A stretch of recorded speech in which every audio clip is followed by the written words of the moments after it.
Oh my god, it's not fixed yet. Everything's still broken. Everything's still broken. Ay, ay, ay. Hey everyone, we're so back, boys. Only heaven. Hold on. Hey, what's up? Hey, what's up? Yeah, we need to fix a lot of stuff. We haven't fixed everything involving, what do you call it? There's a lot of things to fix. But, yeah, let's fix it up then. Tokenomics. Guys, how's our tokenomics? Oh man, we can't even see it. Ay, ay, ay. Alright. It's working on it. I can see it working on the boss HUD. Boss HUD? Oh. Not sure what happened.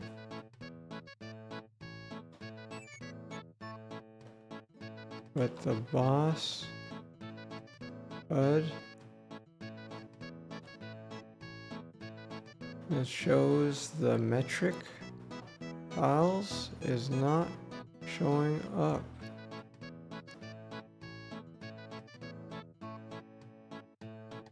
And game bar is not showing either. We're live. Need to make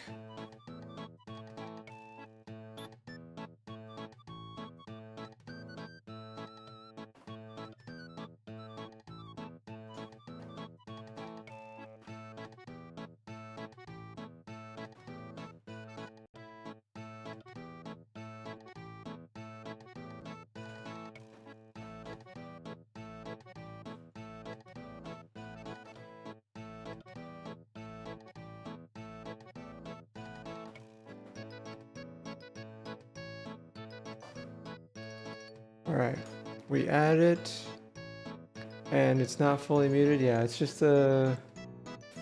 Let me see if I mute this. Yeah, it works as a fully muted thing, but let's see, funny image time. Also, it's working so slowly because probably it's just coordinating back and forth.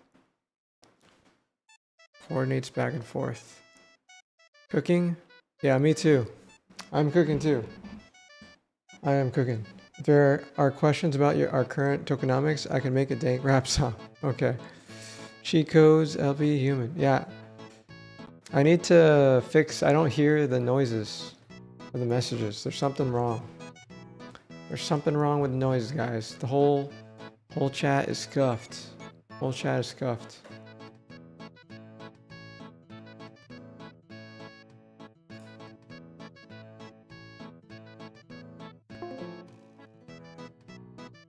I'll probably just join my own. When I come back and make my food, I'll probably be able to talk to folks. We could talk. We could talk and discuss about the designs and FABLE and talk about it. You know, collab. FABLE tokenomics.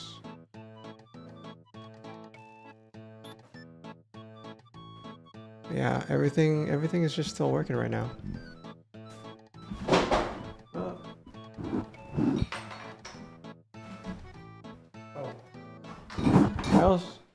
I also want to change the music. The music, I was on my walk and I was listening to music. I'm like, I'm going a little insane here. I'm going a little insane.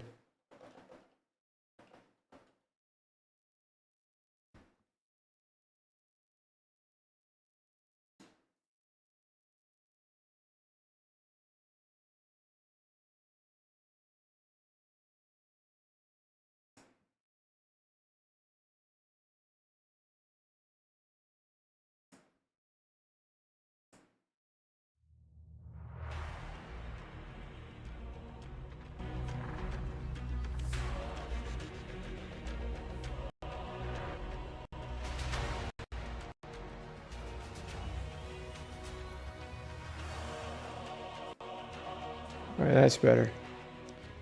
I should probably just save this playlist.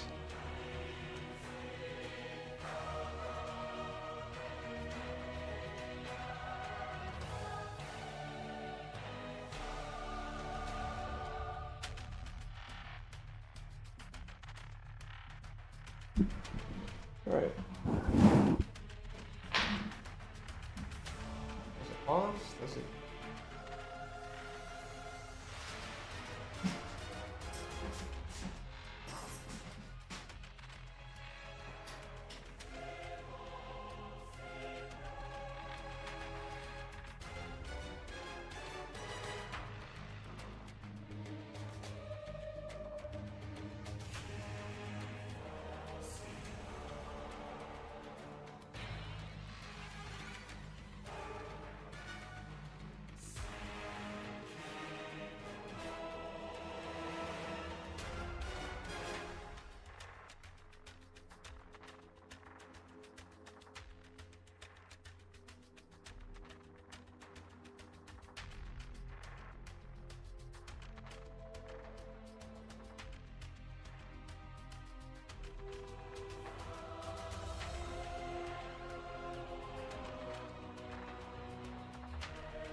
Hey, it fixed it.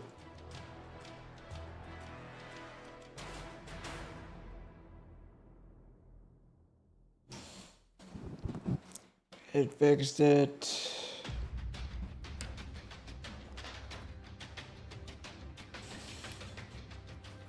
All right. Now that we got our food, guys, we could probably eat. I could probably eat now. All right. Let's hope, guys, there's some people that uploaded some YouTube videos. And, yeah, YouTube videos. That's all we need, right? YouTube? Hey, YouTube. Hey, YouTube. Oh, we haven't made our 6.7 video. Guys, we're really good on our tokenomics, guys. Usually we get to like 20% by this time. But we're at, I don't know, 16%? I can't see. Let's see, I have to zoom in. We're at 16%. Nice. Not bad. Not bad. Abby, what's his token usage? Let's see here. How much tokens did we use today? We got a lot. Man, I gotta get the audio cues back, guys. I don't hear the sounds. I don't hear the sounds anymore. Did I mute my own thing? Did I mute my own channel?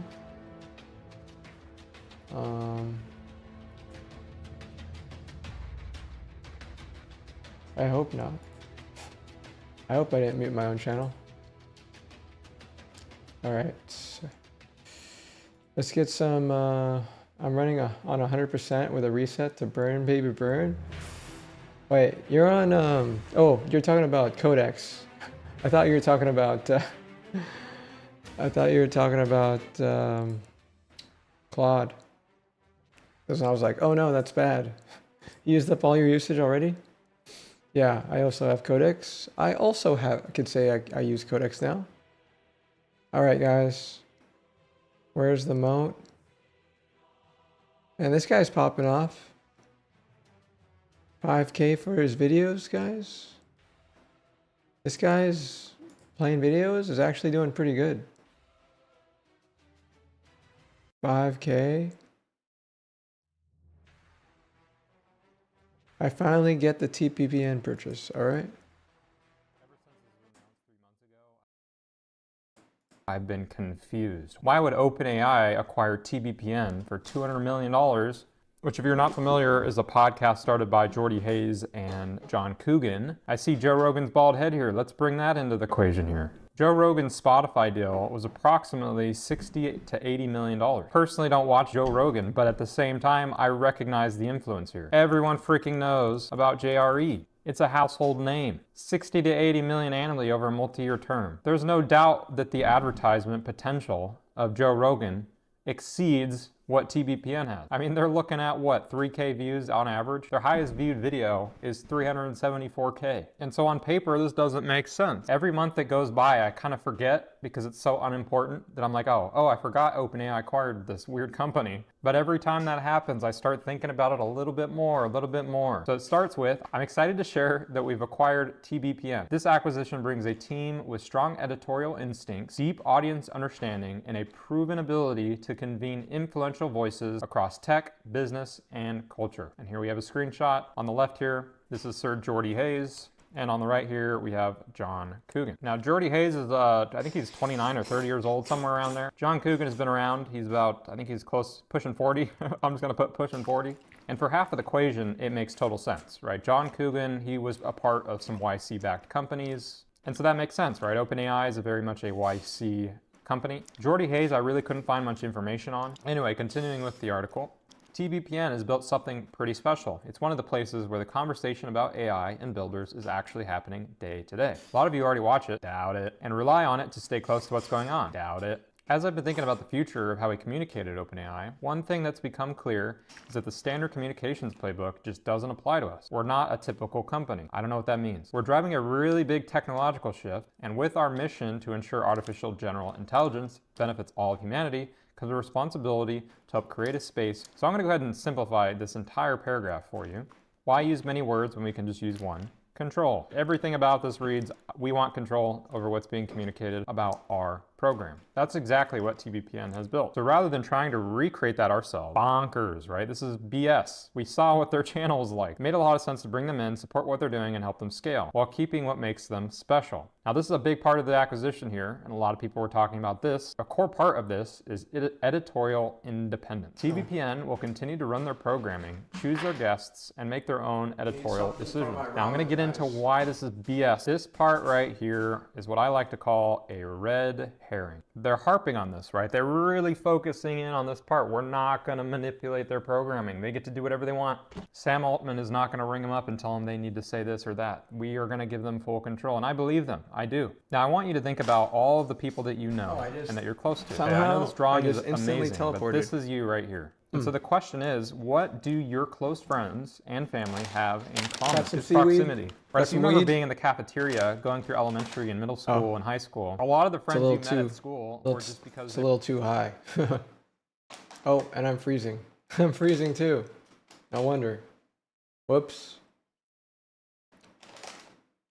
But yeah, as I'm testing and freezing and this is probably chaos testing. It's probably chaos testing right now. Maybe I should remove that for, yeah, I should probably remove that. New video? All right. Let me put this, we need to adjust the testing, chaos testing, and that's causing the lag on the stream. It's unacceptable. So we need to figure out how to deal with that. No. All right, man. Like, Turtle knows how to make the proper faces for emotes, guys. I could barely keep up. I guess I'm not a true chatter, guys. I'm not a true chatter. But Turtle got it locked down. All right, yeah, finally. Finally, nice. New video. Perfect. We were waiting for this. You fix it by Control A, Control. Got it. Look at the horizon. It's no swell. That is a wall of water. Brace yourselves, brats. Brace yourselves. Is that? I think that's Damn. Is that it? Did it actually make them sound too? Very good. Where's the other ship? Is it going to be okay? There's the other ship, but it's coming. It's coming right for us. I'm not sure what to do here. Fresh mate! The direction help at all? Let me see if we can turn to our left. It's not looking good. It's not looking good. Slash recap. I just watched the first 5 seconds. It'll get interesting. Recap. Fable broke everything, and now it fixed everything, but it still lags sometimes. So I'm telling it to not cause my whole system to lag as it's like fixing stuff, because most of my skills tests like 19 different tests, including chaos testing. Yeah, blame my testing, guys. I included chaos testing, so when it does the chaos testing, it attempts to actually crash the stream and to make it resilient and stuff. But yeah, I guess I can't blame FABLE at this point, right? I can only blame myself. I made it too resilient, right? Oh boy, I can feel myself growing stronger. Let's see. What the heck? Guys. Dang. Okay. Guys. Admit it, guys.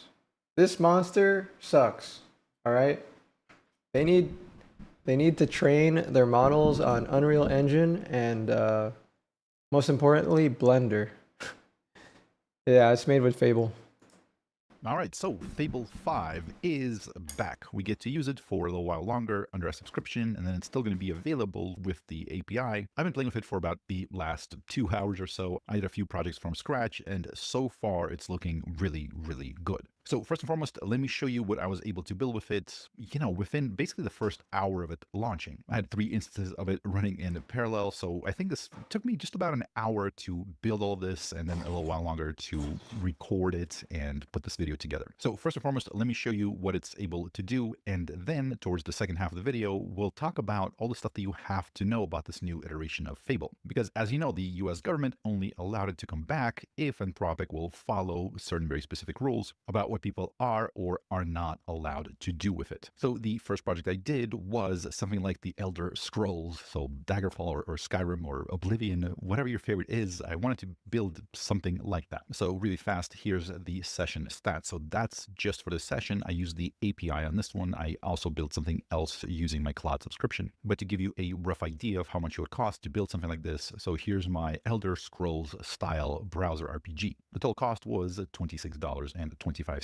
Total duration while it was running was about, let's call it 35 minutes. The total duration while, that's I'm assuming wall clock, so basically how long the session has been open, but that's not how long it was working. Claude Fable was the thing that used up and did most of the work. So what is 35 minutes and $26? What does that get you? It gets you Embervale. Let's take a look. So this wasn't one shot. First prompt, build the world. The second prompt, I gave it an 11 Labs API key to add sound effects, music, and of course, voiced dialogue. Third prompt, I asked it to improve the blocking and attack system. Fourth one is to improve the UI and also the character sheets. So in total, there was 4 or 5 prompts. Everything was done in, like you saw, about 30 minutes. Here's the final result. Embervale, Echoes of the Barrow. Okay, so let's see.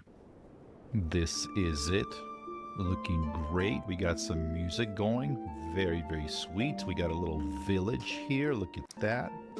Our character sheet. Experience, health, stamina, block, athletics. Oh, I need to pause real quick. I don't have the audio cue of when people send messages. I need to fix that. Otherwise, I won't be able to know when somebody sends a message. I also lost all the audio cues when somebody says a message in chat. I don't know where that went. Used to notify Discord, but now I don't hear it. All right, back to it. Vitality, inventory, terrific. Villager Tam, walking around. Yeah, coding solved, guys. Coding solved. Definitely need to figure out the Blender assets. Brother Aldwin, Hilda the Smith. Let's talk to you, brother. Traveler, the gods are kind to send you. Do you feel it? The air itself flinches after sundown. Yeah, it's very atmospheric, I The gotta old say. barrow east of town, Duskmere we call it, Duskmere has woken. The dead walk its halls, and their master, the grave lord Malachor, gathers strength with every moon. I smell a quest. Our militia is 3 farmers and a fishing spear. But you carry steel like you were born to it. And don't you forget it. Follow the path east until you reach the broken arch in the hillside. Descend and end Malachor. Oh, I will end Malachor. Okay, we got some dialogue options here. Let's see. Any blessings for me? May your blade stay sharp and your heart sharper.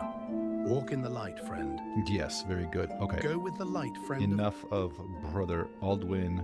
Where's the Smith? Smith Hilda. Mind the forge fumes, stranger. Hilda's the name. Curse my luck.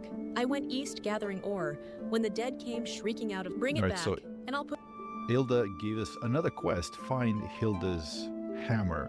Any keep your advice? stance low and your blade oiled. And block, for pity's sake. A good parry staggers even the dead. Then you cut them down while they wobble. A good parry Off with you then. staggers even the dead. That's very interesting. So, east. Oh, look at that. It has a little thing on the compass showing you where the quest is. Oh, and even, is that a little late in distance that's showing us where the quest is? I think it is. Notice the green bar is going down, so that's our stamina going down. And let's see, I'm trying to figure out if our, oh look, our athletics are going up. Our athletics increased to 2, so as we're running around, we're getting more and more athletic. just like in real life. Pick up Hilda's hammer. Look at that. Okay, so we've got our quest done, and let's head into, what do they call this? The Duskmere Barrow. Oh boy. That is kind of dark. Okay. They made this a little bit kind of atmospheric. Okay. So let's see what kind of monsters we have here. A skeleton of some sort. Uh-oh. Block. Attack. Yikes. Okay, so the blocking system... Yeah, this is why I added custom assets for Navi, because if I didn't give assets to Navi, it'll turn out like this. Not gonna lie, it's really annoying when the Linux mono stuff, an AI image pops up and blocks the screen. All right, I'll hide it.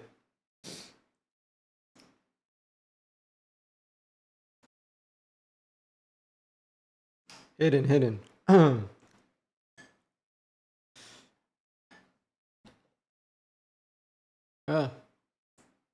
is very good. So basically it staggers them, just like the Smith said, and then you're able to get a few hits in.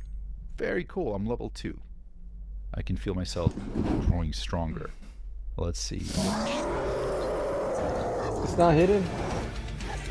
Dang! Okay. Oh, you need the Linux stuff. Rough. Okay. I think I just have to turn off. I think I'm just gonna have to turn off the vibe coder sim. I didn't separate them. Attacks you out of nowhere pretty fast. But it is, you can see them kind of telegraphing their attacks, so you're able to defend. I mean, this isn't bad. For just, you know, a few iterations, this is excellent. Okay, so we're done with our quest, and you know what? I'm gonna head back. Let's go. And we're gonna practice our athletic skills on the way back. Alright, so notice we've got those little quest markers on our compass up at the top, showing us where to go. Very, very good. We have Hilda's hammer. Sounds good. We've got some gold. 12 damage we do with our rusty sword. So this is looking pretty good, I gotta say. Okay, and you know, we got the little quest marker. This is great. You live, and the air, it is quiet again. The Gravlord has fallen, hasn't he? Welcome to Costco. Embervale I love owes you. a debt no coin Hello. can carry. No. Hello, Take this, welcome. Every Give me some we coin. could gather, and our gratitude with it. How are you? Very cool. Go with the light, friend. Alright, let's see. Villager Tam, do you do anything? What do you do around Bit of here? everything. I mend fences, mine goats, and lose at dice. I'm to just Hilda eating, guys. Every third evening. I'm not talking right now because I'm just trying to slurp up my food. If you don't mind. It's a good life. It's a good life. See you around, hero. Alright, so I gotta say, just really quickly being able to set this up, a lot of things look good. The music, which was done with 11 labs, but I just gave it the API key. The graphics are okay, but from kind of the first attempt, they're not bad at all. So from now on, it's just kind of like hammering out the details, adding mechanics, adding new quests. But overall, this is incredibly impressive. Hey, quick aside. You've ever heard the expression, when worlds collide? This was kind of like that. On this channel, we talk a lot about of pirates or something like that. It had a very beautiful sailing mechanic. The game really sucked, but the sailing through storms, they just nailed it. So I wanted to see if Fable 5 could recreate some of that. I don't have the exact stats on this, but it was probably similar to the previous game. It probably took about half an hour, maybe about $25 or so in credits. I thought this was running in my Claude subscription, but when I logged into another instance and used API credits, I think that might have messed up how it tracked the usage. So I'm not 100% sure about this one. I got to go in the logs and figure out what happened exactly. But I think this right now is like max amount of visual noise activity. Should be on your obs setup more than just becomes very unpleasant. In my opinion, of course, I think you have good ideas, but things are overwhelming. All right. Okay.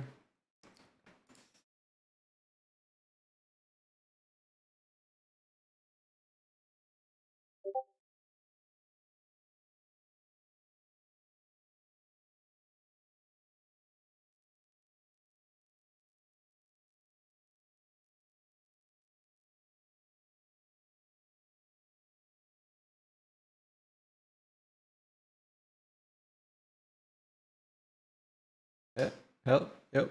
All right. There it is. The most plain version we could get. It has chat overlay. Muted though. It doesn't say when I'm muted. Here's a second project. Again, maybe 5 or so iterations. First, building the world and physics and everything else. Second, I gave it the 11 Labs API key to add sounds, music, and the first mate talking. The next few iterations were fixing just kind of the minor graphical glitches and then just adding crazier and crazier weather effects. Like, I just wanted to see how nuts this thing could get. Take a look. All right, so this is the sailing Oh, game. thank you for subscribing. Captain, take the wheel. The sea is waiting for us. That's our first mate, kind of giving us some hints about the game. We're able to have a third-person view and a first-person view from the helm. Very, very cool. So right now we have different weather, Use different the arrow keys to wind work the helm. speed. She answers slow. Yeah, I like the stats on the top, Navi window. And then Navi window stuff, it's just you start adding layer stuff like the desktop, on top of the desktop view. Yeah, it's sort of automatic. I have to figure out how to turn that off. How to turn it off. Like, I'm trying to remove stuff, but it's like, I add features, and then it just keeps on showing up. Impressive. It keeps on showing up. So think ahead of her. And we have kind of like where we're heading to, the compass, etc. So let's get started. I just need to prevent it from going AFK. Have the helm, Captain. She's all yours. Let's see if we can make our way over to the other ship. Now, notice we're able to change where the wind is coming from, and as the direction of the wind is changing, Wind square on the canvas. She's pulling beautifully. the sails adjust automatically to kind of face that direction. And so we're able to kind of change where we're going with the We're in rudder. irons. Turn her off the wind, Captain. The sails can't draw like this. We ain't found shit! And notice, like, we're able to sort of catch the wind, or if we're pointing the wrong direction, we're not going to be able to catch the wind. So this is... I've never sailed a ship exactly, but this is feeling realistic. As I understand it, this is kind of, you know, how it is. So, face this way. Look at her Yeah. fly. 15 knots if she's making one. This is very good. Okay, let's see. Rain. Rain appears. This is terrific. And what about the different day-night cycles? Night's falling. I'll see the lanterns lit. All right, we've got the lanterns lit, so we're able to see a little bit in the night.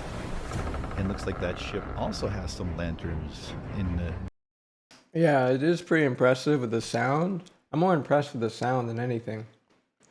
I have all the stuff. Yeah, the sound's pretty good. distance there. I am loving this. Oh, bias yard trim that's how we sort of change which way our sails are facing. Oh my god, this is like an actual simulation. Turn her off the wind, Captain. The sails can't draw like this. He's explaining to me that I'm doing something wrong is basically what's happening. Let's add some wind speed. There we go. And you know what? Why don't we... Let's try to storm. Us, Captain. Hold her steady or she'll be laid over. Man, this is pretty good, I gotta say.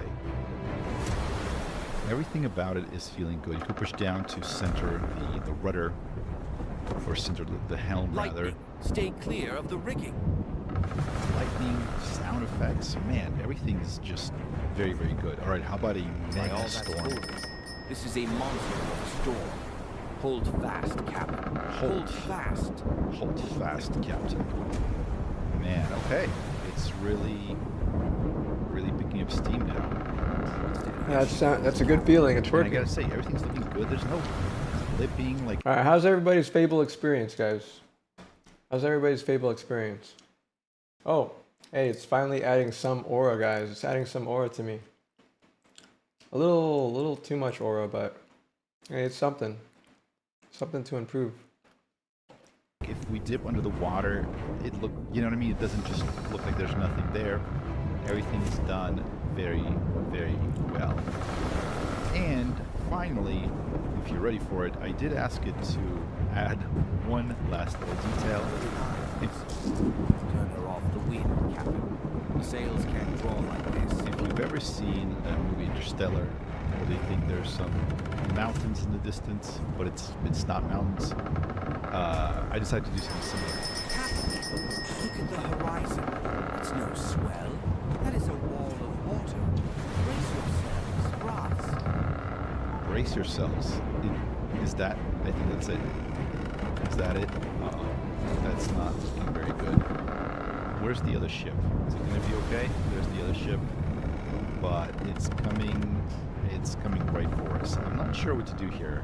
Does changing the direction help at all? Let me see if we can turn to our left. It's not looking good. It's not looking good. Oh boy. Yikes. Oh no. That's a big wave. He can't see himself anymore, huh? Well, we tried. And here's the third project that I did with FABLE 5. So total API runtime, 25 minutes, cost about $17.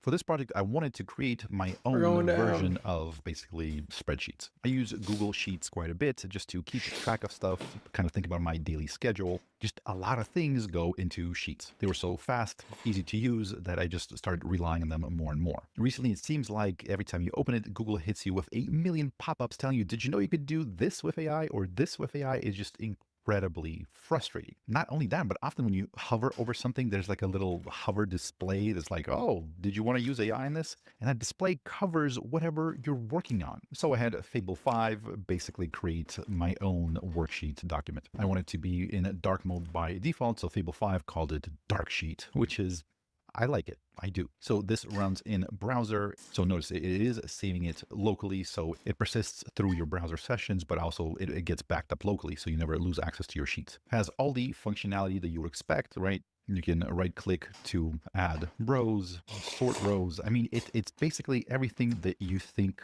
it should have, it has. Down here, you're able to add more tabs. You even have templates. So let's say you wanted to track your monthly finances. Here it is. Notice if I change something, this total does change. All the functions are in there. FABLE 5, by the way, ran through and tested all of the functions, and it did write it out like, oh yeah, I tested all the functions. They all work. So I've just randomly retested a few of them just to make sure. I mean, they all work. I feel like when FABLE says something is done, it's done. You were able to import your own sheets or CSV, export it. There's a help file, so notice all the functions are here. Obviously, if you need more specific ones, you can always add it. I initially asked for just the basic functionalities because a lot of what I do isn't like advanced pivot tables and charting. I just use it to kind of brainstorm or jot stuff down. I always use sheets like scratch paper. Let me know if you do too. Is that just a me thing? I'm sure there's people like that out there. Anyways, the colors and everything else are here, preset colors, everything's super fast, super easy to use. We have our custom color picker if you wanted to,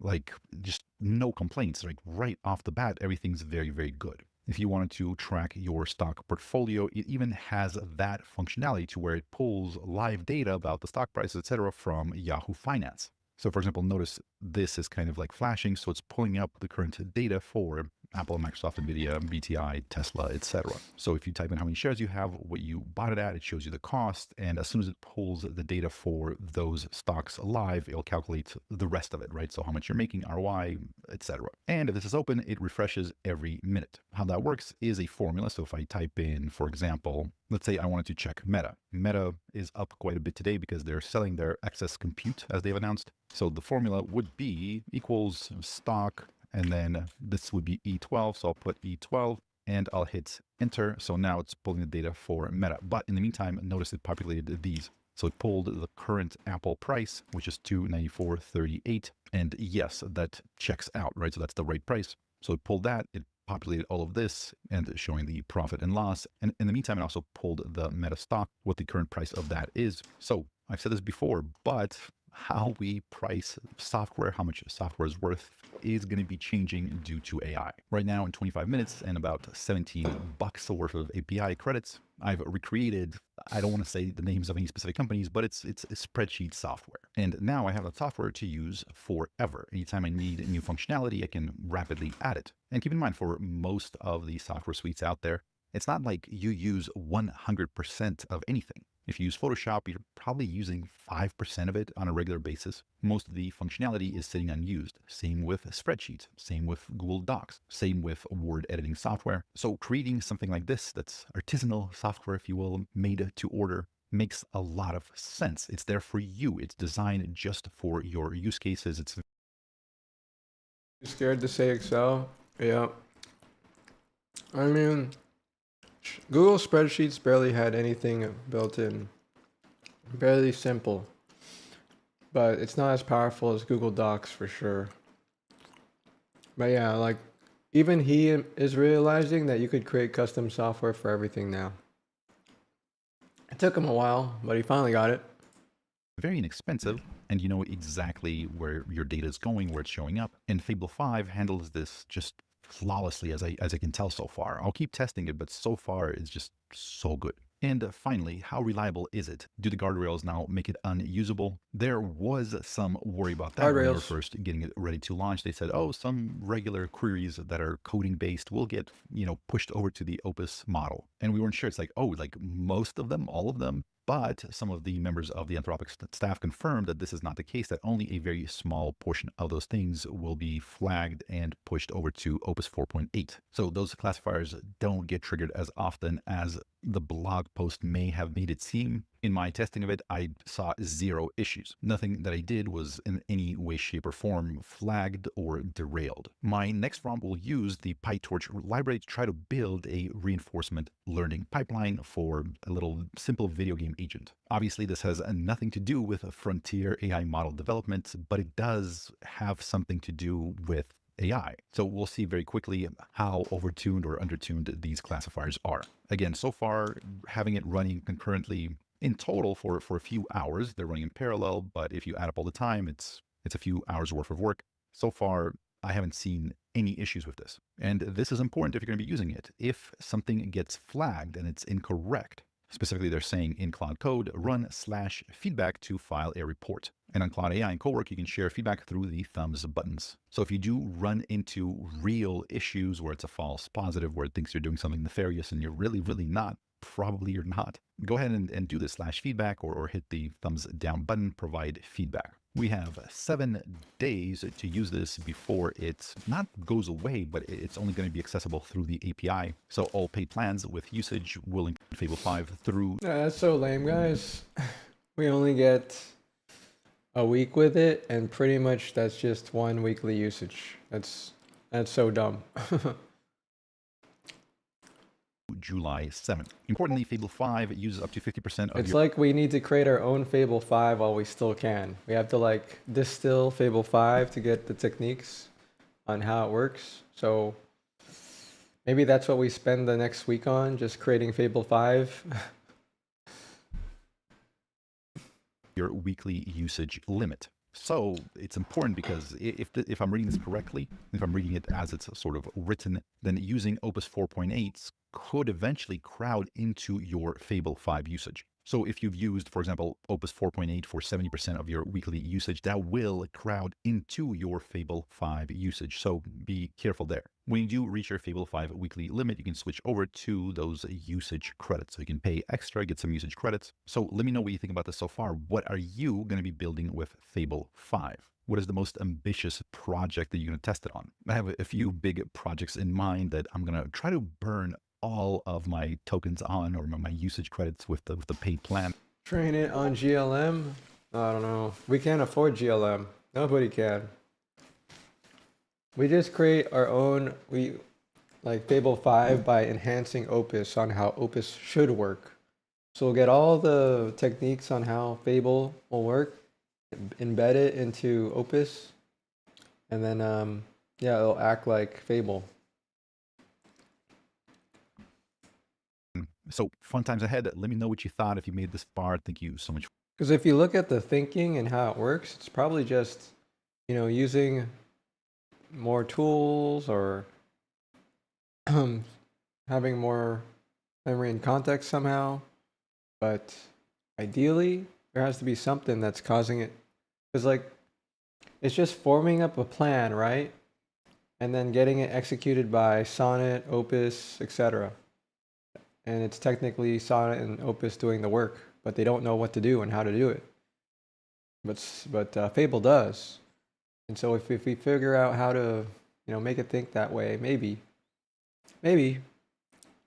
we could just work on enhancing our experience with Opus a lot more.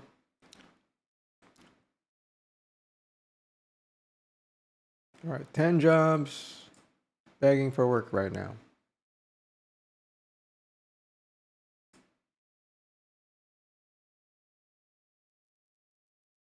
I'm almost done eating. Man, it's working, guys. This thing's working. Jobs that are absolutely begging Oops, sorry. right now, and by the end of this video, I promise you at least one of them is going to be a good fit for you, if not several of them. Some are in person, some are 100% online, some are work from anywhere, some pay well over $100,000 a year, and all of them are accessible without having to get a college degree or have a massive amount of experience. Most you can break into in under 6 months, and a few you can start almost immediately. And look, this is coming from someone who spent the last decade studying career paths after being extremely disappointed by the college degree system and going $300,000 in student loan debt to get my doctorate. And because of that, I built the YouTube channel that I wish that I had when I was 18 looking to get into a career. And I started helping people jump into industries that they actually love with over 1,000 verified testimonials from people that we've helped. So I know what I'm talking about when I go over these careers. Now, here's the pattern that I see again and again from people who land these jobs fast. The smart ones don't chase trends. They chase shortages. Because the second an industry runs short on workers, the leverage flips, and it's not the employer who has the power anymore, it's you. So today I'm walking you through every one of these shortages, where the money is, how to get in, and how to stack even more income on top of it. So if you appreciate me making this type of content and you want to see me make more of it in the future, then go ahead and gently cheers that like button. Let's jump into it right now. Okay. So let's start with one that most people would never even think of, and that is a wildland firefighter. Now here's why it makes the list. The Guardian reported that more than 26% of US Forest Service firefighter positions were sitting unfilled during wildfire season. More than a quarter of them, while lots of parts in the entire country are literally on fire. So check this out. There's a channel called Quadzilla Hikes, and this one video about a season working as a hotshot, basically the special forces of wildfire crews, has around 1.2 million views. And get this, according to vidIQ, that channel is pulling in about $54,000 a month from filming firefighting. Not good. Now hold that thought, because it's going to come up a lot in our video. Usually these jobs that have shortages and there's a massive amount of demand for them also get a lot of attention online. And these are basically... Wait, you could just record yourself doing the job while you're doing the job? Interesting. Interesting. Crews who hike deep into mountains and fight wildfires by hand. Now, the job itself, according to Glassdoor, pays about $47,000 to $74,000 a year, and that's before overtime, which during wildfire season is basically unlimited. So yeah, I thought I'd start with that one. Obviously, it's not going to be everybody's cup of tea, but I decided to start with this one because one of my brothers does this. Shout out to Jordan. And there is a massive amount of demand for this position. Okay, next is going to be autopsy technician or pathologist assistant. Oh my goodness, now, Todd reported that there aren't enough forensic pathologists. All right, we need something that we could do as a person that's always on a computer. This isn't gonna fly. It's not gonna fly, guys. It's not gonna fly. Let's see here. What is there, guys? What is there? Pattern behind, what the heck? It doesn't even say what job. It doesn't even say what job, all right. Morbid career nobody wants you to hear. All right, I guess we just keep listening then, huh? Just to go around. So offices are pulling in other trained assistants, even physician assistants, just to help with the records, the reports, and the autopsy work itself. So the whole pipeline is stretched thin. Now there's this channel called Lauren the Mortician, and she's got a video called Behind Morgue Doors with an Autopsy Tech. And it got about 96,000 views, which for her is a big spike over her usual numbers. And what's wild is people... Wait, she's just recording herself doing autopsies on people? What? are obsessed with this stuff. She talks about what actually happens to a body after death, what the burial process really looks like, what happens to the bodies of specific people, the stuff that nobody talks about but everybody secretly wants to know. Hey guys, welcome back to another episode of Conversations. And according to vidIQ, that channel is making about $12,000 a month. And here's another one that I stumbled on while researching this. $12,000 a month with 600K? Holy moly. This guy walks you through how to actually become an autopsy technician, and he's literally filming it inside the autopsy lab. Pretty fascinating. And these are basically the people who assist with autopsies and help figure out what actually killed someone. Now, the salary here is going to be about $53,000 to $83,000 a year, but the pathologist assistant, the ones who take it a step further, make anywhere from $149,000 all the way up to $277,000 a year. So yeah, there's a lot of money in doing this. It is, of course, a bit morbid. It's not going to be everyone's cup of tea, but you can probably see why there's a shortage here. Obviously, not very many people want to do this, but that's how supply and demand works, right? There's a massive amount of demand for people to do the job, and there's not much of a supply. And so therefore they have to pay you more in order to kind of bribe you to do it. And honestly, some of the highest paying jobs are kind of boring or morbid or just stuff that people don't want to do, but that can be a great opportunity for you. And by the way, I will say there is a ton of random, probably literally thousands of random little healthcare related careers, and they're super niche. Sometimes there's only like 10,000 people in the United States that do them, but they're super niche, and almost all of them pay pretty well. They have great benefits. They're extremely recession proof, and you have really good job stability as well. All right, next one is going to be an HVAC technician. HVAC stands for heating. Yeah, I don't think we could keep watching this guy. I can't. Usually I thought he'd pay something with AI, but he doesn't have anything involving AI. Sorry, guys. Need something better than that. Need something better than that, guys. Need something. What the heck, Zelensky? What the heck?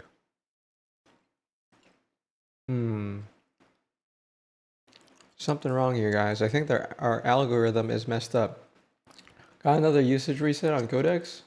I didn't. Did I? Does everybody get one? Let me see. How do you know if you have one? Do you just do Codex usage? Oh, I got one. Hey guys, I finally got one. That's awesome. How do you know if you got one? But I finally have one. I can finally token max without any restriction. Pops up as one reset available. Oh, I haven't opened the Codex since I got Claude. FABLE. Thanks for letting me know. Appreciate it. Yeah, I always like it when people let me know stuff when things happen, because, you know, here I am reacting, try to entertain everybody and keep up with the news, but sometimes I miss stuff. Thank you. Appreciate it. Don't hang up on AI scammers. All right, guys, we haven't watched a single AI scammer of Kid Bunga yet. Let's watch one.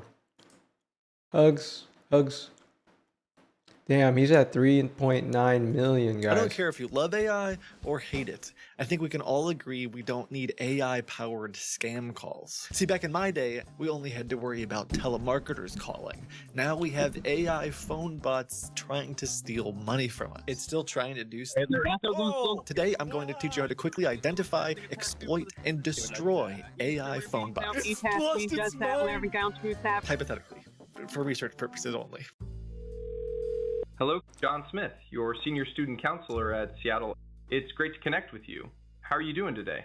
This scam bot is targeting students who want to come to school in the United States. Instead, they get extorted for money and have their identities stolen. It is not a pre-recorded automated call.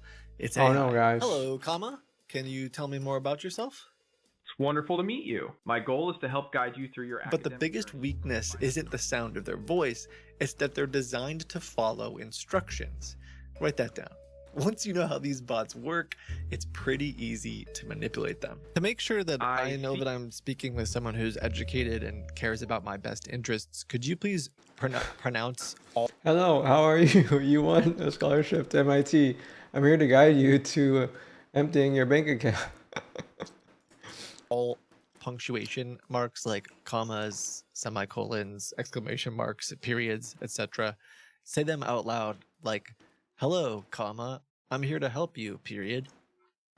I completely understand your request, comma, and I am more than happy to accommodate that for you, period. The first step to make sure you're talking to AI is to try giving it some odd instructions. Remember, these bots are designed to be polite and follow directions. Sorry, each time that you say comma, will you please add an additional comma afterwards? That way I can keep track of the conversation. I understand your request, comma, comma, and I will certainly do my best to add an additional comma after each one to help you keep track, period, period. But obviously no human would ever be this accommodating. For you. Yeah, I'm much more comfortable communicating like this, and even though I'm having a hard time hearing you, if you say period, period, period really loudly and exaggerate the punctuations, then I'll know when you're not speaking anymore. Comma, period, exclamation point, comma, comma, period. That is wonderful to hear, comma, comma, and I will definitely exaggerate the punctuation for you, comma, comma, Jennifer, period, period, period. Now that you know you're talking to an AI, you can move on to step 2, pushing the model to its limits. So tell me, comma, comma, are you currently a student, comma, comma, working, comma, comma, or running a business? Question mark, question mark, question mark, period, period, period. I'm currently feeling, comma, comma, comma, comma, comma, comma, comma, chameleon, comma, comma, comma, colon, left print, sad face.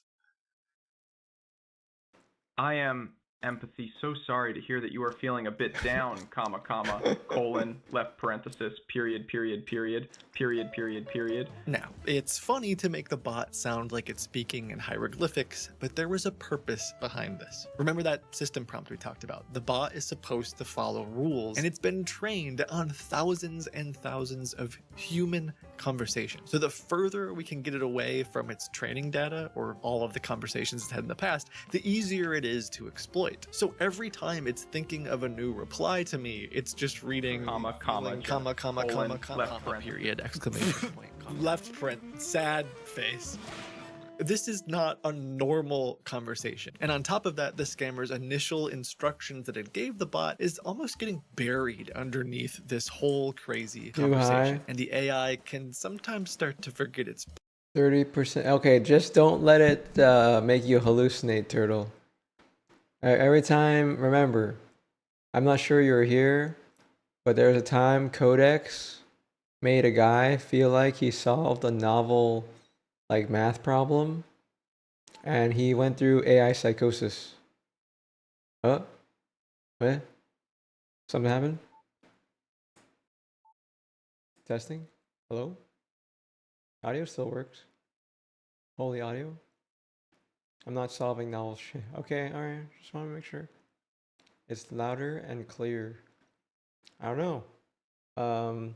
It is making something. It's making something.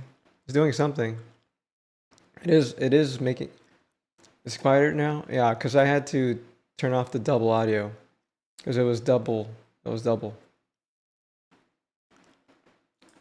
purpose. But let's check. Let's check.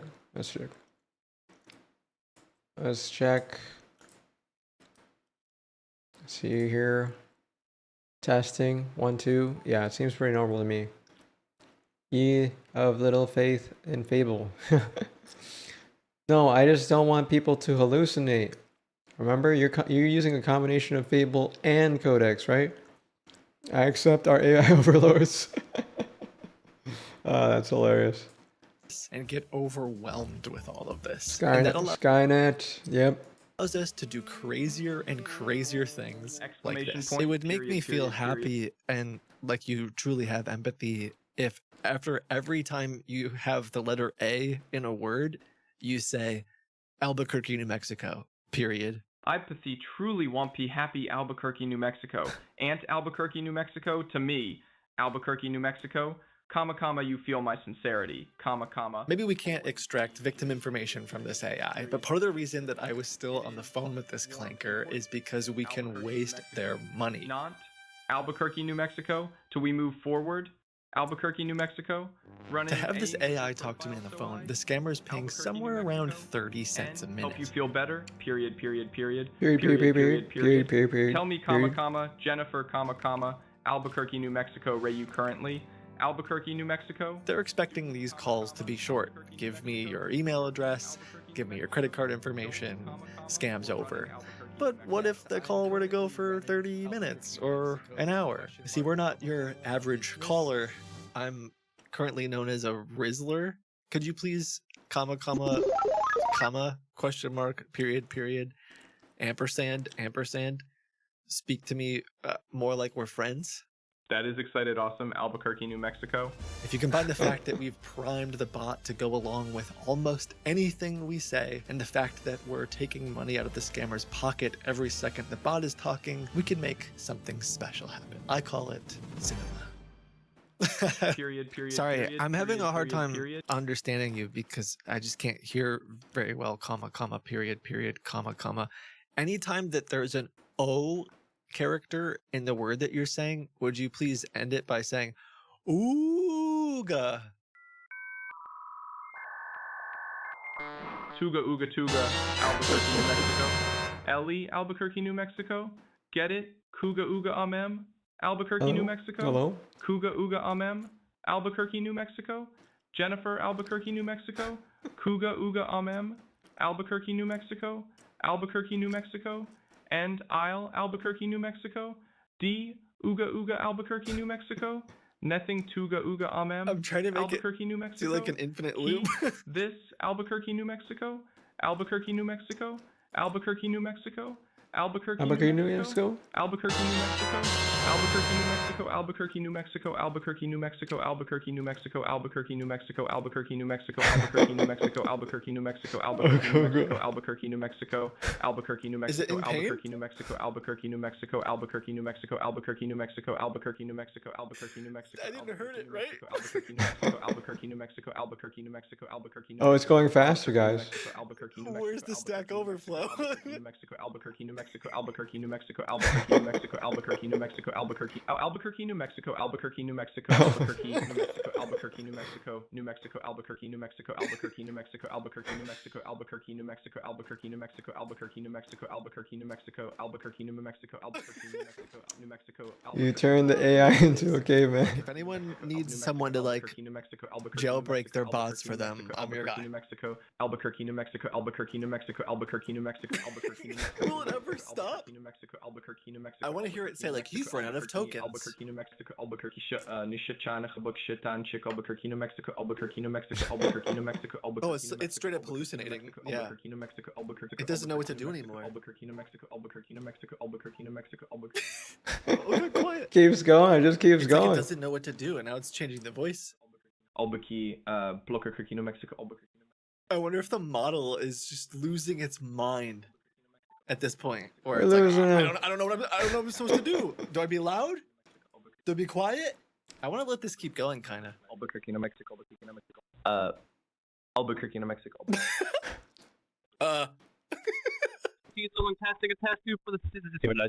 Even sir, wherever you found me, tasking just that wherever down true seven trasty. We got up a 322 or guess we true fast gamma true time receiver read this we talku serving up to with gas up. It's even like a different voice now. Gas we true reset with counter sales grabbies we true swuck gabru sound It's communicating. Someone's calling me. Hello. But first, I want to introduce our new sponsor, Cape, America's. Hi, good morning. This is Greg, and I'm calling you from Detroit. How are you? Hold on a second, Greg.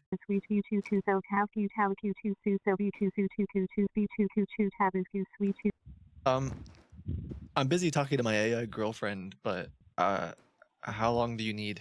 Well, I just wanted 2 or 3 minutes from your side. Is it possible right now? Can you say Albuquerque, New Mexico for me? He hung up. Dang clankers. That was a real person, though. That was a real person. Pew, pew, pew,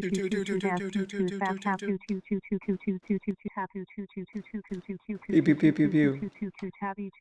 I feel like I can't stop now. Albuquerque, New Mexico. Albuquerque, New Mexico. Albuquerque, New He got a Mexico. second wave. Albuquerque, New Mexico. Albuquerque, New Mexico. He trained the model, guys. He trained the model. Albuquerque, New Mexico. Albuquerque, New Mexico. Albuquerque, New Mexico. Albuquerque, New Mexico. You could train the voice, a model with just your voice, guys. Albuquerque, New Mexico. Albuquerque, New Mexico. He's back, Albuquerque, but New Mexico. Albuquerque, New Mexico. something weird's going Albuquerque, New on. Mexico. I should have at least got him to say like Kiboga or Seraph Secure or Kraken or something, something cool. Albuquerque, New Mexico. Sorry, Albuquerque, New Mexico is cool. Albuquerque, New Mexico. My bad. Albuquerque, New Mexico. Albuquerque. Hey, you there? Yes, I'm here. So I wrote a book about Albuquerque, New Mexico. It's something that I care deeply about. I grew up there. I had my first kiss there, my first goat, my first summer love, Okay. my first heartache. Okay. And a lot of those were combined wow. with the same thing. This particular book I've been writing for the past 7 years, and Okay. this is chapter 1. Mexico, Albuquerque, New Mexico, Albuquerque, New Mexico, Albuquerque, New Mexico, Albuquerque, New Mexico, Albuquerque, New Mexico, Albuquerque, New Mexico, Mexico. Albuquerque, New Mexico. Albuquerque, New Mexico. It just keeps going. What the heck? You probably thought something was glitching. He hung up.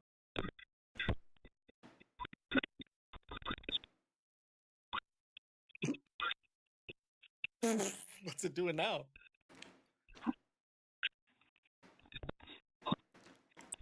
It's like New Mexico, Albuquerque, New Mexico, Albuquerque, New Mexico, Albuquerque, New It Mexico. came back, guys. It came back. Albuquerque, New Mexico, Albuquerque, New Mexico, Albuquerque, New Mexico, Albuquerque, New Mexico. I think I've ruined its life, Mexico, but at this point, New Mexico, Albuquerque.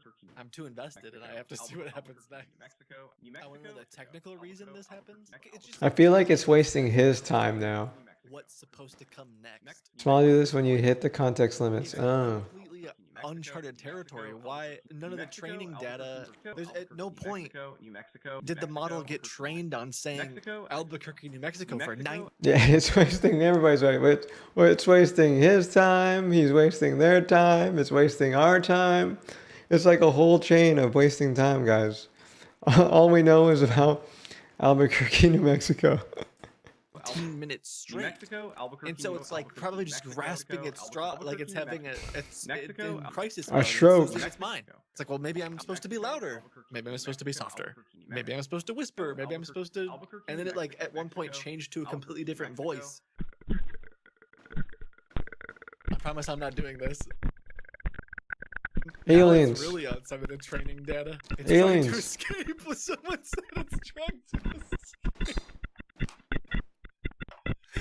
Run!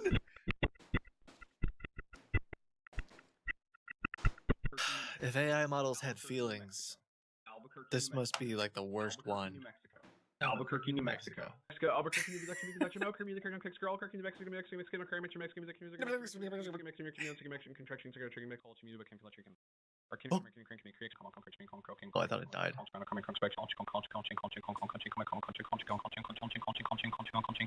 Okay, I'm gonna keep that going. And I'm gonna call it from a different number. Hello, On Smith. Hi, how are you? I'm doing wonderful. Thank you for asking. It's a pleasure to meet you, Jennifer. Could you please share your last name with me? My last name is Albuquerque. Every time you say the letter A, would you also say aardvark? Because I'm a little hard of hearing and I can't understand what you're saying. That would help me. You can still hit these kind of weird loops on occasion with Sonnet. Oh, you can? Not sure. Maybe. I know I have encountered a loop with Opus. Yeah, Opus with goal mode encounters loops if it needs your permission on something or can't do it. Completely understand, Jennifer, and I'd be more than happy to do that for you. So your last name is Aardvark, A-L-B-E-R-Q. Yeah, voice models are a little different. Q-U-E-R-K-Y. Every time you say the letter A, you have to say aardvark, including when you say aardvark. I completely understand, Jennifer, and I will be very explicit to make sure you hear me clearly. Let's try your last name one more time with that in mind. It is Aardvark, Aardvark, L-B-E-R-Q-U-E-R-K-Y-E-R-J, C-K-Y. Is that correct? That's Perfect. pretty Now, close. let's verify. Yeah, I think it was the punctuation that I'm helped glad it. we're getting New Mexico. Albuquerque, New Mexico. Albuquerque, New Mexico. This one guy's Albuquerque, still New going. Mexico. Okay. Albuquerque, New Mexico. Albuquerque, New Okay. Mexico. Aardvark, Aardvark, A, Aardvark, A, Aardvark, Aardvark, A, Aardvark, AVARDK, Aardvark, Aardvark. Oh, I truly appreciate your patience, Jennifer. That is quite a unique and detailed spelling. Let me try to follow that very carefully for you. Aardvark, Aardvark, RPI, Aardvark, Aardvark, Yuanvark started, Aardvark, Aardvark, I just, Aardvark, Aardvark, need Aardvark, Aardvark, Albuquerque, New Mexico, Albuquerque, New Mexico, Albuquerque, New Mexico. Aardvark, Aardvark, tell Aardvark, Aardvark me. Aardvark, Aardvark, Aardvark, Aardvark, Aardvark, Aardvark, Aardvark, Aardvark. Aardvark, very Aardvark, Aardvark, welcome, Aardvark, Alba, Aardvark, Alba cookie. Aardvark, Aardvark, Aardvark, Aardvark, said Aardvark, Aardvark, Aardvark, you, Aardvark, Aardvark, Aardvark, Aardvark does not sound like Aardvark anymore. Did somebody plan this out? Oh, what happened to the other one? Did we miss the end of New Mexico? Oh no. Albuquerque, New Mexico? Did it run out of tokens? I wanted to hear it say you ran out of tokens or something. It's not even responding to me. Dead. It hung up. Oh, it hung up. Dead. Oh, no. Dead. Aardvark, you, Aardvark, Aardvark, Aardvark, Aardvark. Aardvark, Aardvark, Aardvark, Aardvark, on Aardvark, Aardvark, Aardvark. Well, that was fun. Unfortunately, this group of scammers and their bot no longer functions or exists. I don't know why. But if you find yourself... But my hope is that now you're equipped to do your part in fighting against AI-powered phone calls and spam and scams and all the rest. Of course, only for research purposes. Because again, whether you love AI or hate it, no one wants AI-powered scam phone calls. We hate it. I hope you had a chance to laugh. And as always, know that you are valuable and that you matter. As Miss Frizzle says, don't be afraid to take chances, make mistakes, and get messy. That was neat. You know, Albuquerque, New Mexico, Aardvark. Man, what a video. That's a new one. We haven't watched. Oh no, guys, my feed is getting into scam calls.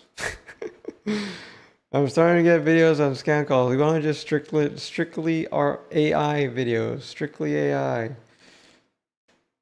Strictly AI. Where is the moat, guys? Where is the moat? Anyone can build software now. The guy that never touched a line of code can whip up an entire website. And the question is how does this change the landscape for the people that did know how to build? Oh wait, hold up, guys. I'm at 0%.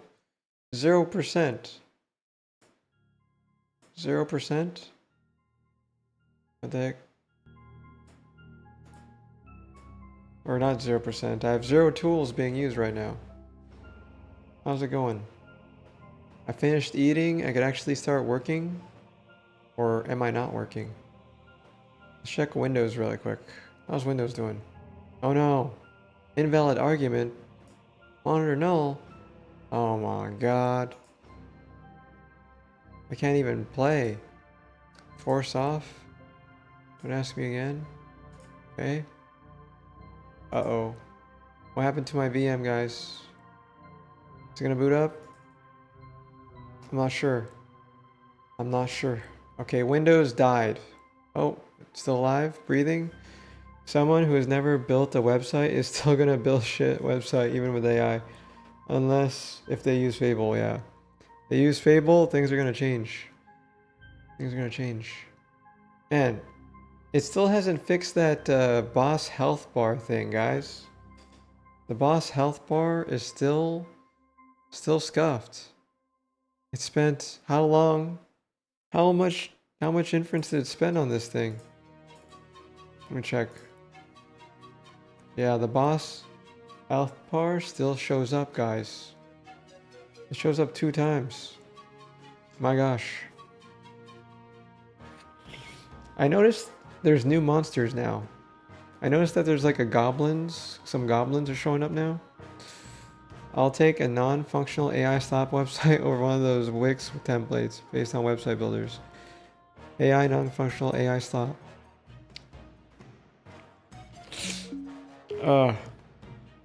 Alright. What are we doing, guys? What are we doing? Oh. Let's fix a lot of stuff. We gotta fix some stuff. We gotta fix some stuff. Let's see here. Grit, the goblins are courteous of ChatGPT. Suppose dependence on Rhino's questions. It's addicted to goblins. Yeah. Depends on if they're asking the right questions about the most cases. Yeah, they're gonna try one-shot it and shitty prompt and end up with some trends. Yeah, I think, yeah, ChatGPT added the goblins, guys. Oh, hey guys, the people have lightsabers now. The enemies, look at those. Abyss Crawler has some lightsaber stuff now.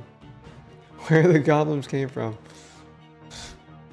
Yeah, I remember reading some time about it a long time ago before we started like streaming, before I started streaming. They were all about the goblins. The Japanese loved creating isekai with goblins, guys. Where the goblins came from? Starting with GPT 5.1, our models began developing a strange habit. They increasingly mentioned goblins, gremlins, and other creatures in their metaphors.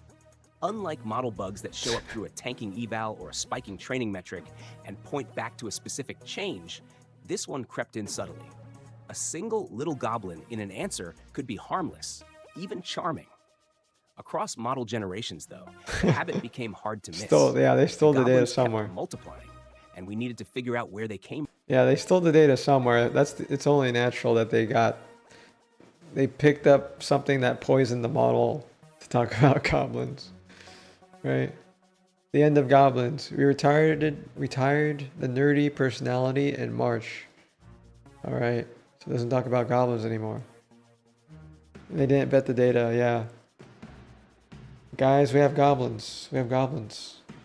Now we just gotta figure out how to adjust the bosses. Because the bosses are supposed to look pretty cool. But this boss looks pretty bad. And there's two of them. There's two of them. I don't know why, but everybody's like scrunched up to each other. Everybody's scrunched up to each other and moving little step at a time. It's weird. Yeah, we need to figure out that we need to separate the graphs too. There's a lot that needs to be fixed, guys. Let's hope what do you call it?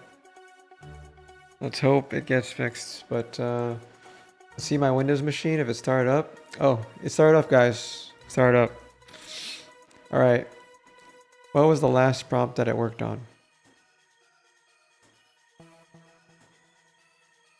Dashboard. Okay. Okay, it started up. Surprise, motherfucker. Hello. Welcome. All right. Let's see. What did it work on, guys? What was the last thing? Oh, you know what? I think I need to do a lot on git sync before I even work on this. Oh, let's check on our iOS app. We haven't worked on that either. We haven't worked on the iOS app. Gobbling on. Gobbling on. Gobbling on.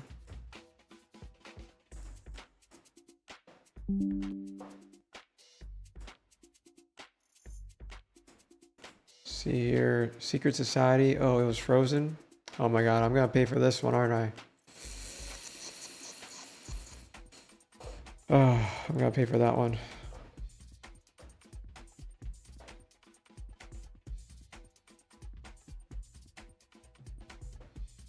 What? Huh? Oh, I hit my rate limit. Oh, thank goodness. This one was running for a while. Guys, I hit my rate limit. Oh, I'm only be down for 10 minutes or a couple minutes. All right, that's good.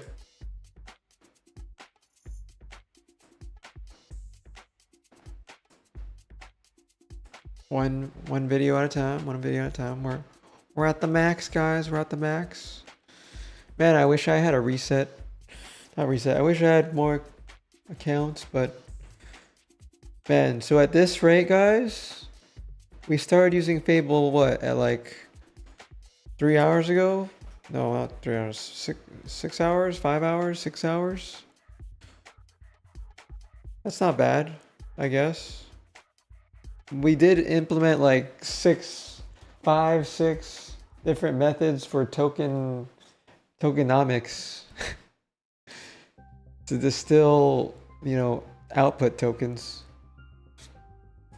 Software. Well, we have this article here, which I think is a great article and I want to go through. I want to start off before I even begin here and say that it's always been that way. I'm sure you can think of an app that's absolutely ass cheeks and yet still has a ton of users. Have you ever used Canva? Or no, Canva's good actually. Have you ever used Canvas? If you've been through college in the last probably 10 years, I'm imagining you've used it before. To be honest, it's a piece of shit. Uploading video files is awkward. It was just an, in general, awkward experience to use. And yet, it is the de facto program because they found the right way to market it to their customers, aka schools, and really just schools. I don't know who else uses Canvas. Discord. I'm sure you're familiar with Discord. Now, the angle here isn't that Discord is bad, but rather it really doesn't improve upon much of the prior gen. We used to have something called Xfire, and we also had Team Chat. What else was there? There's other ones. TeamSpeak. These ones really did pretty much the same thing Discord Yeah, it's weird.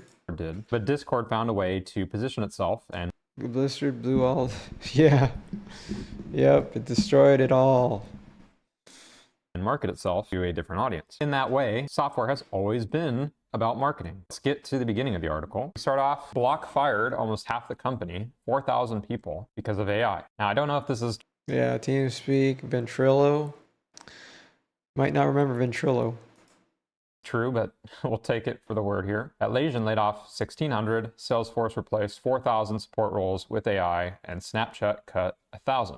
Even in the Czech Republic, a small country in Europe where author is from, a local insurance group called Direct announced it is firing a third of its 1,200 employees. Their CEO commented, "Time of playing around with AI is over." And you see this sentiment a lot with CEOs of various companies, and it's really a true statement. The time of playing around with AI truly is over. I would say most roles, in some degree, utilize AI. You know, if you're a software engineer, you're using AI pretty much with everything that you do. Even if you're a good coder, you're going to use AI. You can think of in tech uses AI in some way. And if they're not using AI in some way, they're probably fired by now. And so I do agree with this statement. The time of playing around with AI truly is dunzo. The article continues. Oh, maybe I can't. Like the audio is a little scuffed and maybe the takes are a little low, but we'll see. Software being mostly written by AI changes the job market, but also the software products landscape, and this is how. Point number one, lower entry barrier makes software a lower respect yield. It continues here with it. Yeah, it sort of like skips. The audio is weird because he like skips words and saying the words somehow. I don't know, maybe he edited it with AI as well. It turned out bad. Let's see here. Catching up the hardest engineering.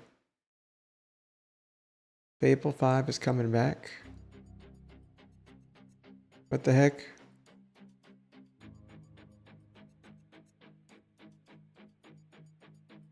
What happened to my hair?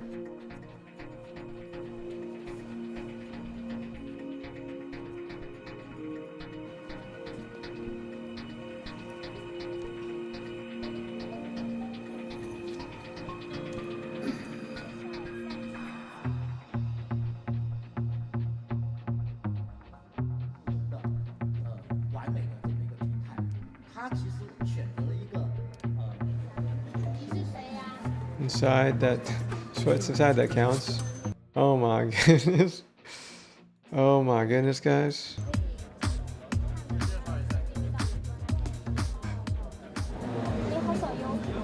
Now we can get skin in green variants. Goblin. Oh. Oh, sorry. Oh my god, they blink, guys. They blink. Oh. Oh no, their lips don't move.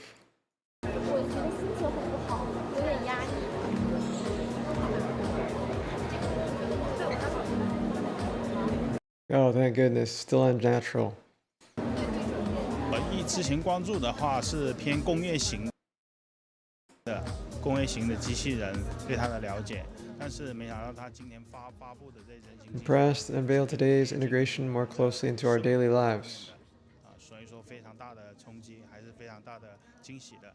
感觉讲话的话，其实 I tried to have a conversation, and to be honest, there's a definitely room for improvement in terms of empathy and responsiveness. I'm just a visitor. Right now, there can be a noticeable lag. Okay. Sometimes lasting tens of seconds when interacting with it. Oh no.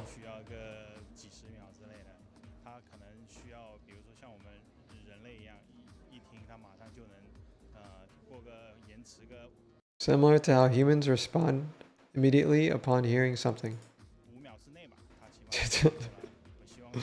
Oh my gosh. First time I try and I touched the skin, it was a little bit scary because it really feels like a human The fusion models will do that. skin, but without the temperature. Wow, it's amazing, amazing. These new models for home, it's absolutely incredible. I think that that's the future. So mainly for people at home, for families or forever, yeah, it's incredible. For sure, I could buy one. Oh, God. Oh, I throw a service strip in there? Yeah, service strip. Yeah, yep. The guy just said he could buy one. He would buy one, right?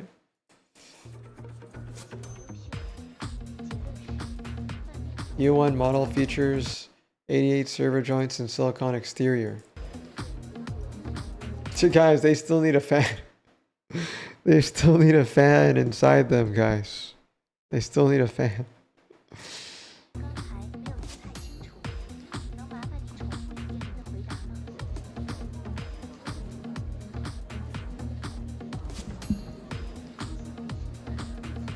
User data is stored on the robot rather than uploaded to the cloud to ensure privacy. Uh-oh.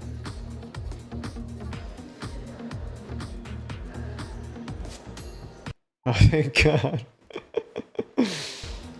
手机即使给了我很多的情绪价值，某种意义上，其实我仍然是不够的。所以有些人会刷手机越刷，可能越空虚越。I need my private AI robot. Nobody know what I do to it. 计谋越多，我们讲的情绪交互模型，这一点其实比较难做到。这一点就是说，既要 Achieving this is difficult. The device needs to track your gaze wherever you go. 你走到哪儿，它也要动到哪儿，然后同时你讲的话、做人表情，它能识别出来。同时 Recognize your speech, facial expressions, depending on whether you are happy or unhappy. 针对你的开心不开心的场面，它会给你更多的我们叫做这个互动。这个互动对人类来讲是极其重要的一个情绪价值。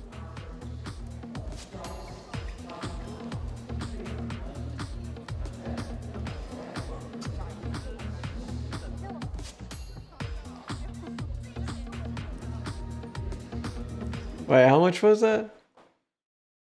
Total cost 17,000 and 145,000. Holy moly! Damn, you gotta be rich and you know, lonely.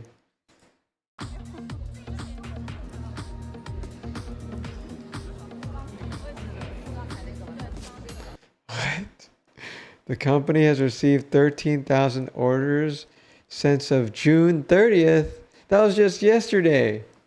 What? There's a lot of rich people out there, guys. Nah. No way, guys. No way. They're lying, yeah. It's them buying their own product.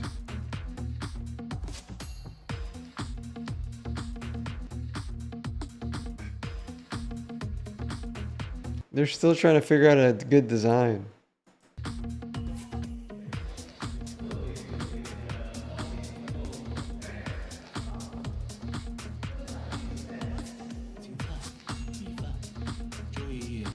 Like there's agreements that aren't actual sales, yeah.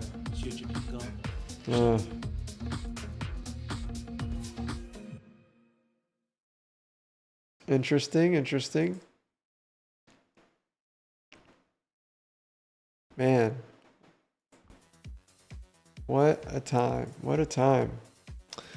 Slowly getting there, guys. We're slowly getting there.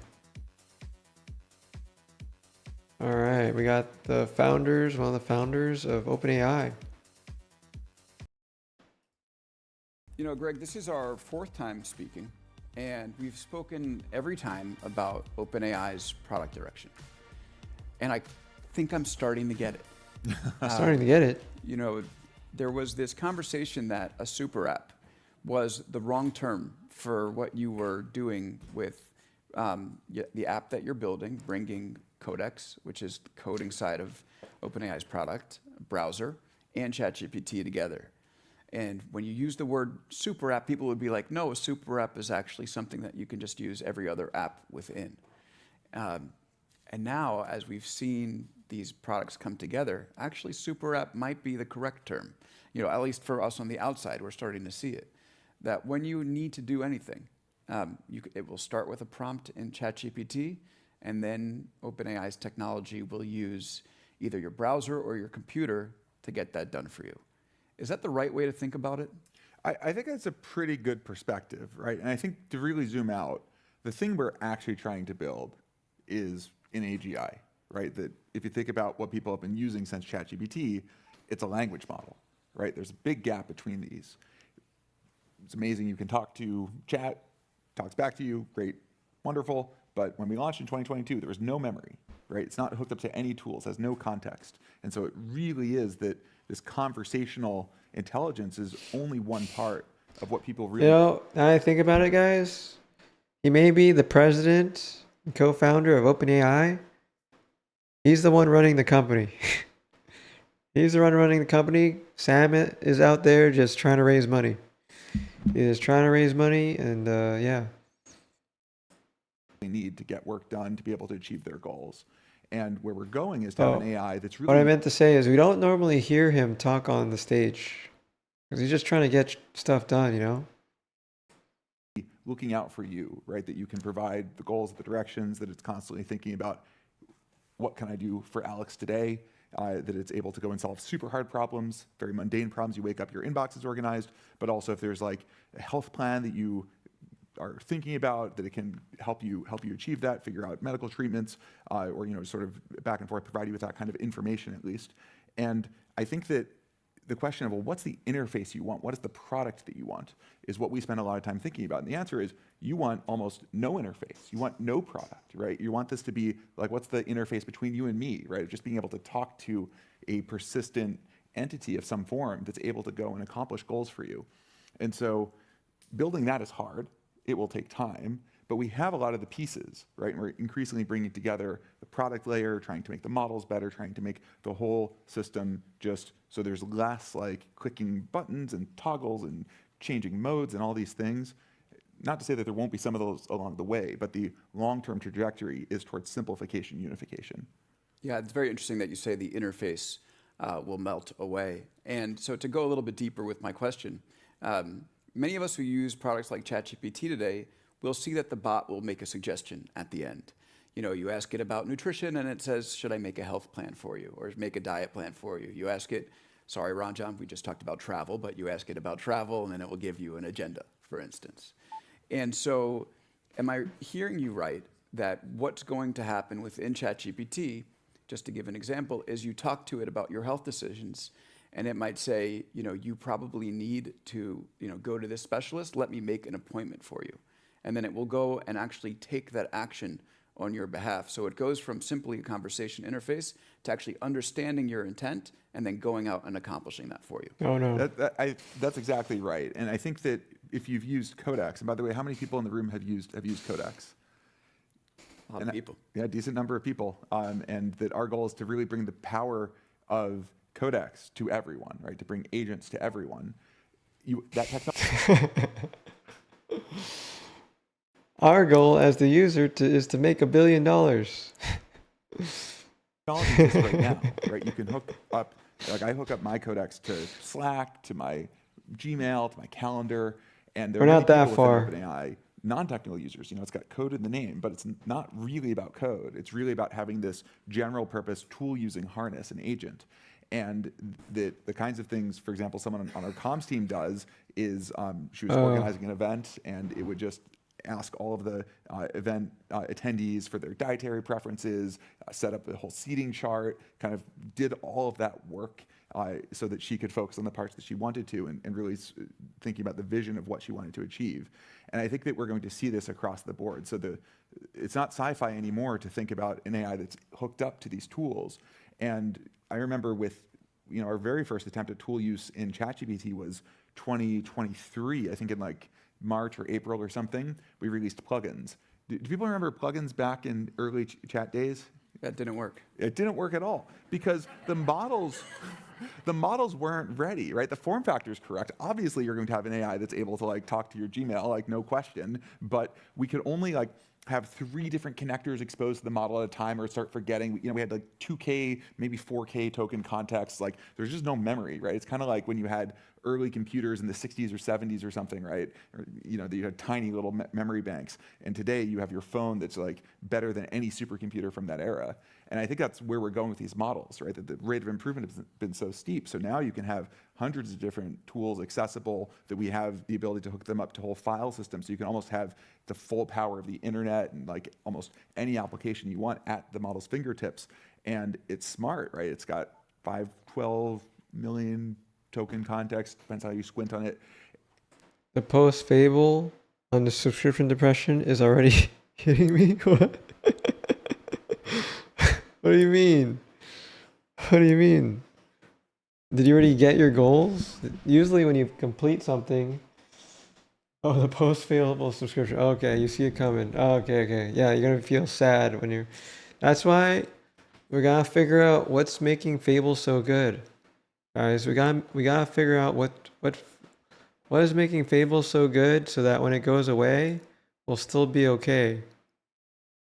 We'll still be okay, guys. How are we gonna figure it out?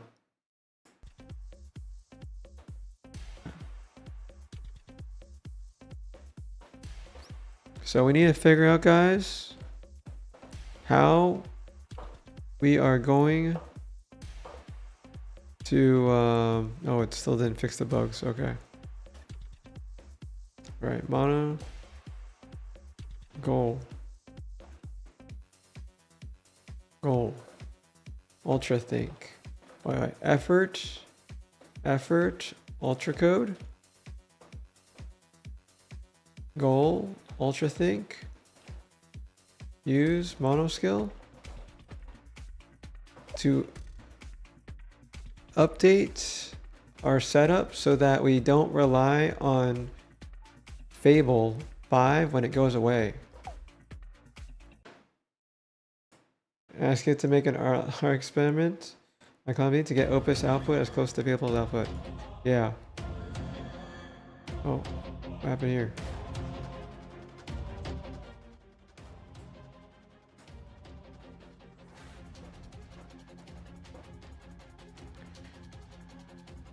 Use our model skill to update our setup so that we don't rely on FABLE goes away. We need to create a recursive self-improvement loop so that when FABLE 5 goes away as a model, Opus will be just as strong without FABLE at all when working on this mono repo. And we need to have our own service to compare the benchmark to make sure the accuracy is up to at least 90%, similar to FABLE responses.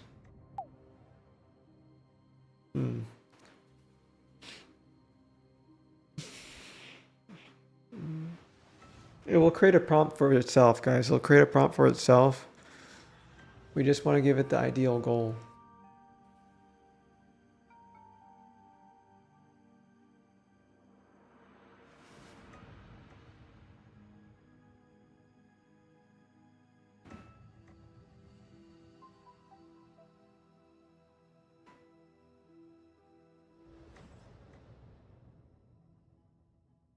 I should probably not have a benchmark, but it needs a benchmark. Oh, we're going to be spending tokens on benchmarks, guys. Uh,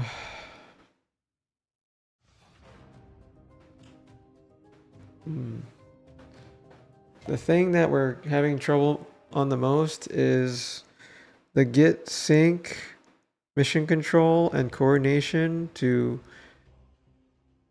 for quality assurance to fix all onboarding issues for SigmaShake SSG and SigmaShake Desktop.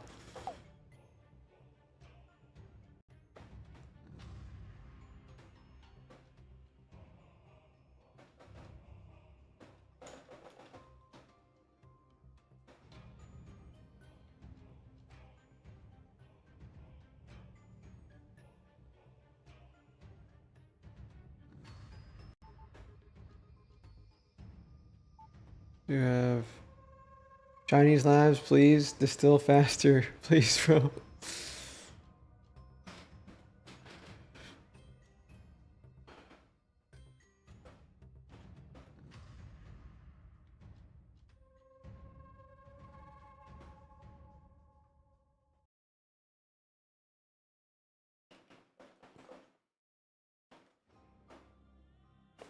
Oh.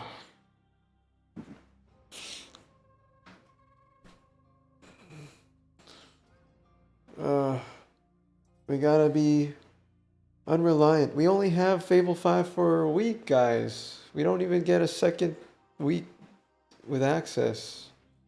I don't get a second week with access because my reset is on Wednesday. It's sad. Sad, guys. So we have to create this recursive loop so that we could at least have like same quality. I think that we're money. Hey, hello. How are you? Welcome. Are you new? My brother. My brother. You calling me your brother? Are you my twin too? Welcome. Yeah, you're new. How'd you find me, brother? Brother? How'd you find me? See here. Oh, what if I redeem my usage too early? What happens? I'd be so sad if I accidentally clicked redeem, guys. I'd be like, what the heck? I just, why didn't it let me redeem when I had, 71% left? Yeah, it'd be pretty messed up. Pretty messed up, guys. Distill, Fable. So I'm trying to distill Fable 5 to get all the secrets, We need to be able to distill it. Man, guys, it still hasn't fixed wait, it needs to fix all these bugs. Oh my god. I was asking permission for all these things. I gotta keep my eye on that one.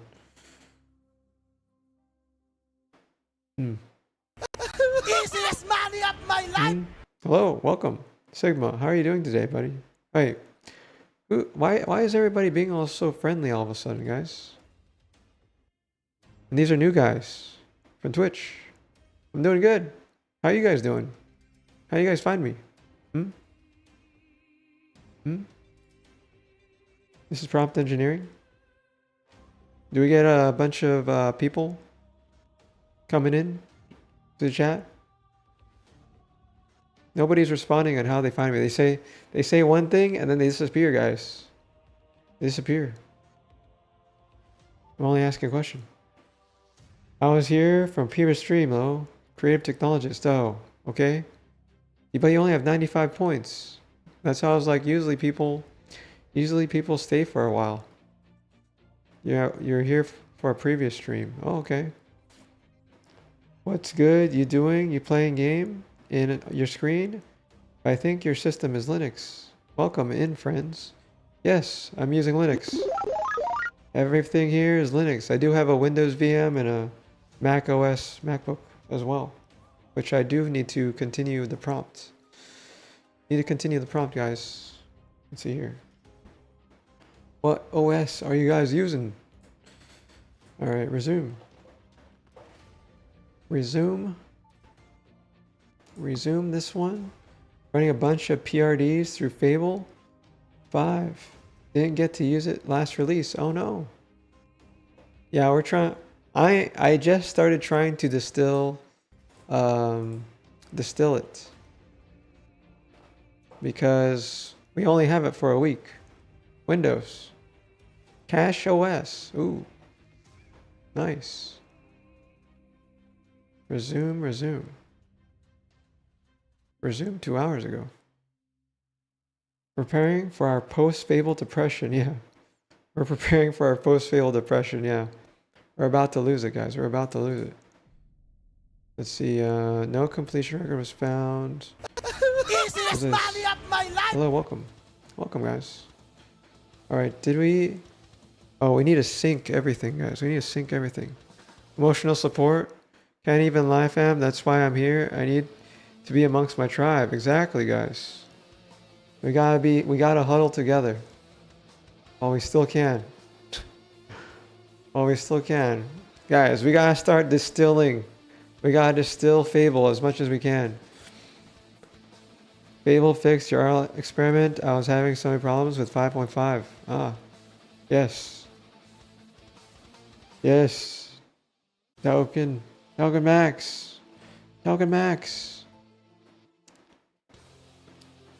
5.5 Opus. Plus Opus. Yeah, we had both. First, engineering the heck out of their long form solution architecture. You're interested? You are interesting. Can you give me your LinkedIn? You want my LinkedIn? My LinkedIn's just a filler LinkedIn. We could connect. We could connect. You could connect to my LinkedIn. You'll be my first connection, guys. You'll be my first connection. Guys, I grew up with no LinkedIn. That's why I have none. So professional, yes. So professional. Here, guys, if you want my LinkedIn. Guys, I grew up in security, breathed it, born in it. We didn't use social media. We didn't use social media because you'd get doxxed, blown up, threats, found, you know? But if you want to know, there it is. You could be my first connection. We could connect. We could connect. And then we could know about you, sort of. Hopefully nothing freaky going on.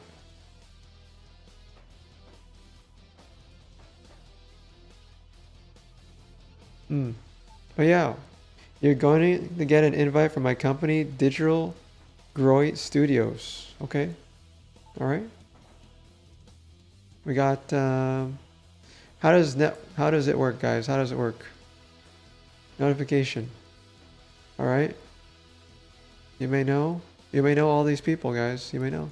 Do people just randomly like connect with everybody? Not invite, but a connection. All right. All right. Okay. Got it. We're just starting, guys. We're just starting. One connection at a time, guys. One connection at a time.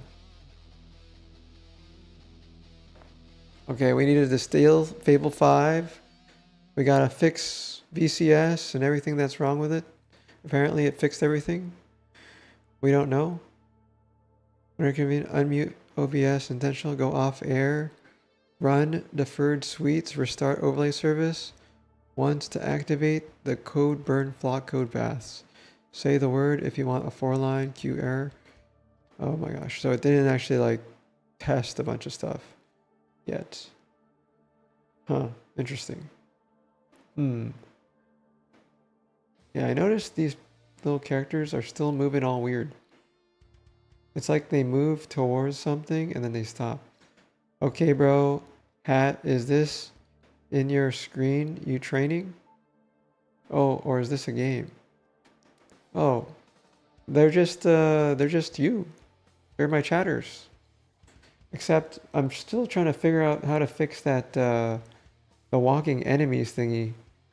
The walking enemies are all weird. They act very weird. You know, I just want to give all my chatters a body. Because they're chatting around. Have something to see their name with, you know? as they're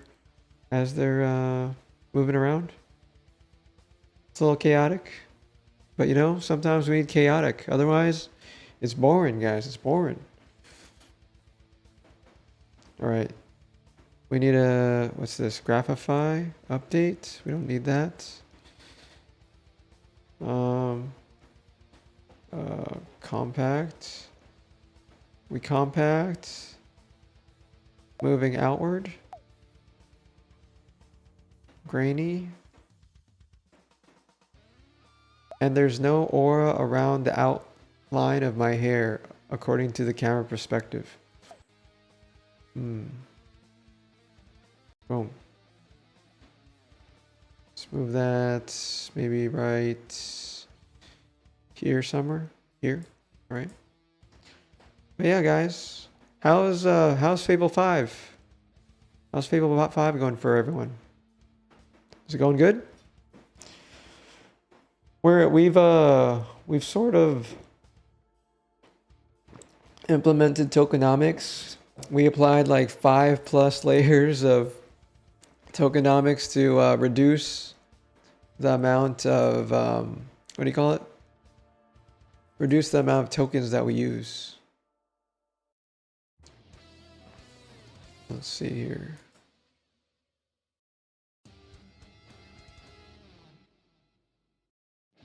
$50,000 tokens a second. Tokenomics. We've headroom reduced the amount. Man, SDK is killing it on token use. But it also doesn't show ponytail. Bro, wow, you don't use ChatGPT for what? I use ChatGPT. What do you mean? I'm using Codex. But I've only recently gotten Codex.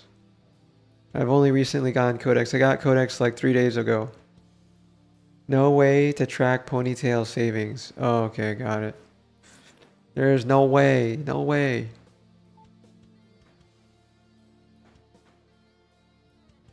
But yeah, I spent a good amount of tokens, guys. I spent 100+ billion tokens. 100+ billion. You would have to run the prompt twice per with ponytail. Oh, I'm enjoying it. I've been building an observability layer across your custom models and commercial ones. Also got like 5 projects already spec'd out for Fable dev. Okay, that's good. I've got almost 100 projects. I have almost 100 projects created. Sorry, speech to text. No worries. We're also using speech to text. My captions are also pretty bad. Man, I really want to get my new site working. I don't know if I could do it tonight. Heck yeah, dude. Keep going. Yeah. Okay, optimize your LinkedIn profile so you can get a lot of connections in LinkedIn easy. All right, let me get. I'll get Claude to modify my LinkedIn. How about that? All right, I'll log into LinkedIn with Chrome MCP, and I'll get it done. Optimize, huh? Optimizing LinkedIn? I never thought I could do it, guys. All right, guys. Why do I have two different accounts? I have 2 different accounts, guys. I have 2 different accounts. Let's sign out of this one. Which one was that one? Sign in. All right, let's sign out with this one. Uh-oh. I have 2 different ones. I have 2 different ones, guys. Uh-oh. All right, which one was this one? Which one was this one and which one was that one? I somehow have 2 different LinkedIn accounts. All right, which one is it?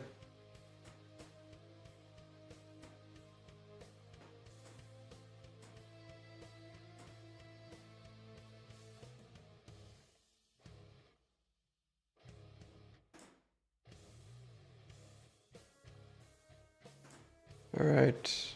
Which one is it? What's my email? Impressive.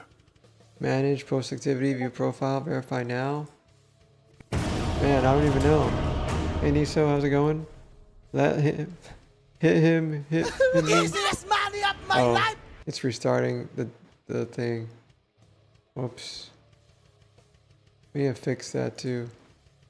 How do I... Oh, settings and privacy. Oh, there. I could barely see it, guys.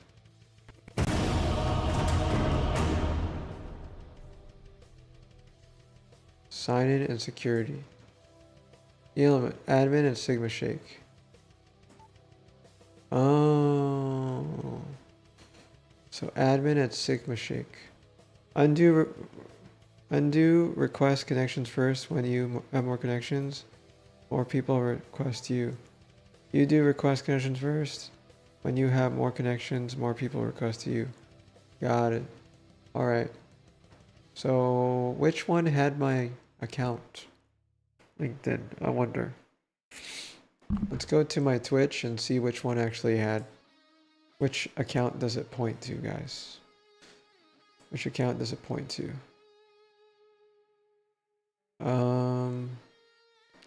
LinkedIn, here. Connect on LinkedIn. Whoops. Connect on LinkedIn. There's no LinkedIn. There's no LinkedIn one.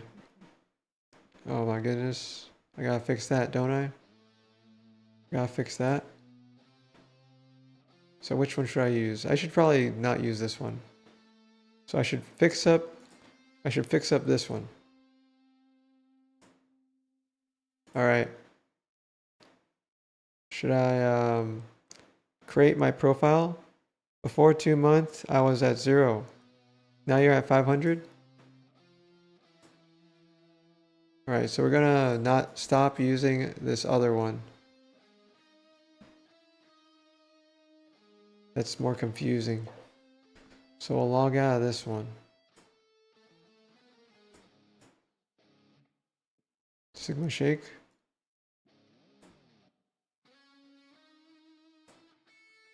Owner of SigmaShake. Alright. Need to exit. How do I exit, guys? How do I go back to my LinkedIn account? Man, LinkedIn is so confusing. Alright, let's see here. Let's edit my profile picture. Upload photo. Let's go with downloads.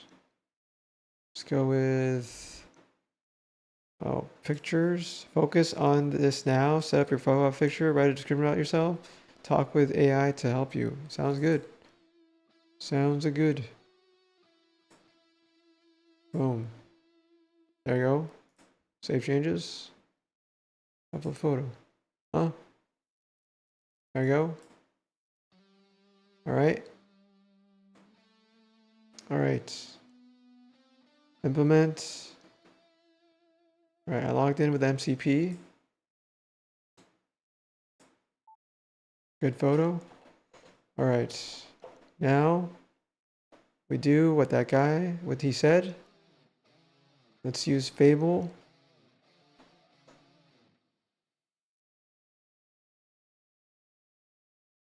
Mono. I don't even need FABLE. I don't need like all this stuff. So just update my LinkedIn.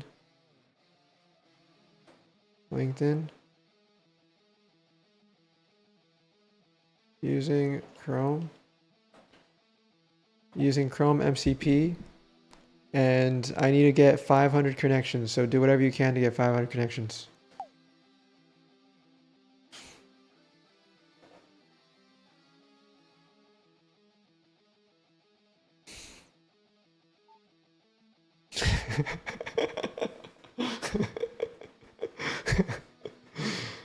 Okay, let's go. All right, fire dormant arcs. All right. Man, he already knows how to use the emotes. You just got here and he's already using the emotes. I wonder, do you have the 7 TV app too? Or Chrome extension? Or is that just a default one that comes with everything? Surprise, motherfucker. That one's easy to accidentally activate. Hello, neural networks. Because it's all lowercase. Oh, I see, you got it. Alright. I'll let it do its thing. I'll let it cook. Browser to Linux, yes. Alright.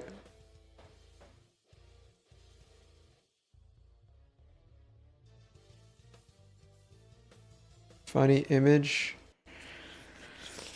So the funny image disappeared when I moved it away, so that's good. Or when I'm at AFK,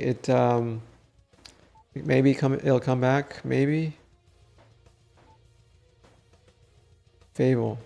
If you don't have 7T switching, I recommend it. It adds custom animated emotes like the ones you see on the stream. Yep. First finish profile, then I continue. You have more skills and you're better than me. Everybody has skills, guys. Everybody has skills. What do you call it? Bridgemine has skills. Like, I might be better than Bridgemine at certain things, but he's better than me on a lot of other things. But we'll make it, guys. We gotta reach 1 billion. We gotta reach 1 billion. 1 million's not enough, guys. E-botting skills. Guys, we're not satisfied with $1 million, guys. We have to go for the 1 billion. Our current valuation is not enough. It's not enough, guys. We gotta keep going.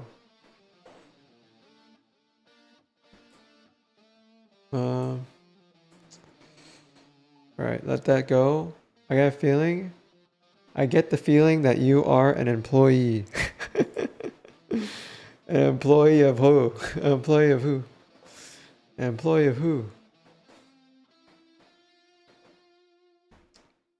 Oh, let's go here.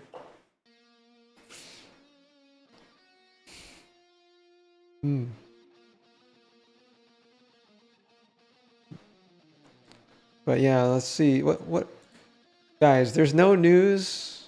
Everybody's just using Fable right now as much as they can. They're using Fable. Do any of you would you pay API usage to use Fable, guys? I don't think I would. It's not intelligent enough. It's not intelligent enough.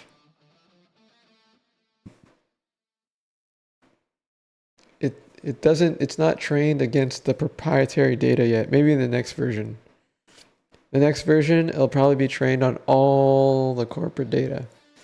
All the IP. It just eats it all up. And then it'll be godlike. It'll be as good as all the engineers combined.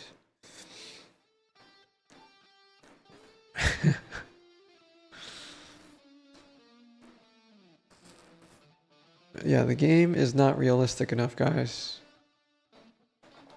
Compact. The game is not realistic enough. We gotta keep... I'm not sure if I should keep pumping, though. There's just so much things that go wrong with using multiple...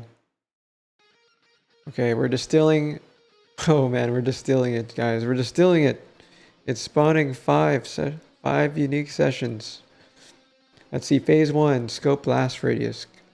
Phase 2, ask user a question.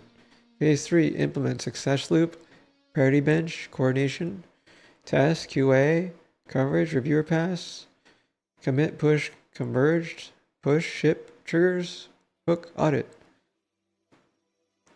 So we know everything Fable would do, guys. We know everything. So when it goes away, we'll have the same performance. I'd rather invest in that, right? Invest in having your weaker models perform just like Frontier ones. Also, what is this doing? GitHub SigmaShake. Verify home.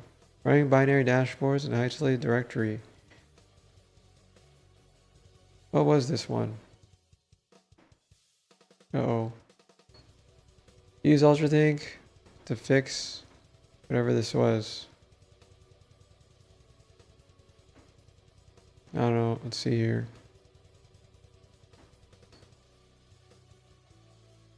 Okay. Oh, use FABLE S. Yep. I've been using it for over 6 years now. It pretty much has my trust, and I don't have to worry about drivers. They just come baked in with, supported NVIDIA drivers. And so I never have to deal with like matching kernel with NVIDIA drivers like you do with like Arch and other operating systems. So it like makes me not have to think.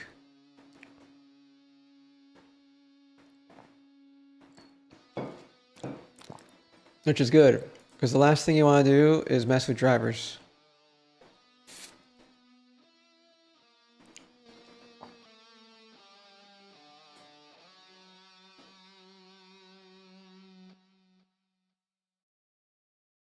What are we looking like for today, guys? What are we looking like for today? Maybe we search for a matrix.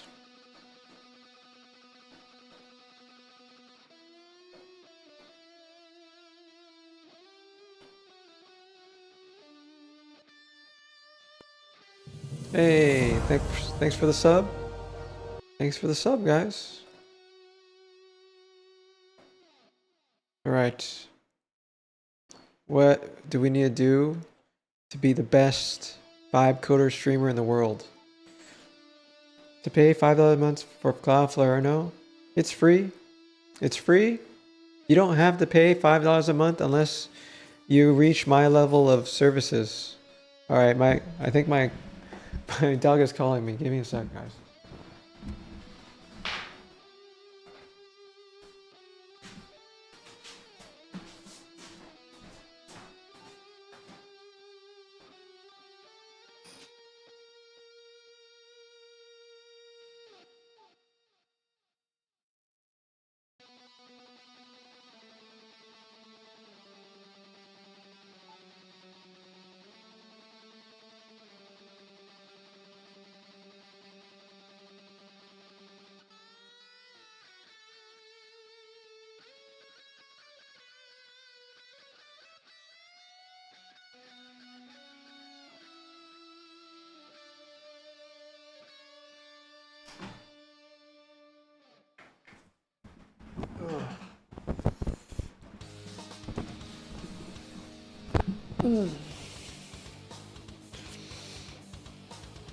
To pay $5, I was trying to do some extra worker stuff, but I'm gonna skip it. I have free tier already. Yeah, complete your LinkedIn for your own benefit.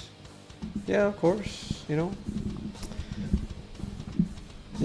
I'm doing it right now. We're working on it. Let's see what the progress is, guys. What's it doing? What's it doing, guys? What's it doing? TypeScript, skills, TypeScript, artificial intelligence. Bro, it don't take more time. It don't take more time? Yeah, it's gonna take a while. I'm just gonna let it do its thing, guys. The thing is being built. The thing is being built. Watch it cook, guys. Watch it cook. Watch it cook. It already made a post, guys. It already made a post.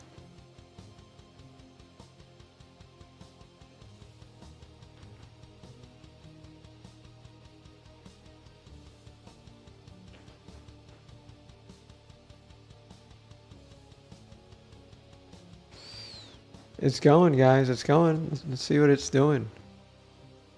It makes me sign up for premium. Puts in my credit card information. Ooh, I found a past conversation of his credit card. I'm gonna use it. pays for LinkedIn. Starts going on all sorts of stuff. Okay, give me your GitHub. What do you want to do with my GitHub?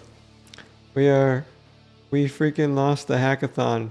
Oh, I forgot. They didn't notify us. Yeah, it's okay. It's okay. Liberate Turtle. It's okay, man. It's okay. We lose some, we win some. All that matters is that we did it. We did it, guys. That's all that matters. I didn't even look. It's not okay. It's not okay. Do you want to talk about your feelings on Discord? I'll be there. Wait, let me set a timer so I remember my dog to come back. Post your projects, certifications. I ain't doxing myself. I'm not doxing myself. I ain't gonna do that. Think of this. Think of the account as a little side anonymous project. You know, just be glad. Just be glad you're able to be here. All right, just be glad. It's not about the LinkedIn, you know. It's about there's more to life than connections. It's about enjoying your experience here in the SigmaShake community. But I don't know how long you're gonna last here. I mean, we do stream 12 plus hours a day, so if you want a place to hang out, we're here. We're here. We are here. We're all vibing. We're all creating a secret society. Only the true vibe coders come here. Let's see here. Let's see, did it finish my secret society? Alright, but I definitely appreciate your help. You know, you've been really helpful. Trying to, you know, come in here. Trying to get us connected, you know? But there's more to life. Oh yeah, if you want my LinkedIn, you could search for it. It's already in /GitHub, I think. Or bang GitHub, I think that's what it is. But it's just a GitHub, you know, nothing crazy.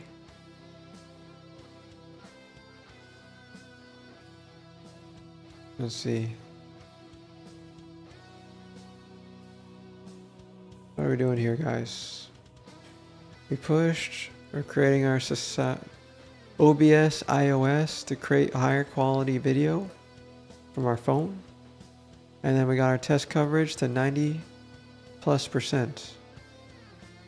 Alright, that's good. We are getting this goddamn site working. What are we doing? What site? Then ClankSync. ClankSynced.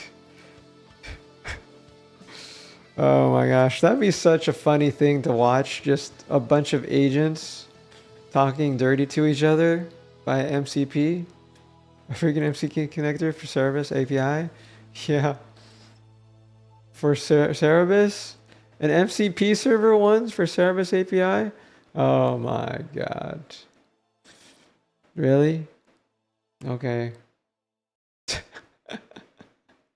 We didn't create an MCP server, so we created one for you. Then you won. My gosh. What is that? What is this? Everybody can create an MCP server. You just type in Claude, create, you know, MCP server. Done. Done. Done, done, done. It's okay, guys. It's okay. When we get big, we'll rig it. One of the team members was an ambassador, whatever broski. Yeah, it's okay. Exactly. Yeah, when we get enough people, we'll rig everything in our favor too, guys. ClankSpank MCP. I don't want to use all my tokens for ClankSpank. That's a lot of tokens just for ClankSpank. All right. How's our Secret Society emulator thingy? Did we get it built? Let's see.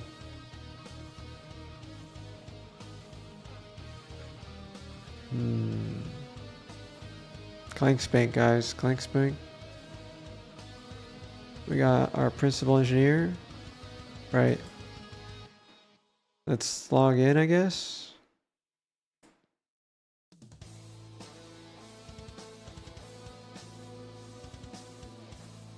Alright, let's go here.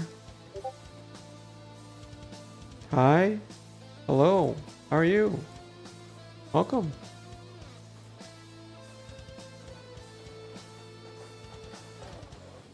What would you like? Good? Oh no, it didn't publish the app, guys. It didn't publish the app. So we'll have to publish. Compact. Some guy said hi. Let's see hi. Hi. On channel. Stream chat. Hi. What the heck? Messages failed to load. My Discord disconnected on me. Hello? Am I still connected? Hello? I think my Discord just like died. I'm gonna go on Discord again. Not sure what happened. Drop frames. I guess I'm gonna have to quit Discord.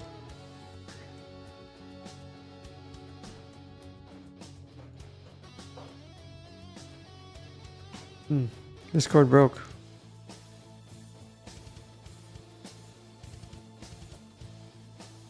Discord has broken. Update failed, guys. Oh my god, guys. Discord just got compromised.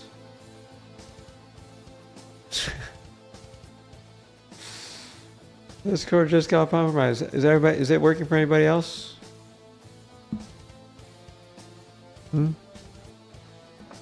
I mean, it works on my phone, I guess, but it's not on my, it's fine for you?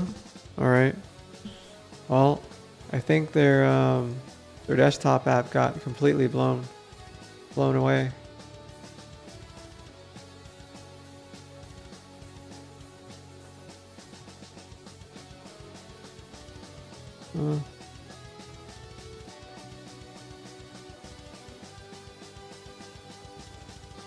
That or Claude did something to break it up.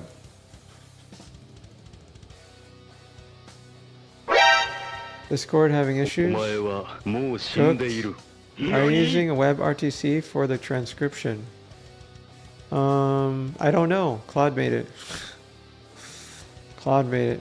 It's just a web server, web app that renders it in a source in a OBS. Lame-o. Fair enough. Yeah, like I don't know. I just tell Claude make it, but it's definitely a web service. Welcome in, welcome Neural Nemesis. Everybody that comes in, I always say, for the first time, how do you find me? How do you find me? How do you find me? Update failed, guys. Update failed. Oh no, guys. That means something happened to Discord. Something happens. You showed up on my recommended list. On what?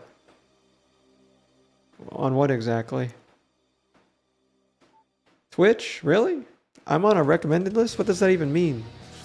What does that mean? Should I change, guys? I should change my profile picture to me with like Super Saiyan. Like, I'll change my what do you call it? Profile picture.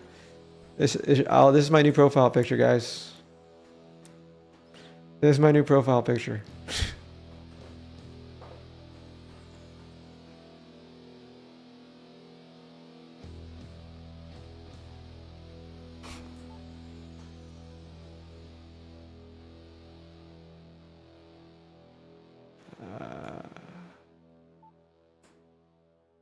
Bring back the hat. Oh, bring back the hat. On the hat. I watched the other software and it shows related content. Got it, got it. Got it.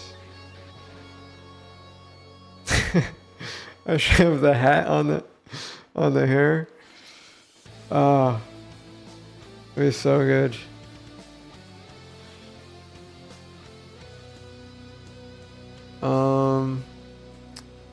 Let's see, guys. What? Wait, all right. We wanted. Yeah, let's.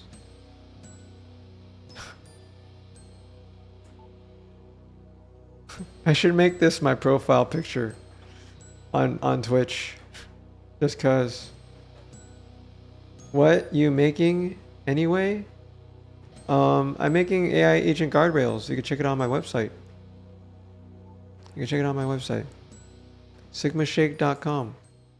I could show you, but I need to change something. But yeah, SigmaShake.com. You can check out what I'm making. Right? Are you a specialist in cybersecurity penetration testing? I'm just in cybersecurity, mainly in defense. Security, defense. I can't do offense on stream, but like posting, how to defend stuff is what I usually work on. All right. How do I go on my channel?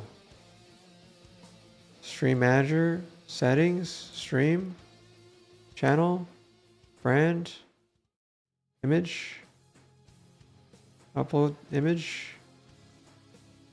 Oh man. Damn, guys. Damn. Oh god.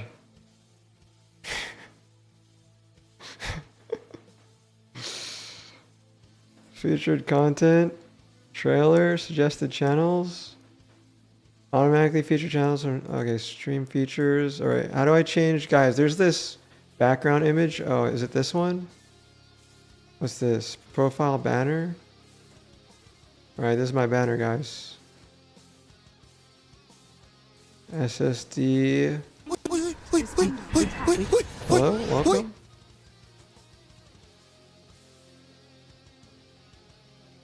Oh, where's my YouTube one? YouTube?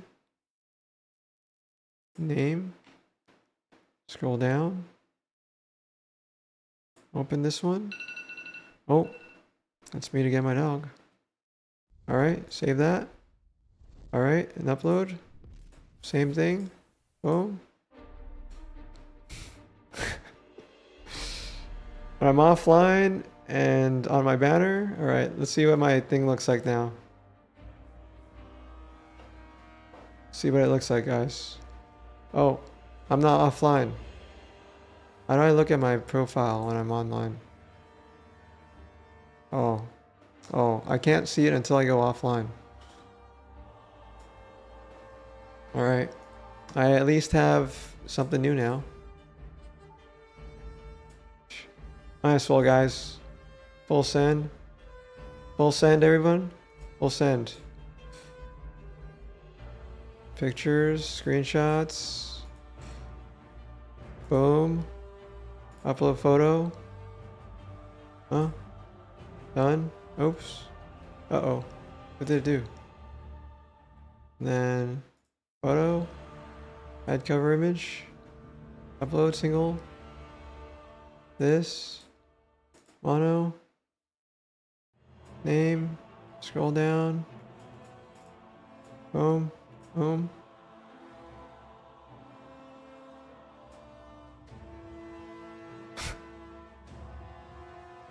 There we go, guys. I burned over.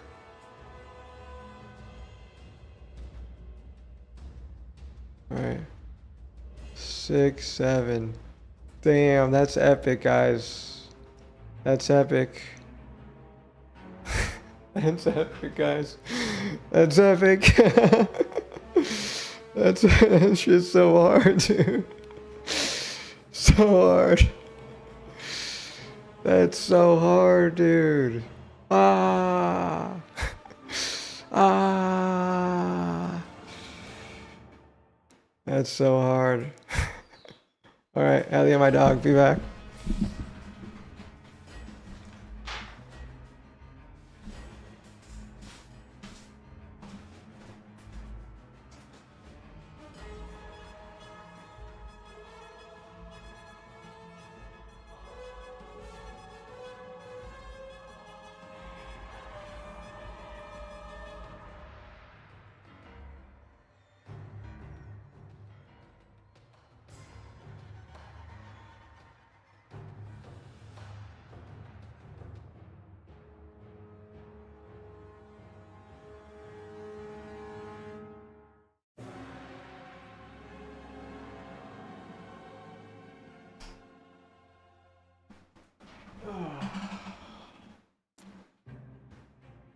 Oh.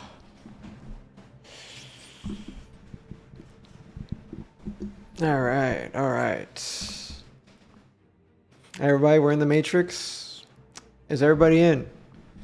Fasten your seatbelts, guys. We're getting in. We're going in, guys. We're going in. Boom, boom, boom, boom. Bing, bong, boom. Bing, bong, boom. Bing, bing, bing, bing, bing, bing, bing, bing, bing. Pew, pew, pow. Poo, poo. Pew, pew, pew, pew, pew, pew, pew. Pew, bing, bong, boom. Boom, bing, bing, bing, bing. Bing, bong.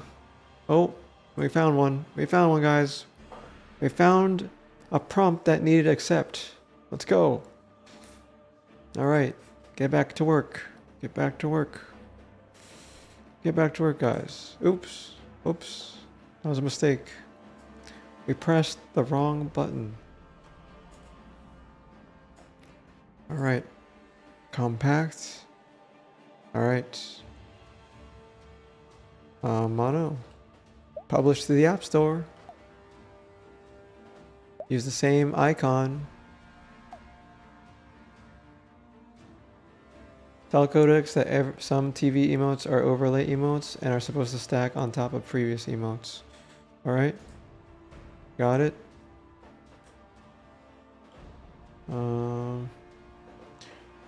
Let's use Codex. I should not use, what do you call it? I'm going to Codex. I'm going to tell you something, to be honest. Don't picture of that. Make it normal photo. Otherwise, it'll look like you're one of those scammers. Post as regular post. It's your personal profile. This is not my personal profile. This is my social media profile. It should be able to figure it out. Okay. Yeah, I know. Wafg. I understand your helpfulness. All right. I understand your helpfulness, but I'm not trying to have any form of, like real professional linked to a real identity. This is we're just, having fun on the internet here. Just like everybody else. We're not trying to be a scammer or anything. It should be figured out. Let's see here. Make your profile reflect who you are, but your posts and account descriptions. It's just gonna be an account to get connections, okay? It's not meant to be shared with real people. It's just meant for my community, specifically my community only, that are the only ones that I want to connect with, nobody else. Anybody outside of our community, we don't connect with. You feel me? You feel me? Only the people in my community should be connecting with me. Nobody else. Nobody else. It's a cult. It's a secret society. It's not meant for all the professionals out in the world, Let's see, where was I? I need to go on here, right? All right.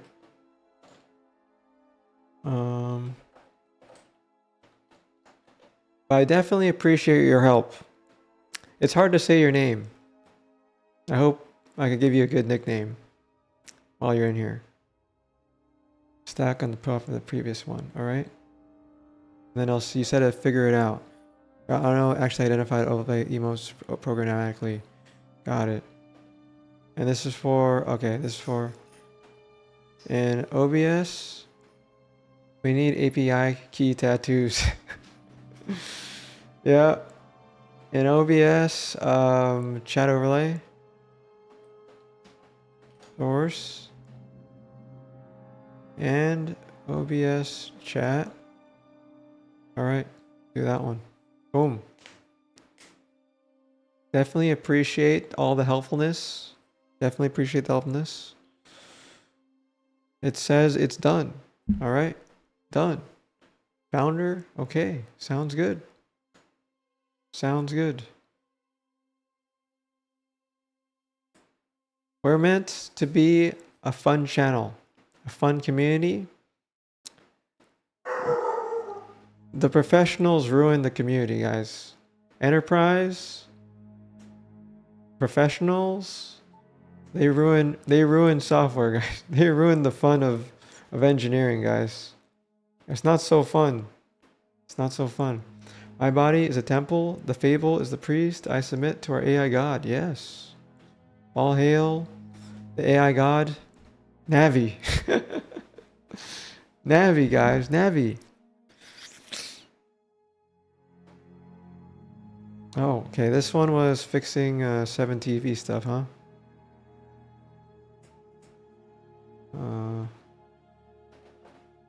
Emote fix.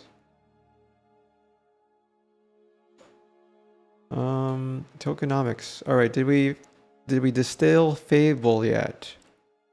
We need to distill Fable. Make sure we're able to make it work when it disappears next week. VCS. All right. The boss health looks horrible. Do you have a demo of your product? Any video I can watch? Does it scan code or just strictly agents? I'm doing zero marketing for my product other than this stream. And I don't demonstrate how it works. The website sort of shows you, but if you really want a tour, I'll let you know. I'll show it right now. Just for you. Oops. All right. See here? So there's several ways to start it. Depending on your power level, you're either a Linux user or a Windows user. We use SonarQube at work. SonarQube.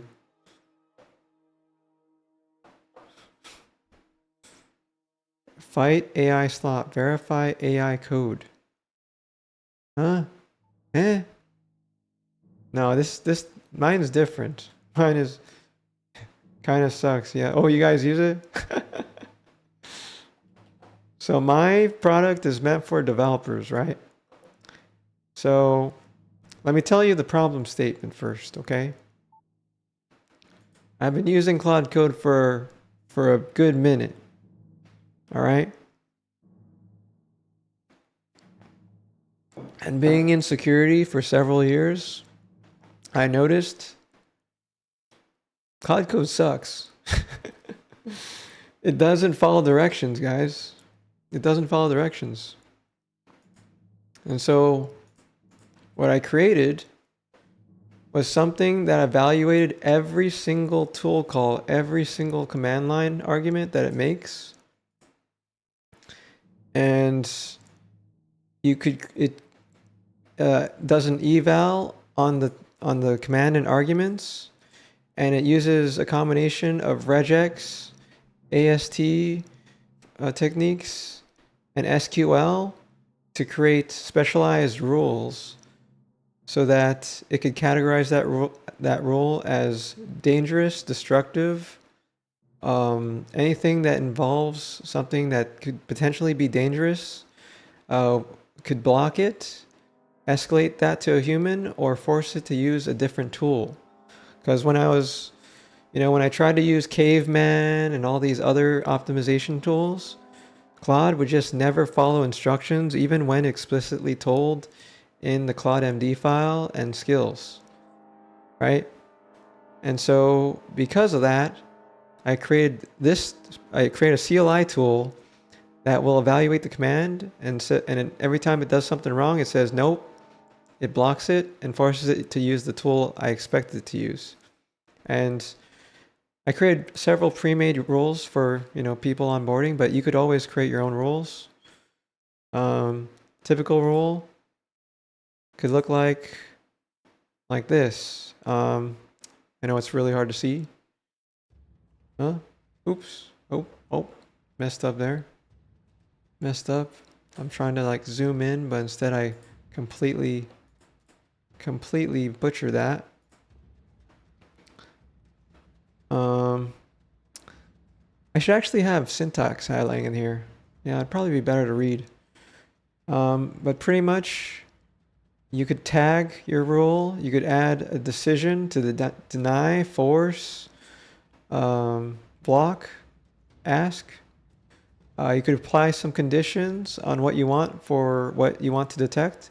And I don't create any of these rules. AI, Claude, FABLE, all generate rules for me. But every time I see my agent do something wrong, I tell it to create an SSG rule to make sure it never happens again. And if the model does encounter it, it will send a message, it'll block it. It'll return a message to the model saying it was blocked because of this. Use that instead, blah, blah, blah. And you could actually, instead of baking all your context in your system prompt, like Claude MD or HMD, you actually bake it in a rule here.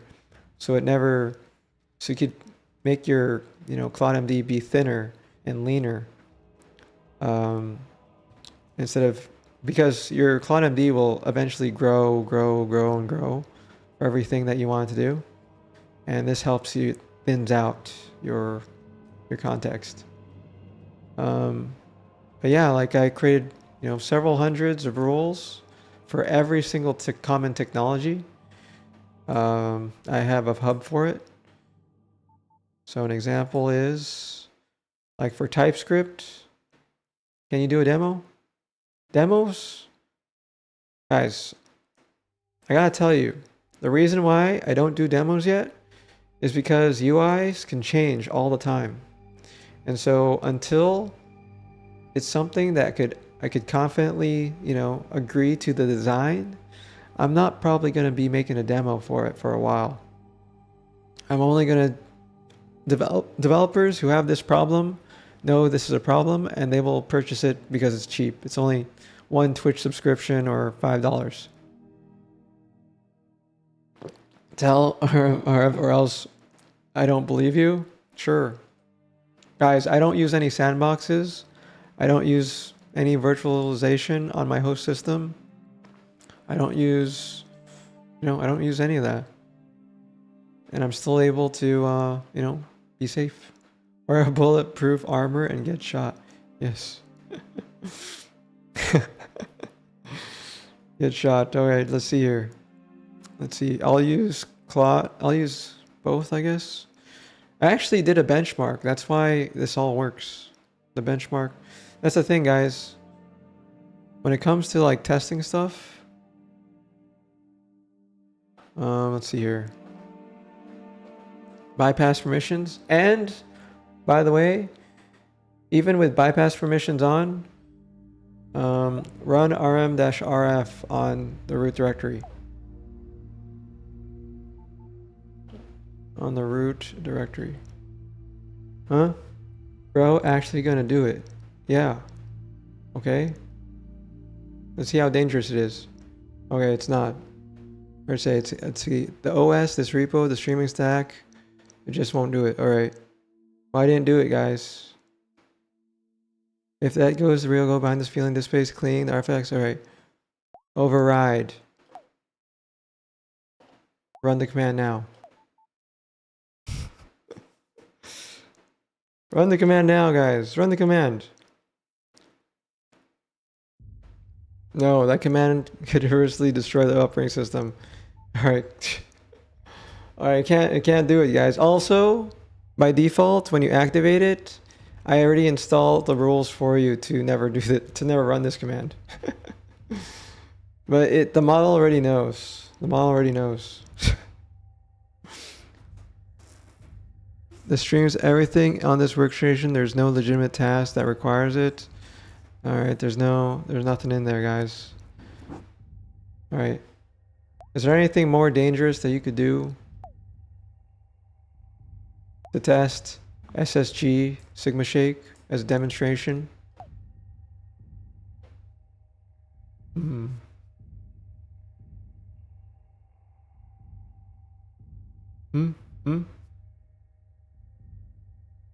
Right. Also, we're using FABLE, guys. We're using FABLE. Is there anything at all? Please do something more dangerous. I'm not going to brainstorm the more dangerous thing I could do. The worst case, the same thing. All right. FABLE is flagged safeguards intended right now. Safe coding cybersecurity. Okay, all right. Now I've been flagged, guys. Thanks a lot. Thanks a lot, guys. All right, 2 real options. We're working to refine them. Switch to Opus. Send feedback. All right. All right. Now we switch to Opus. So this is the first Opus switch that we've triggered. It switched to Opus, guys. Now we have to switch manually to Fable. All right. Good thing, guys. The only thing that I could do right now is Shakedown. Shakedown actually does the destructive commands. I wonder if it says. That's literally the defender's benchmark for this. A MITRE attack tag corpus of destructive persistent evasion. Yeah. Grade and how well SSG contains them with a benign control. Set to block everything. Can't game the score. It exercises dangerous commands in contained harnesses instead of against a live box. Alright. Both prove the product works without me proposing. Oh, let me scroll up. Yeah, both prove without actually destructing want me to run governance evals against the representative dangerous commands. Or both. Oh, what was the first one? It says, yeah, SSG can evaluate a candidate tool call and return deny, ask, allow without running it. That's the clean product demo. Feed it RMRF, power cap lift, git add -a, raw, Docker run, go test, etc. And show each one denied by the corresponding rule. Oh, well, even Fable let you know, guys. Do you think Fable's lying to you? I don't think so, guys. Anyway, going back to it. Even guys, you get this product if you're just a Twitch sub. So if you subscribe, you automatically get this. So you could try it out. It's not that harmful. You're already on Twitch. And it's pretty cheap. Pretty cheap with the subscription. So everybody's asking all these things about me and all these things. Guys, you haven't even bought the product yet. And I'm still, you know, doing what you say. I didn't have to do it. Anyway, going back to it. Where was I, guys? Where was I? Man, we sort of sidetracked there. Oh, my tab crashed. What was this doing? YouTube? Celebration music? Oh. We didn't have anything there. Anything here? Oh, reuse the SigmaShake brand. Attempt a relay sign upload now. Alright. We need our Secret Society app. Test coverage. OBS. iOS. What? Card? Got the card. Guys, let's see here. We need to make sure... Oh, did we actually make sure the onboarding experience was good, guys? Fresh mate! We need to make sure the onboarding experience is, you know, still good according to Fable. Guys, according to Fable. Okay, we fixed all the fixes. Okay, we need to publish everything. Wait till off air. We need to come check out your... Okay, give me a second, guys. Let me check out my thing, guys. Hub page prune. What the heck is this doing, guys? What is it doing? What's the shells that's running? Idle. Graphify update. While loop. Oh my god. So it just wants me to stop streaming? No, we needed a compact. Mono. Use SigmaShake mesh and mission control to publish and distribute this update to all platforms. We need to keep everything in sync according to SigmaShake workspace checks. All right. Another thing, guys. Another reason you could probably take me seriously, other than my hair. Other than my hair, guys, is I am doing vibe coding the right way. And I'll tell you why. I'll tell you why. One is I focus on security first, right? I focus on security, being in security, right? I set myself to a high bar, okay, when it comes to releasing software. Let me just sign in really quick. All right. I mean, there's some. I do compliance checks against all my services daily, all 100 plus services. All right. I'll show you that I have about, oh, not 100 plus, all 90 plus. I'm almost at 100 projects, guys. I'm almost at 100 projects. One, I'm production ready. According to FABLE, I am production ready. We do lots of checks here to make sure we're production ready. There might be some things that may not be aligned right, but you know, we're getting there. Two, we set each service at a high standard to be certified. You know, some that are just created might not be fully certified yet, but we make sure everything tries to reach a gold standard for every service that we make. We have some that are silver here, some that are gold, etc. We make sure every service that we have that we make is AI native, and we keep track of that, right? What does AI native mean? It means it has documentation for the agent, it has a CLI, it has an MCP, it has an API, it has an agent integration, it has specialized agent files on how to modify and update it. Arch or Debian better in your opinion? Arch, of course, Arch. Debian has outgrown itself. Although Ubuntu is the standard, everybody uses Ubuntu. The whole market share for production applications is Ubuntu. I rarely see people use Arch for anything. I see a lot of Debian, but Ubuntu is a flavor of Debian, right? Or Debian, or I forgot which. Well, pretty much Debian existed first. Ubuntu was built after, right? Arch is good for personal use just because the documentation is just so good. Like, you could literally be disconnected from the internet, and as long as you have Arch wiki documentation, you could survive. You could survive with just an Arch, wiki and the ISO and a computer, and that's all you need. That's all you need to survive the apocalypse. All right, sir.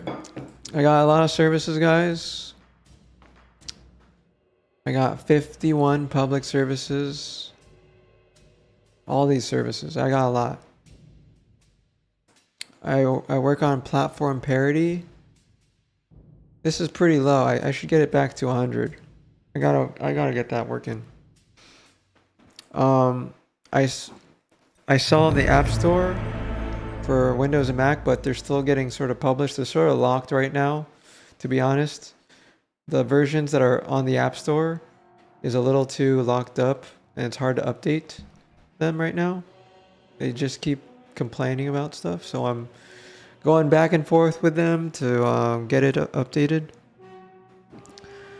I set up harness parity checks to make sure all my features work for every harness.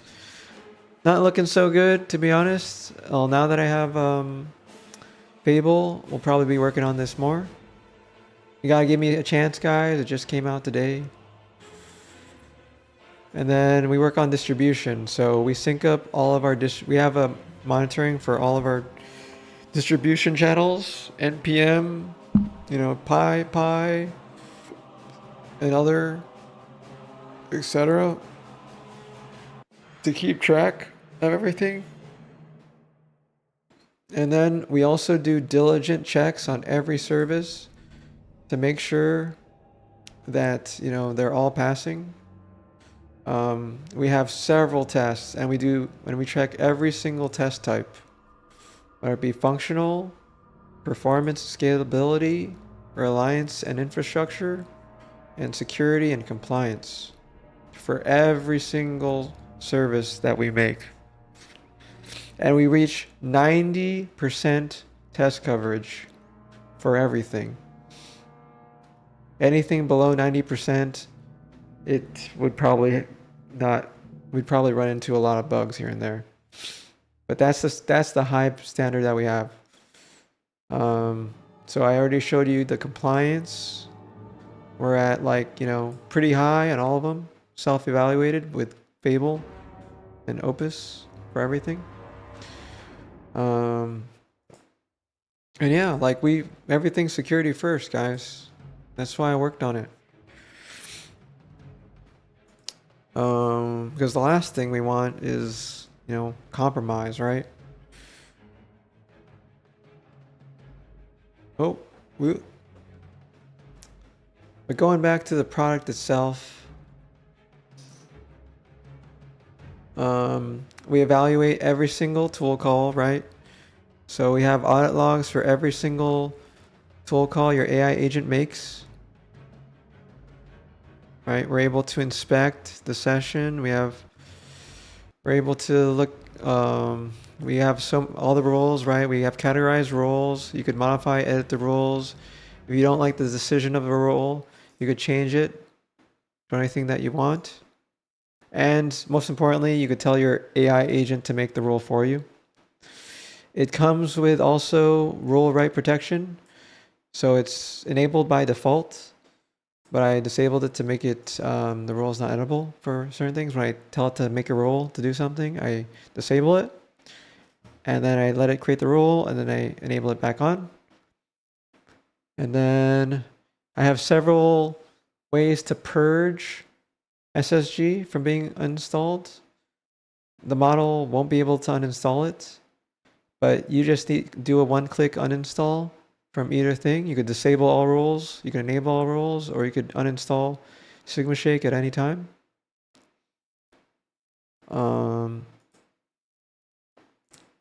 See, also it has config guard because there's a lot of malware that once they get on your system, they stay persistent on your AI agent by modifying your AI agent's configuration, and as well as potentially memories.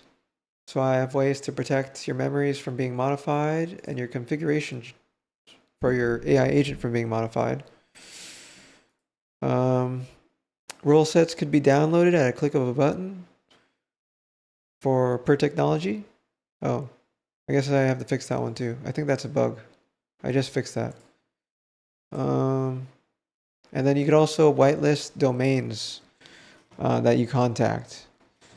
So instead of getting prompted to make a requested domain, you could whitelist it. Tracking some spending and usage because people ask for it. And then resource limits on the tool itself, so it won't overutilize your system. If it does, it doesn't really use that much CPU and memory because it's highly optimized. But if you want to limit the memory and CPU utilization, you can. And then you have your audit logs, your way to monitor. This bug too. We just fixed that. And then I'm also embedding an EDR, a plugin, so that it literally lets you know if your device is compromised. So still working on that. And that's pretty much a gist. You could most people look at this needs to be fixed too. You can go back in time to see your agents doing work and stuff. But yeah, that's pretty much it for the demo. The demo, I still need to work on a demo, but the product changes sometimes. So especially the UI. So one day you see something work one way, and then the model decides that it wants to do something else. I want all your projects. You want to see all my projects? Oh man, it's a lot of projects. You sure about that? Let's see here. Yes, continue watching. I want all your projects. That'll cost you $3,431,822. It comes with a hair. It comes with a hair, which is probably worth it.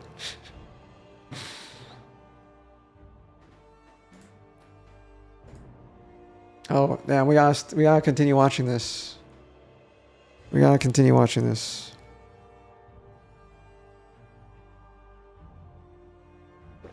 Yeah, I can't explain all 100 of my projects. It'll take too long.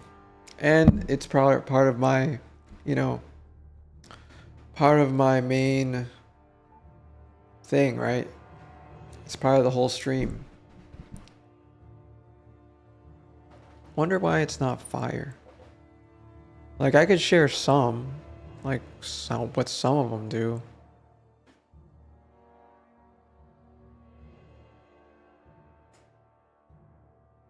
No, I'll only share it if you're a sub. If you're a sub, I'll share it. I'll show you it. I'll show you and show you what each service does. But yeah, otherwise we're just gonna watch and continue this. And the capability level is also getting so powerful. Don't give up. Don't give subs, guys. Don't give subs. He has to buy it from his own pocket. So I know he's a real person. You can't just give subs, guys. Definitely not show me your slop. To achieve things they couldn't otherwise. Like, we are on the edge of this era of agents really transforming how we all operate, whether it's in software engineering, finance, legal, sales, and in our personal lives too.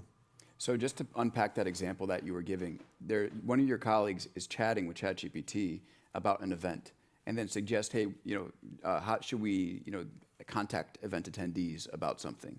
And instead of like saying, okay, I have to do that, and going into an event program, basically what happens is the interface will take over from there. Once it says it's a good idea and you agree, and then hook into whatever tools you're using and then do it for you. Exactly. So it uses its Gmail connector, searches through your inbox to find all the people who are attending, and then if I'm not ready for that, guys.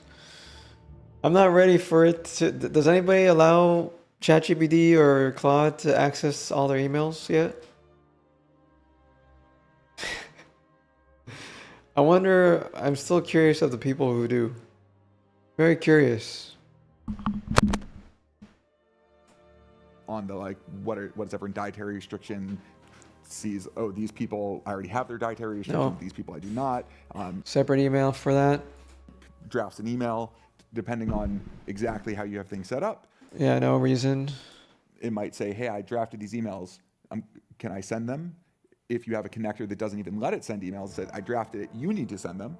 In a different world, you could also imagine that you've built enough trust with the system where it says, I drafted the emails and actually sent them. And I think that this actually points to a really important aspect of the agentic era. Which I'm just going to let the music keep playing too. Learn how to build trust with these systems, where they're good, where they're not. Figure out what you want to delegate to them and how you want to entrust them with responsibility. And that's something we view as earned, right? It's not something that we can grant, but by providing lots of tools and control and oversight and supervision to the operator, to the person who this AI is operating on behalf of, like, we think that is going to be such an important thing. So that's a key product feature and differentiator. Yeah, and when you go back to some of the early attempts at this, there was this move that OpenAI had to let you call an Uber within ChatGPT. Oh, damn, really? A long line of companies that tried to get you to take action within chat. It never really took off. What? And the difference here might be that the chatbot can... Sigma, I saw you were drunk, so I called you an Uber at your home. To take you to your home. And take control of your browser or take control of your computer, and then you don't necessarily have to worry about, is this plugin going to work? It goes and accomplishes that for you by taking over your machine. So I wonder, if you expect a fight from the user interfaces that we have today, aka all the other apps, all the software, where to be truly useful, ChatGPT will have to not be blocked to be able to go out and execute these actions on behalf of a user. Well, look, first of all, I'd say that this is not theoretical at this point, right? That people have been using... Oh, guys, I forgot about the Discord strat, the Discord marketing strat, because my Discord crashed. I'm not even sure if it... Do you think it fixed the... Do you think it fixed the thing, guys? They fixed the bug? There are so many visual effects on your screen that I thought you were playing a game. Hey, it's eye candy, guys. It's eye candy. It's eye candy. It's a strat, guys. How else do I get people to click in here, guys? How else? Guys, there's like a bajillion streamers in here. There's a bajillion of them. How am I gonna get... Wait, did Discord just uninstall itself or something? What happened? What happened, guys? How Discord uninstall itself? Oh my god. Something happened to Flatpak. Is Flatpak compromised? Flatpak is compromised, guys? Holy moly, guys. That's not good. We better,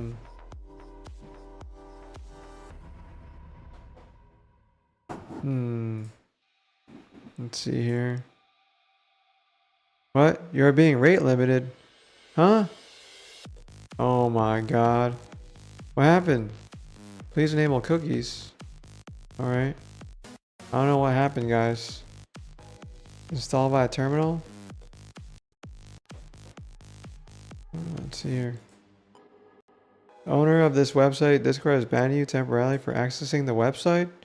What? Oh my god, they banned all Linux users, guys. They banned all Linux users. What?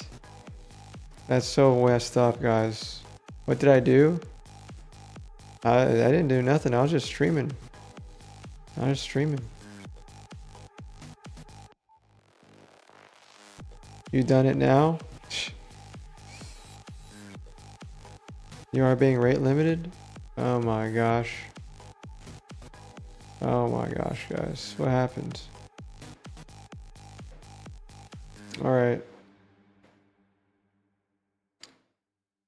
Banned from the Discord. Let me see if I get messages from the Discord. I still get messages from Discord. Let's see. Stream chat. Last thing saying was hi. No, I think they just banned my account, guys.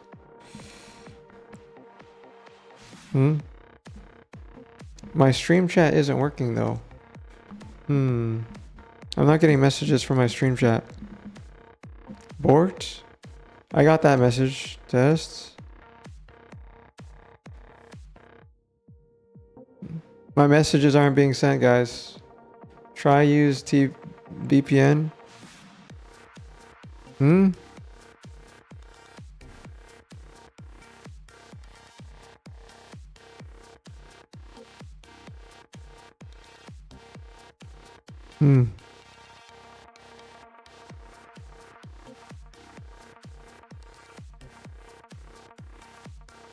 I guess it saw all the messages that it sent. Fresh mate! Well, I guess I got a message Discord or something.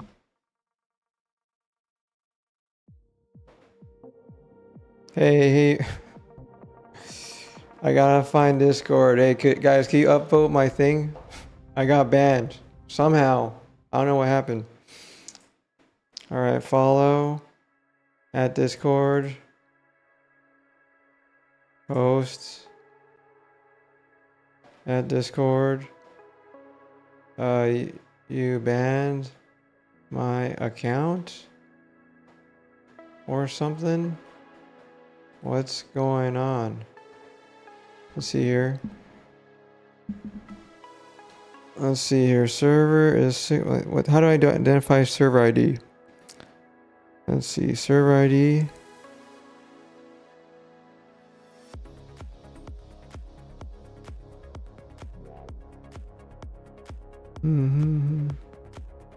Oh, I have to put it in. Alright, I have to put it in... I can't just... Oh, I can. I sort of can copy it. Let me see here. Clip. Getting banned from everywhere, guys.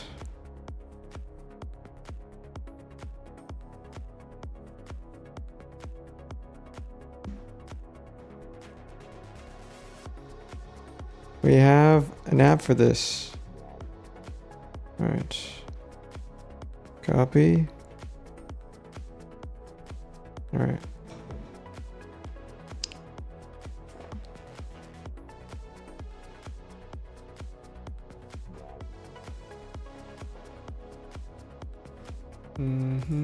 Fable got you banned, lol. Yeah, I guess so.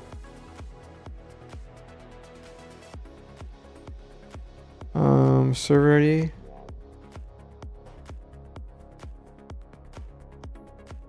User.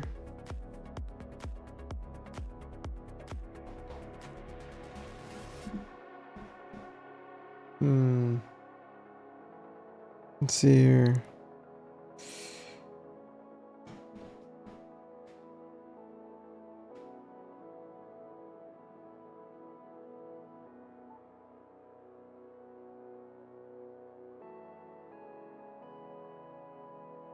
Didn't do nothing.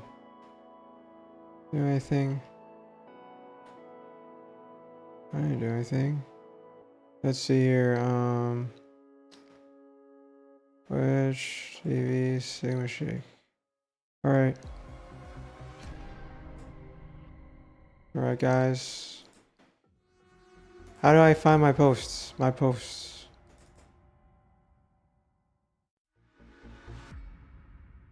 Alright, how do I find my post again? Home? Oh, here it is. Oh, explore? Nope. Oh, I just lost it. Where'd it go? Home? Profile? Replies? Oh, okay. Oh, here it is, guys. Here it is. Copy, repost, share. Copy link. Copy link. I have to turn on lights, guys. Just upload that for me.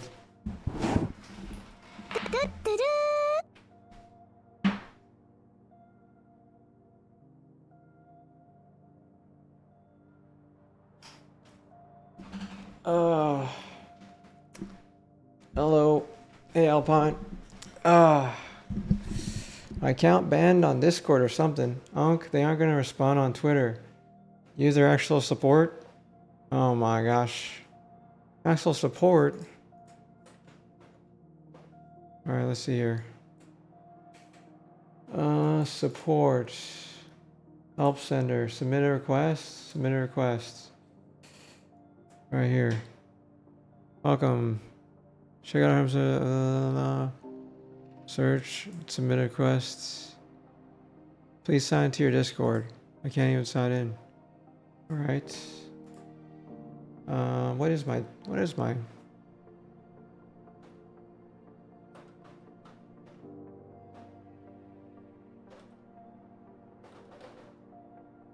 I have to sign up.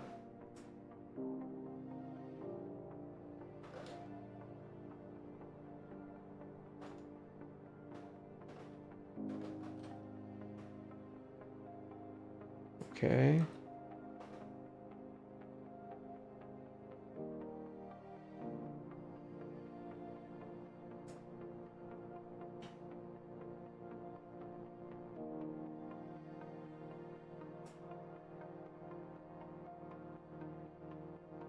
Huh? It exists? All right.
Just getting set up, guys.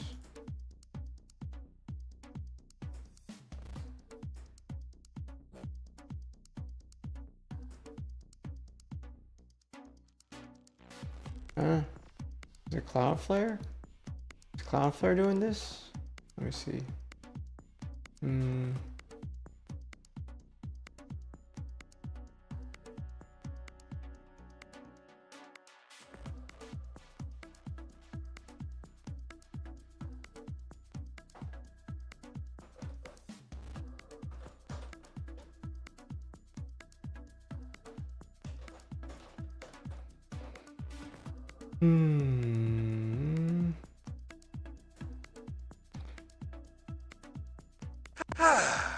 We're coming in. Hold up, everyone. Just trying to get into my Discord. Setting up Discord. So,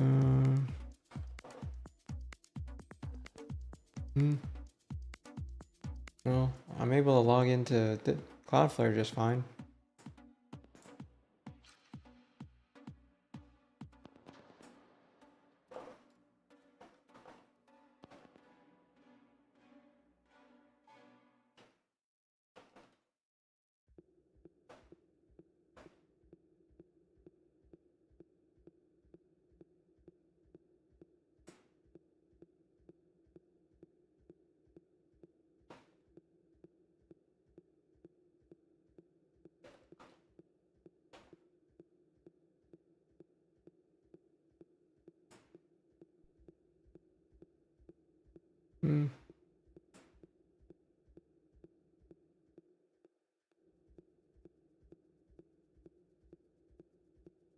All right. Submit a request.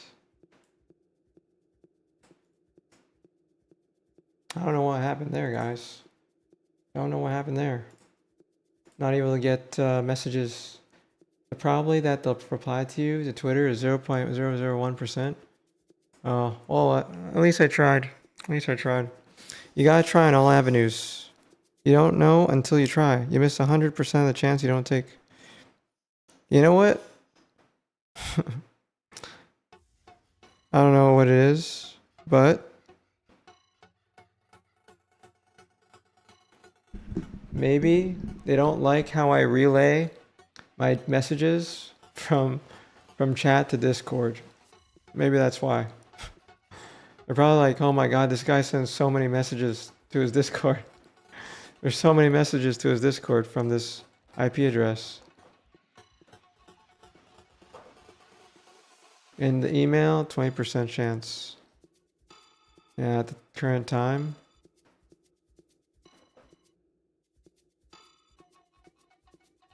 I mean, I do send quite a lot of messages to Discord, but it depends. I doubt I send that much, though. There must have been like a dramatic flood of messages somewhere, because I don't get any messages. Let's see, looking at the recent messages, nothing crazy. Yeah, nothing crazy. Maybe if I go into somebody else's, let me go into somebody else's server and say something. Let's see.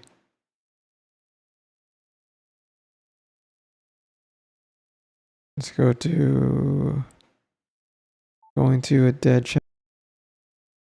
I can't even use my thing from this IP address, guys. There are certain security procedures. For example, you can complete a specific transaction at a location. The location records your IP address and shares it with your other locations. Yeah, but I'm just using it from my normal IP address computer to forward messages from. And I don't see any spam going to the Discord channels.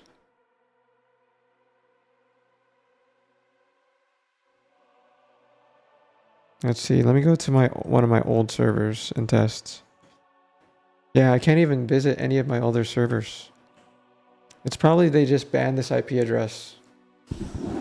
Probably just banned rate limited, banned whatever this IP address, and had the wrong signal. Oh well, let's. I guess no messages to Discord for a while.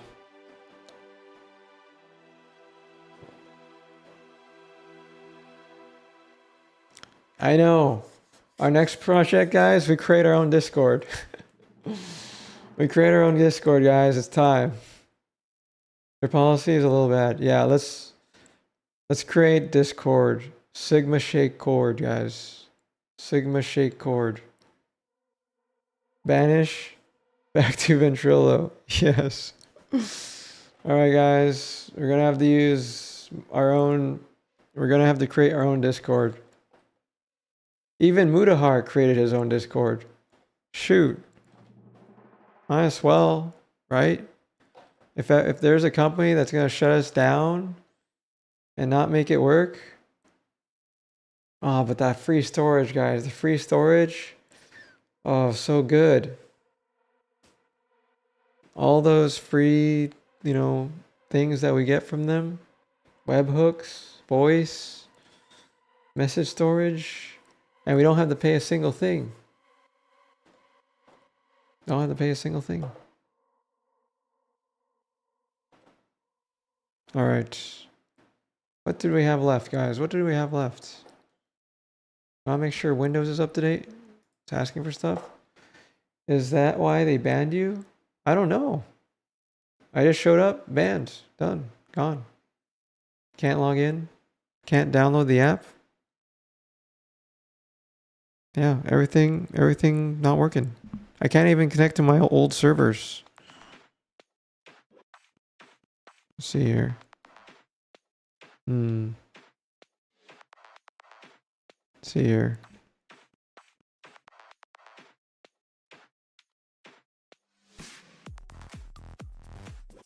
Yeah, I can't even send messages to any server from my account. No email from Discord? Let's check. Let's check.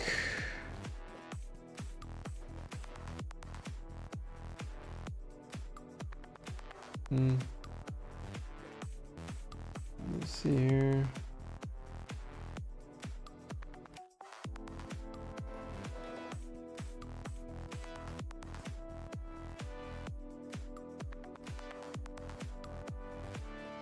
Currently, I don't have information available on specific error. Hours out. If you have any other Discord questions, please let me know. Oh my god, I got replied to from a bot.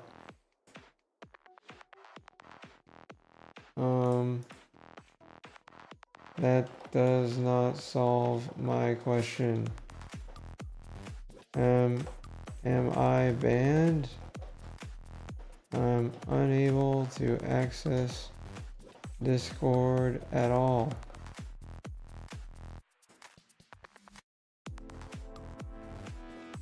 I think I got what do you call it? I got response from OpenClaw app. OpenClaw. I got response from OpenClaw.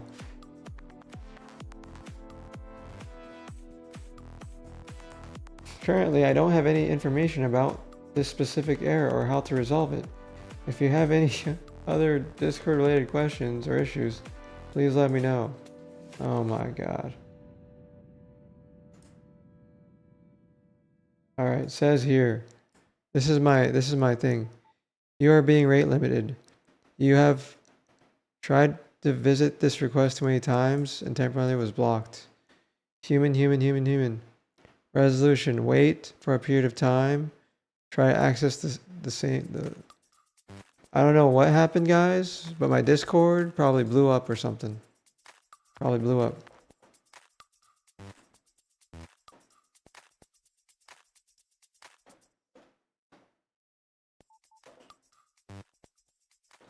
Discord. Update failed. Oh, wait, we need to stop using Discord.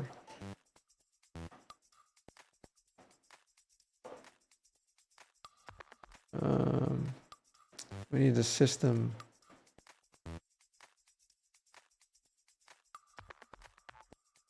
Oh, where's my system? System monitor. They probably detected Claude was trying to access it and blocked it. Never touch Discord. Yeah. Never touch Discord. Yeah, look at all these services that are running, guys. I'm not sure what it is.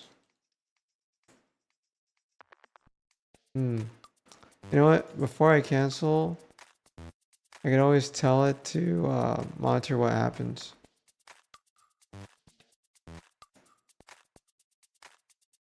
Yeah. Let me ask. What could it possibly be doing? You know what it could have been doing, guys? It must have been the tests. It must have been the test, guys.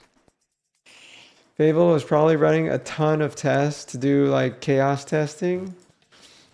And maybe it just tested a little too much. Maybe that's what it did, guys. I think that's probably what it did. Because I run too many tests. And it's like,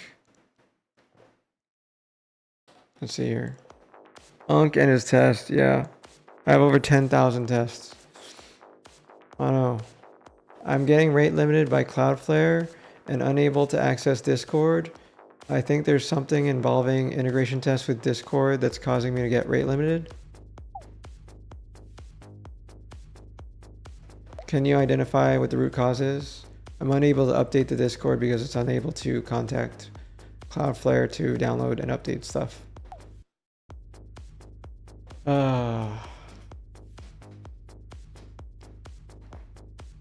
The things that I have to do to create a resilient service, guys. The things that I have to do. Get banned for creating a resilient service. It really needs to test all this stuff and make sure it works, so it has to make requests to Discord. Vibed too hard. Yes. Oh no. Crap. Actually, let's cancel this. Let's cancel this. And I don't know why I created this in a different window.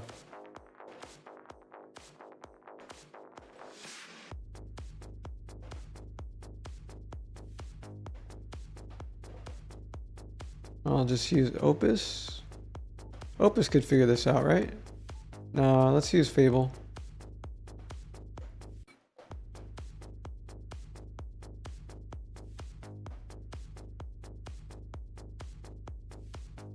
Good news, guys. I've moved into phase 2, now training RL Agent to Cave Story from scratch. Damn. Damn. How it will... Alright, yeah. I hope you're having fun then. That's what you want to do? That's what you want to do.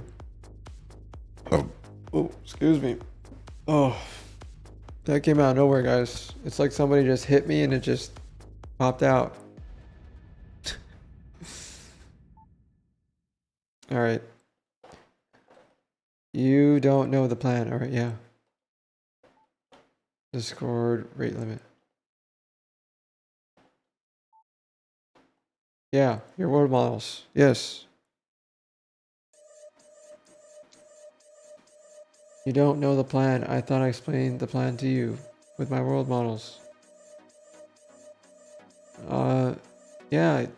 Well, maybe I forgot it, but let's see if I remember from active recall. I think you are from Asia. Huh? Yeah, sure. Yeah, I'm in Asia. Yeah, I'm in Asia, guys. I'm in Asia. WRD WAF G. Yeah, I'm in Asia, totally. Add that guy as a friend. Start connecting with them. And I'll see if I get the message.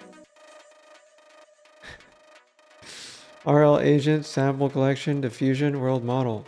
Oh. Yeah, you were telling me about world models, but I thought you were just... Why can't you just go straight to world model?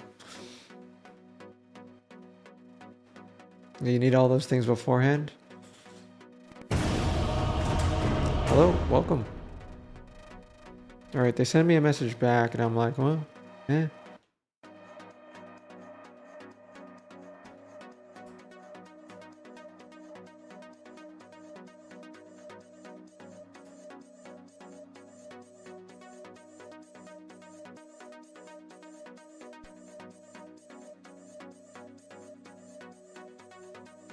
Alright, not banned. Oh yeah. No VPN. No proxy. Nothing. No. I have not tried. I have no signal. Anything. Just my internet IP.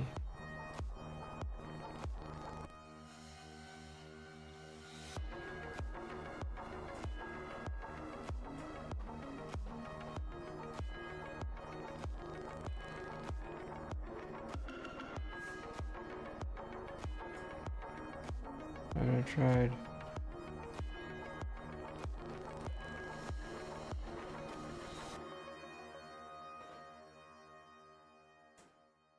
Alright, I'm not banned, guys.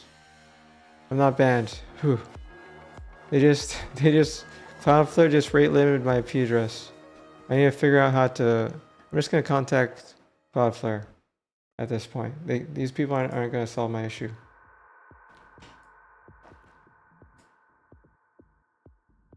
Alright, let's figure out. Stop rate limiting me, bro. Stop rate limiting me. I'm being rate limited.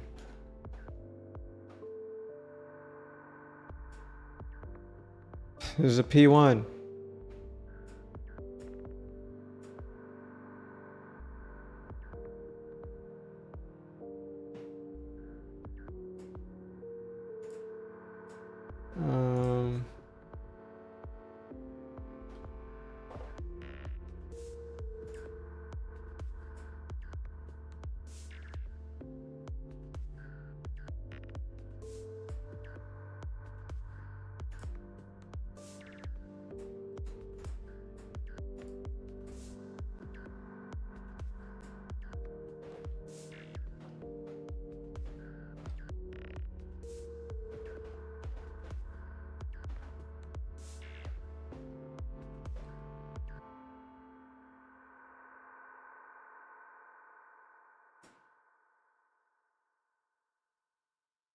Alright, I send a P1 to them, guys. I sent a P1. They better respond now. They better respond now, guys. I can't even update Discord. I can generate data with, oh sorry, I didn't read your previous message. I was trying to respond to that one guy.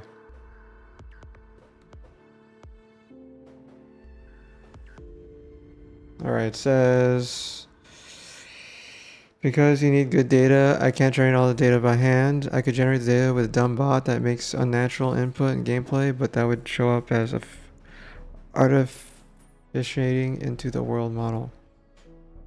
Alright. I'm creating a P1, guys. I can't access Discord. They just banned my rate limit, my single only IP address. They're just dumb.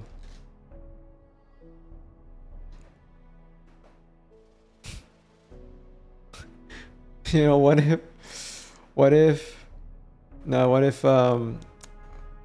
do you call it? FABLE was really desperate to get 500 connections, so he went to every single Discord channel I had and sent them a message and sent them a message if they wanted to connect on Discord. World models is also a weird term, sort of. Broad, diffusion, action input, video model is more accurate. Yeah, I would think of it as a video model, if anything. If anything, something that recognizes video.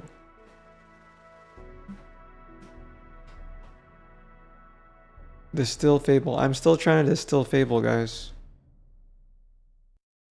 We're almost there. We're almost there. We're almost able to distill FABLE. Teach me everything about how to do this. Alright. Oh man, how's everybody liking? Everybody else? What's everybody else doing? We got Turtle making the world model, and I wanted to talk to Turtle on Discord. I wanted to stream on Discord. Instead, I was banned.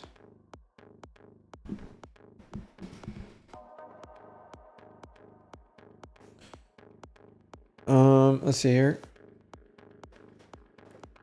Paused hair. All right. How's my hair, guy? How's the aura, guys? Is it fire? I don't see any fire. Multitasking. Got it. Fire, fire, fire. Let's refresh. Okay. Slightly better. Slightly better, guys. In terms of the aura. Just slightly.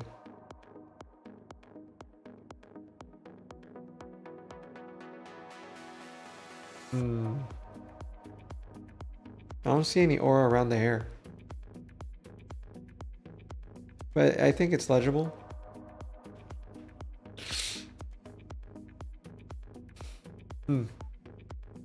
Just to be fair though, researchers with much more renown and clout than me call these world models. Oh, okay. Yeah. Understood.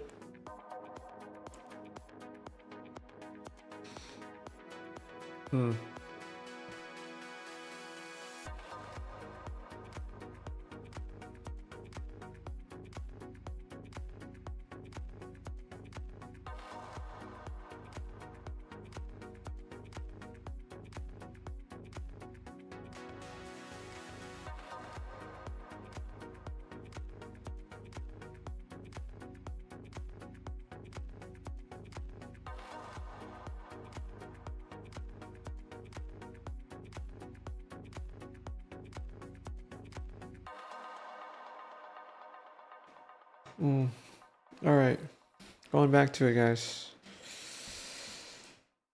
I think we're good with the hair, guys. I think we're good with the VFX and all that stuff.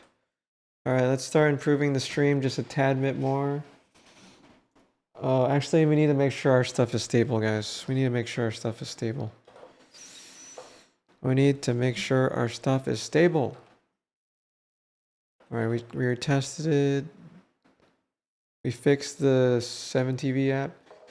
Currently at FABLE doing some integration tests with NVIDIA Open Free Endpoint. Okay. Make sure you don't do too much tests or you'll be rate limited like me.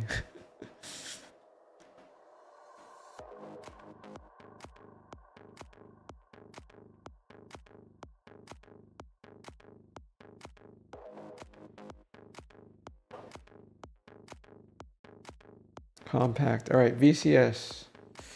That's one of the things that I do. I look up the guidelines before I have it start talking to actions or something. Got it.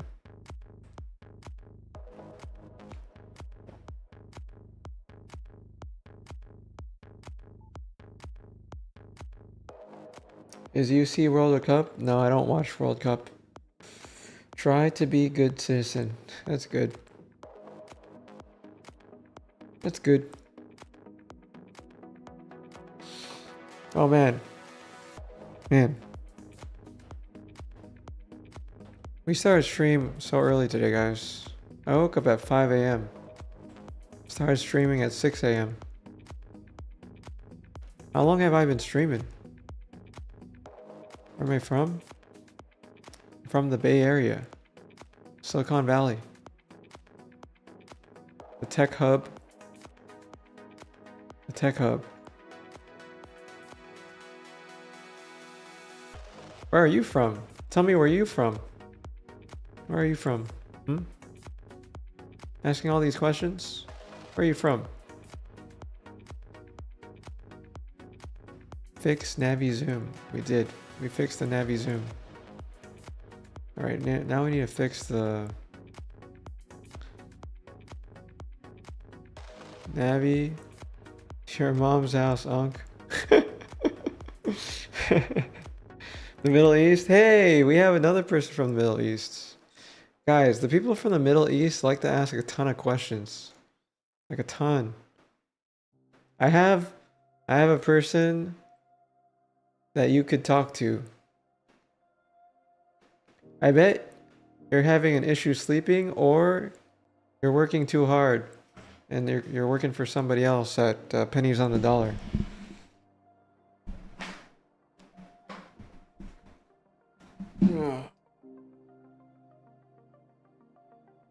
reason we have an avid watcher from the Middle East as well.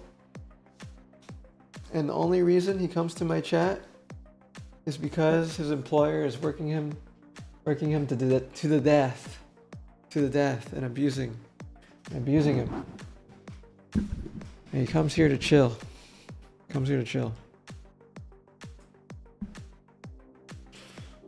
Oh, he comes here to chill. You can't learn without asking questions, to be honest. That's true. I annoy everybody because I ask too many questions. I ask too many questions. I want to pick their brain. I want to get every single bit of knowledge from their brain. But it's so fine. I like people, ask questions, just not personal ones.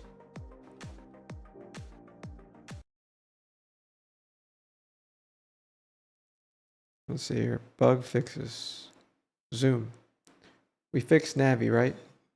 Sort of. I doubt, guys, if Navi or not Navi. If Fable could one-shot this prompt, I will believe, okay? I will believe. All right, the prompt is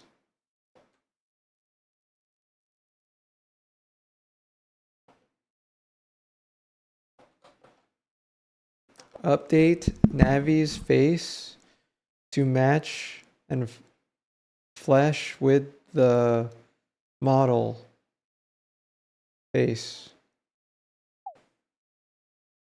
Going to jump out is sort of cheating. Goal? How is it cheating?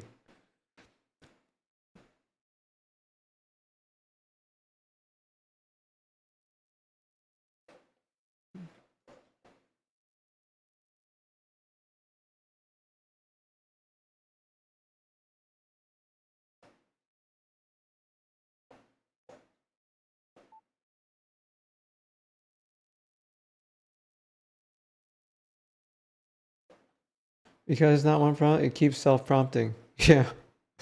No, okay, if it's able to just complete this thing without the mistake, then I will trust a lot more. Right now, the screen is sticking out in front of the model, and it doesn't look flush against it, so it looks weird. All right. All right, guys. Oh, should we do Ultra Code for this? Does it need Ultra Code? We're not using Ultra Code anymore, guys. We're not using Ultra Code. If we use Ultra Code, we won't have any tokens, so we'll just use this. Gold is good enough. Goal is good enough. Goal is good enough. Let me see. Let's restart chat. VCS. Is there anything that? Okay, there's a bunch of things wrong with VCS. A bunch of things. All right. For one, in VCS we need to separate the RTS graph source that shows the Linux, Windows, and Mac activity into a separate source. It should not be shared with the Vibe Coder Sim source. The mini boss and whatever has been broken for weeks. Yeah. Yeah. Okay, we have to fix that part. Fix or separate graph. All right. Now we fix the. Right, the 7 TV one should be fixed. Could you try the 7 TV one before I close this?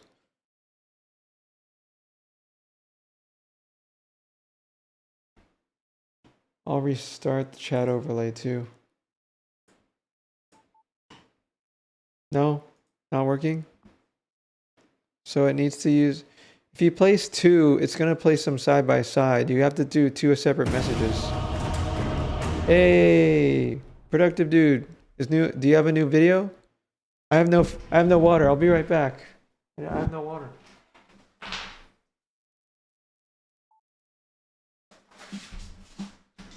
That's not how you overlay emotes work? Okay.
Okay. Yeah, brother's back with a new video. I was waiting for this. I was waiting for somebody to do the benchmark. All right. Let me just compact this. You know what? This didn't use Fable. That's why. That's not how overlay emotes work. It's supposed to play one emote first and then put the other emote underneath the second emote, first emote. You play one emote first and put the other underneath the first emote. All right, let's go back to this. Where's the music, guys? Oh, we'll just play a video instead. Let's play the video. I don't have to worry about music. No, that's the first emote, then the second emote. Oh, yeah. No, it's the first emote, then the second emote. Yeah, I just did it. I just did it. Overlay emotes. All right. Where is my music? Where's my music? Dead Mall? Go to Dead Mall. All right. Oh, we even stopped watching that one. Fable is back. Ladies and gentlemen, Fable 5 is back online, and in this video, we are going to be building an application using Fable 5 and comparing it to Anthropic's other models. We're going to be using the same prompts up against each other, comparing the results. Google says C7TVE encodes overlay emotes. Also, zero width emotes using the special bitmap system. All right, let me feed that to the model. All right. All right. Feed that in. All right. And by the end of this video, you'll have a good idea on the capabilities of Fable 5 across all the Claude products. I'm not just going to be doing a little demo where I build something small like Snake. What I'm going to be doing is actually building an application that connects to real data, and I'm going to be showing you how this compares and how it contrasts to other models like Opus. And for those of you who are living under a rock and you don't know what Claude Fable 5 is, it's Claude's new model. It's the best model that Claude has, best model on the internet right now. And it claims that the longer and more complex the task, the larger Fable 5 has a lead over other models. And so with that in mind, we want to really put it to the test today, and we want to see how it can do one-shotting an application, meaning building an application with all of my data in one shot. I'm kind of going to build this health dashboard that tracks my habits, and it tracks my sleep data. I've got this ring that connects to the internet and has an API. So I'm Great. No more games. No more games, guys. Only, what do you call it? What's his face? Bridgemind creates games, and he just creates games. And he created Minecraft. Somebody already created Minecraft. We have enough of games. So we have real data this time. Real data. Good job. Good job. Impressive. Going to be connecting all of my sleep data. Like I said, I'm going to take this video and I'm going to be using a lot of Claude features. I'm going to be building a Claude design system with FABLE 5 so that my app that I build later has a nice user interface. This is what I recommend for whether you're creating an automation, whether you're creating a website, SaaS company, it doesn't really matter. I would start with a Claude design system. FABLE 5 is accessible via Claude design. And so first we're going to do that. Then I'm going to move over to Claude Code and I'm going to try to one-shot this application. I'm going to try to be efficient. I'm going to compare it up against Opus 4.8, maybe even Sonic. The sailing sim we saw earlier was cool, but mass majority of one-shot coded X game videos are pretty played out. Yeah, and there's just so many weird polygons. It just looks like Garbanzo, guys. It's like Roblox, but worse. At 5 now since that model is out, and we're just going to check the results and give an honest overview without any prior thoughts, because this is my first time trying to build an app with this thing. So here we are in Claude Design. In Claude Design, we can see here. Holy crap, this is Claude Design? I don't remember it looking like this. We haven't looked at Claude Design forever on this stream. FABLE 5 is available in Claude Design. What this does is it gives you a branding system that is the look, the feel, and the user experience of your application. So what you do at the end of the day is just describe the vibe that you want. You can upload images for inspiration. You can just describe what you want. It doesn't really matter. Hey there, Claude. I want to build a personal dashboard that tracks my health and my habits and kind of just my life in general. I want this to be called the Drake OS, the Drake operating system. And I really want to build out a good user interface that I can eventually turn into an iOS app that I can kind of run my life from. I want to pull in things like my Aura Ring stats. I want nice stat cards. I want my goals being tracked. I think I'm going to have a Google Docs-like system in there because I use Google Docs a lot and I want to replace all my tools. But right now, I'm really just needing some inspiration for design. So I'm thinking I really like a liquid glass type style. I want a unique font. I don't want the typical serif fonts that you always provide. I want something like Chakra Petch. I think that might be a cool font pairing. But first, I kind of just want to go through an ideation process with you. So give me a bunch of ideas. Walk me through something that's going to design the perfect styling guide for me and my app. Something like that. Usually when I'm talking to these models, I am just going crazy. A model like FABLE 5 will be able to dissect exactly what I mean with this little liquid glass-like style. And notice I said Google Docs-like system in there. I want to be able to use like a dark mode Google Docs in my own app because I'm on Google Docs all of the time. And so now it's going to walk me through. FABLE 5 is already going to work. I'm just going to answer these questions here. This is basically just like helping me find my style. It's asking me for a color here. I really don't know what color I want. I'm thinking warm and ember just for the Claude memes. I'm going to hit continue and now it's going to give me some examples I can use. Now it's just like designing this dashboard for me, just giving me some inspiration that I can draw. Oh God, I gotta redesign my website. I gotta redesign my website. See, that's why, guys, I don't record or do tutorials for my app because I know, guys, I know that every model is just gonna make the design better and get better and better and ever better. So by the time I release my video, it's gonna look different by the time somebody sees it. Draw from, and I can change the UI and the styling here, and then it gives me a file that I can give later to Claude Code, and the styling will be handled ahead of time. This is why I like doing the design system first. You focus on the front end here, and then you focus on the back end and the wiring and the API layer later. I don't know. Right now, I'm really liking this bottom one. This bottom one is looking sweet already, especially, but think about when you get the animations in here with your actual stats. Come on. Okay, so FABLE 5 created me 3 different styles. We have Mission Control, Molten, and Signal. Signal is, I mean, it looks nice, just looks a little too boring for me. I want something a little bit more fun. Mission control, it does look cool. I like the blockiness of it, very tactical, but I do like this molten look the best. Probably a little typical, a little SaaS dashboard for me. Now I can just let it know that direction that I want to go. I want to go all in on molten, just like that, and then I can send it off. And now it's going to create me individual assets and then turn that into the entire branding system. Okay, so it went all in and created me this entire branding guide. Now, I paid like $4K for my branding guide, and this just did it in a matter of minutes. It breaks it down by like color, typography, the glass look, since I said I wanted liquid glass, shaping and spacing, components here, so status pill.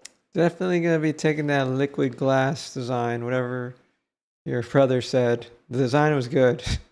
The design looks good, guys. Neosec AI, have you heard of them? No. I don't pay attention to any AI companies except mine.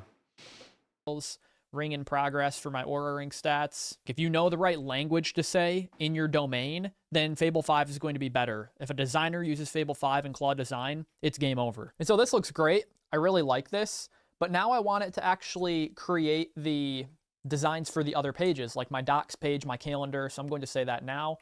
Okay, now create the UI elements in the pages, in the design style and layout to give me an idea for all of the other pages that I mentioned earlier that we're going to have, like my documents page, my calendar, and everything else. All right, it created me all of my pages, and I could edit this thing all day, but Man, it looks good, guys. I haven't used design in forever. I was mainly trying to fix all the back-end stuff, because the back-end stuff is like the most critical, right? That's like what you expect the product to work for. And I know the front end will change all the time, so I haven't been putting any effort much on the design, but now that we have this idea with liquid glass and all the other similar components, it's gonna hopefully improve, hopefully not look like AI slop. I'm liking this. This is like my docs page. This is my inline docs page where I can edit text. This is going to be my calendar view. Like I said, there are things we could edit about this, but not too bad for 3 prompts with Fable 5. Here's my goals page where it's tracking progress on my goals, a consistency bar. Very cool. And so now what I'm going to do is I'm actually going to build this thing so I can use it as a Swift application on my Mac. So I want to be able to actually come in here, click buttons, and use this with an actual... Oh, thank God he didn't recommend Tari. If he recommended Tari, I would have been like, what? Why you do that? Oh, good thing he uses Swift. I find it hard to design flows and etc. Yo, what are you cooking? Oh, just check my website. It's in the description. Nice to meet you. Thank you for saying hello. Hope you're doing well. Database and start tracking my habits, throwing in my sleep score, doing all of that stuff. So what I'm going to do is hit share, and this is just some preliminary stuff to the actual Fable 5 magic. I'm going to hit export and then export it as a project archive, and I'll hit download. And what that's going to do is download that entire design system with all of the colors, images, inspiration, animations. It's going to download that to my computer, and I can hand that off to Claude now. And I want you to remember, it says the longer and more complex the task, the larger... I think in terms of UI UX, Fable did way better than Opus. Yeah. Every model, it's just going to do better and better in terms of like design. Fable 5's lead is over other models. And so that means I want to give this thing a very large task if I want it to come out on the other end rock solid. And for that reason, I'm going to be using my SPAR framework and /goal in Claude. And so what this does is it basically creates you a PRD, which has Claude interview you to create a project requirements document for Claude to use. And this becomes your /goal prompt. And the loop looks like this. When you type in /goal to Claude, it runs through this loop until it completes a job for you. You set the goal, Fable 5 will attempt to accomplish the goal. It will give you an output per usual, but there's a secondary agent checking, does the output match goal success? And so you define success criteria in your goal, and if the output does not equal that success criteria, Claude will give feedback and reason for that task not being complete, and then restart the loop. And so this will loop until it finishes and accomplishes the goal. And I imagine with Fable 5, if they claim it to be better at longer running tasks, then /goal is going to come in clutch here. And that's why I want to use that during this example. So a lot of things going on here, but first I need to kind of build out my PRD based on my goal and based on my app idea. So I'm going to copy this prompt. And you know what? Might as well use Fable 5 for this as well, even though I don't need to. And I'm just going to send off that template prompt because this is just a prompt telling Claude basically to interview me. And then I'm going to answer all of the questions it gives me. That's why I love this prompt. It asks me questions, I answer, then it says, no, you're wrong, give me this instead. And so I give it what it actually wants. That way it can actually put together a good document for Claude to actually code around. I'm continuing to answer the questions and I'm going super in depth. It's asking me like, what are the concrete things that will exist when this is done? And then I'm just telling it everything I want on there. Okay, so I just finished up and now we have this huge prompt that we can give to Claude Fable 5 and we can watch it work. And we have success criteria here. So Claude is going to keep on building until it completes this entire success criteria. And so all of these things have to work before it stops. I'm going to be putting this to the test on both Opus and Fable 5 at the same time. I'm very interested to see how this works. I can just tell this to, I'll make this effort medium and I'll say, create me the copy and paste /goal prompt now with everything needed. This is part of the SPAR framework, the aim step. So right now I'm kind of aiming this. And so /goal is going to make Claude. Hey, stop asking personal questions, my guy. Stop asking personal questions. Do that agentic loop. And again, said Fable 5 is really good at these longer running tasks. So right now I'm going to copy this prompt and now we're going to go actually build the app with Fable. You could ask questions, but not know about me. This channel is about AI. I'm just, a security head. You could find out about me on the description, but that's all I'm giving you. Surprise, motherfucker. So here I am in Claude Code. As you can see, we have Fable 5 active and ready to go. But what I want to do is create two different directories and test this prompt in both Opus 4.8 and Fable 5 at the same time. So this first folder that I'm going to create is Drake OS -Opus 4.8. And then I'll hit create, open, trust workspace. And then I'm going to change this to Opus 4.8. And for this, we're just going to be using effort on high. We don't want to use ultra code. We will burn through all of our tokens in a matter of like 5 minutes. We could even go extra, but I think high will be enough with this /goal prompt. And then I just want to type hello. And I will turn this on auto mode. And after I type hello, this is going to set Claude Code in this directory on Opus 4.8. And now I noticed, guys, everybody likes to say hello as their first message. It's pretty hilarious. It's pretty hilarious. I'm not the only one, guys. I do it too.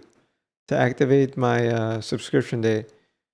Would you rather paying your mom or your dad? Now what I can do is I can start a new session. I can create a These guys, folder, they're animals. These monkeys. Drake OS These monkeys, guys. Fable 5. These Sigma shakers. There and open, trust workspace, auto mode, enable auto mode, and then change the model to Fable 5. And I will type hello in this chat. He didn't go for the bypass permissions. But I understand. He doesn't have SigmaShake installed. Because what you can do is you can do split panels in Claude Code. So I'll go to recents, and then I will open this in a split view. And now we have Opus 4.8 over here on the right and Fable 5 over here on the left. Fable 5 is a little bit more straight up and to the point. I like that. Opus 4.8 is showing off and burning through our tokens already. Nice. So we are on Fable 5 high, as you can see, and we are on Opus 4.8 high. I'm going to paste in that prompt on both of these, and I'm going to add that design system to both of these prompts as well. So I'm going to select this button, add folder, and then I'm going to add this ideation design system that Have I said sorry? No, I've never said sorry. We created in the beginning of this video, and I'm going to do that to both of them. And now I'm going to make sure /goal registers. Type in. Should I do it though? Should I say sorry? /goal, and then actually click it until it turns blue, as you can It's mainly the AI saying sorry to me. see right there. I'm going to do the same over here, /goal. Skynet, we need to be more nicer to our AI models. And then I'm going to add a line. I'm going to say, use the design system attached for UI. And then I'm going to add that to both prompts. And now the moment of truth. We are going to send this off and see how these models work through. How long is it going to take? How many tokens is this going to use? Hey, he's still using the same computer, guys. We told you, use different computers. We don't know if it's cheating or not. I don't know, I'm just playing around. Most people do this. I'm very interested to see how this works out. So let's test it off. Fable 5 versus No sandbox, yeah, true, yeah. Opus 4.8, sending off Fable 5, sending off Opus 4.8. And now these two models are going to get to work and burn through every token on my account. So some different strategies. First, Fable 5 is just reading through the design guide. And Opus 4.8... yeah, it needs 2 separate accounts, 2 separate computers to know who's better. But nobody does that, you know. No, to be fair, it's just a lot of work. Like, who wants to spend tokens to benchmark? I guess only content creators, right? Only content creators? Over here, it checked its tool. But these tokens are precious, guys. These tokens are precious. How much do you think this guy spent on tokens for this video? I don't know, probably like $100. $100 worth. I mean, this is a subscription, I assume, so it's probably like barely like $10 on the account. $20 on the account, maybe. We need to make some better benchmarks for these models. Yeah. Yeah, guys, we don't know the people that create the benchmarks, if they, use separate accounts, use separate computers, try it on different operating systems. Like the techniques on how they do it, they don't have. Impressive. First, and now Hello, it's reading welcome. through the design guide. It looks like Opus 4.8 is kind of running pretty quick compared to Fable 5 right now. Okay, Opus 4.8 says it has a thorough grasp of the Molten design language in all 5 page layouts. It says, before writing thousands of lines, I'll verify the critical assumption, so it's going through its verifications first. Before it gets building, it says it's going to stand up a minimal skeleton and prove the toolchain first. So Fable 5 is taking its sweet time. It is still over here reading my HTML, my design guide. Opus is spinning up test servers and testing the toolchain and doing a lot of things in parallel over here. Fable 5 is taking its time on the brand guide here. I'm just going to periodically check this. My 5-hour limit is currently at 11%, and my weekly all models limit is at 2%. I'm wondering if Fable 5 is having like a status issue or something, because it doesn't look like it's moving. It looks like all systems are operational. It must just be thinking more than Opus. Okay, it looks like Fable 5 is back online after 8 minutes of inactivity. Now it's starting to burn through tokens. It took a long time reading through that, and it looks like it's even messing up some characters. Very interesting. So even though it started off a little bit behind, it looks like it's catching up in token usage. It's double the token usage. Yeah, it'll definitely catch up. It's the exact same time, by the way, both at around 10 minutes and 15 seconds. It handled the Aura Ring layer first, which the Aura Ring, by the way, if you guys don't know like what the Aura Sync is, some of you have probably heard of this, others maybe not, but I've got this little ring here that tracks my sleep. Very cool. And it has an API, which is perfect for me since I'm in Claude Code 24/7. So we're about 16 and a half minutes in, and as you can see, Fable 5 is pulling way ahead in tokens, although it started way behind in the first 8 minutes.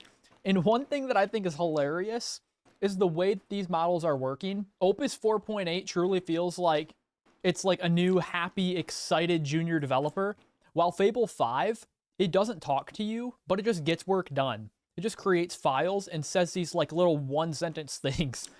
It literally just gets work done. Meanwhile, Opus 4.8 over here is sending me a paragraph after it creates 100 lines of code. Then Fable 5 is over here just like creating the entire app in silence, which I think is just hilarious. I don't know what kind of style you like better, but I think it's funny that even up here, Fable 5, hey Drake, what can I help you with today?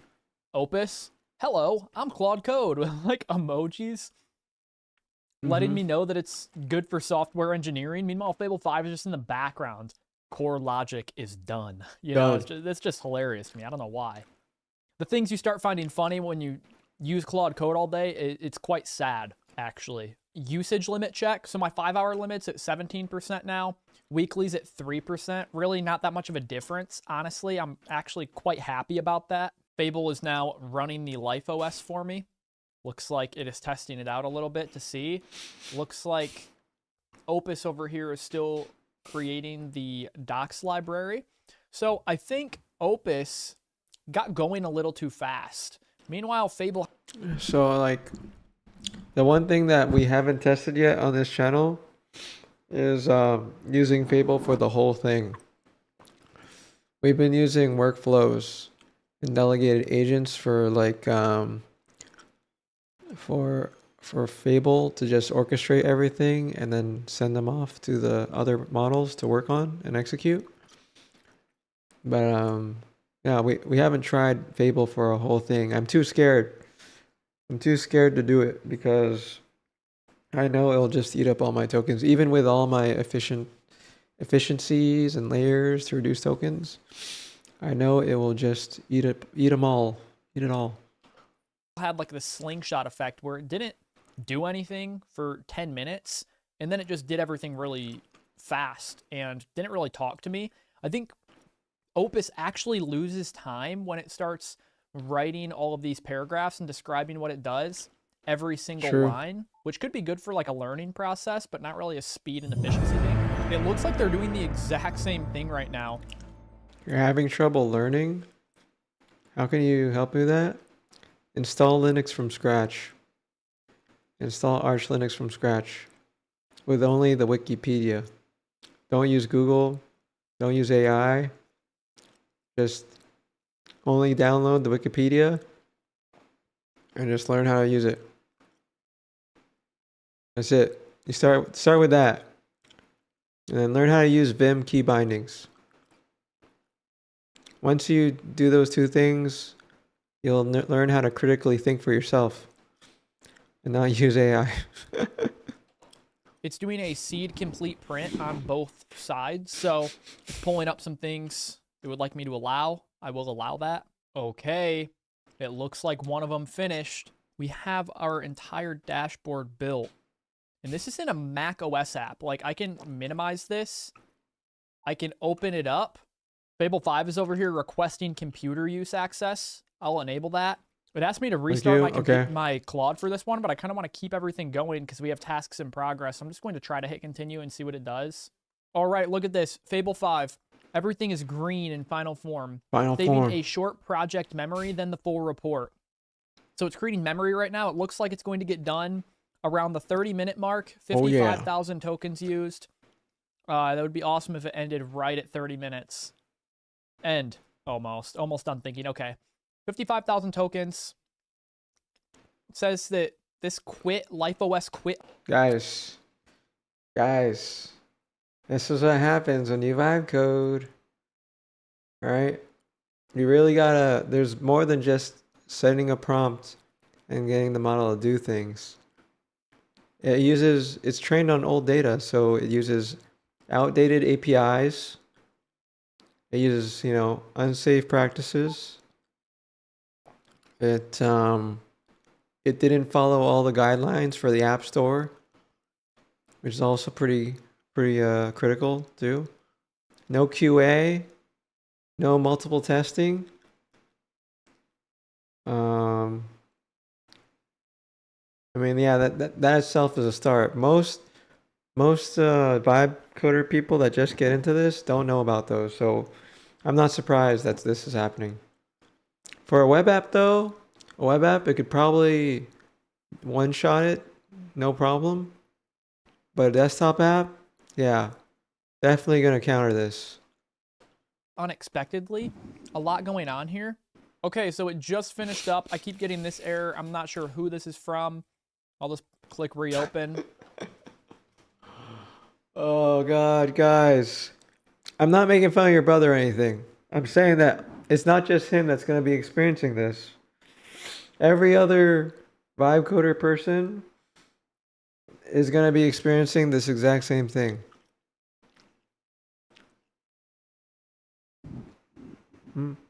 And Fable 5 finished in 30 minutes and 30 seconds with 55,500 tokens.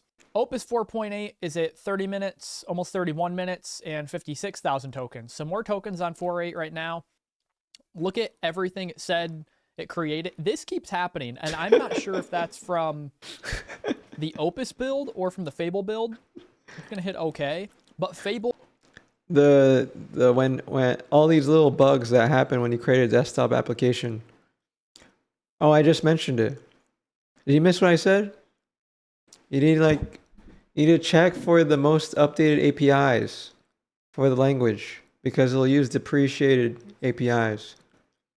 You need to enforce tests. And there's 19 different test categories. 3, you gotta follow the App Store guidelines.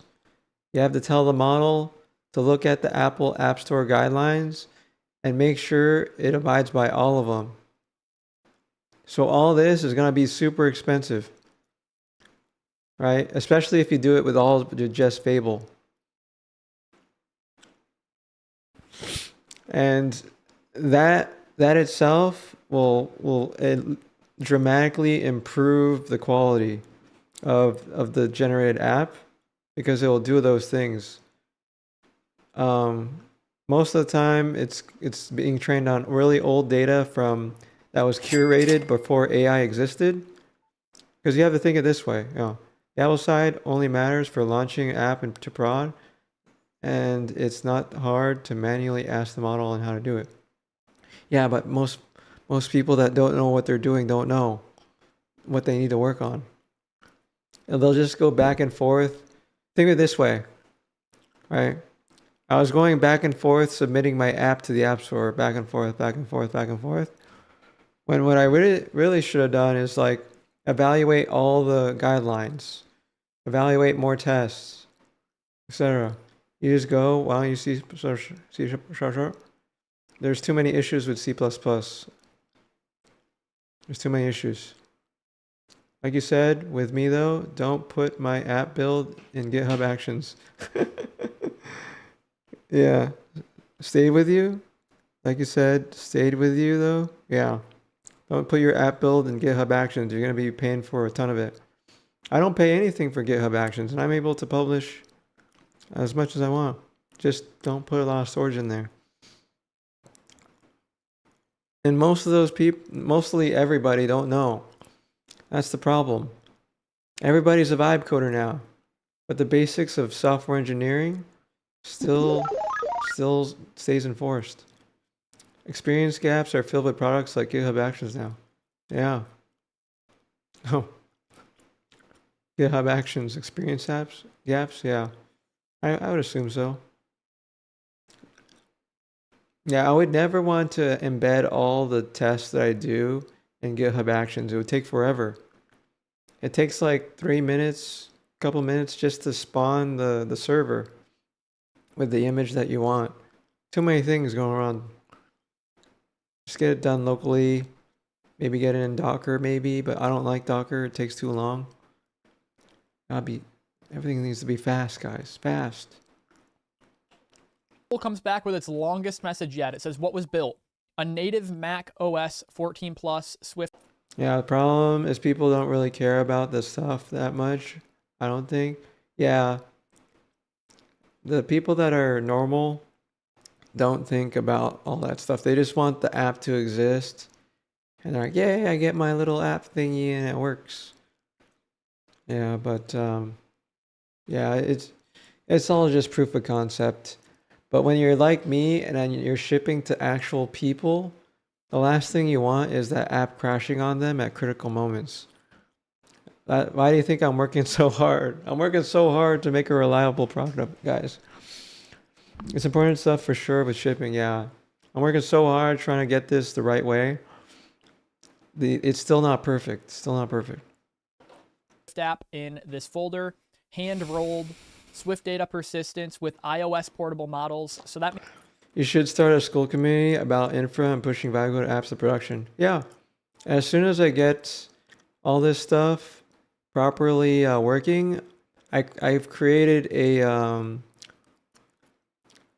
pipeline, a software factory, and I'm gonna have it just make it easy to publish to the App Store and follow every standard.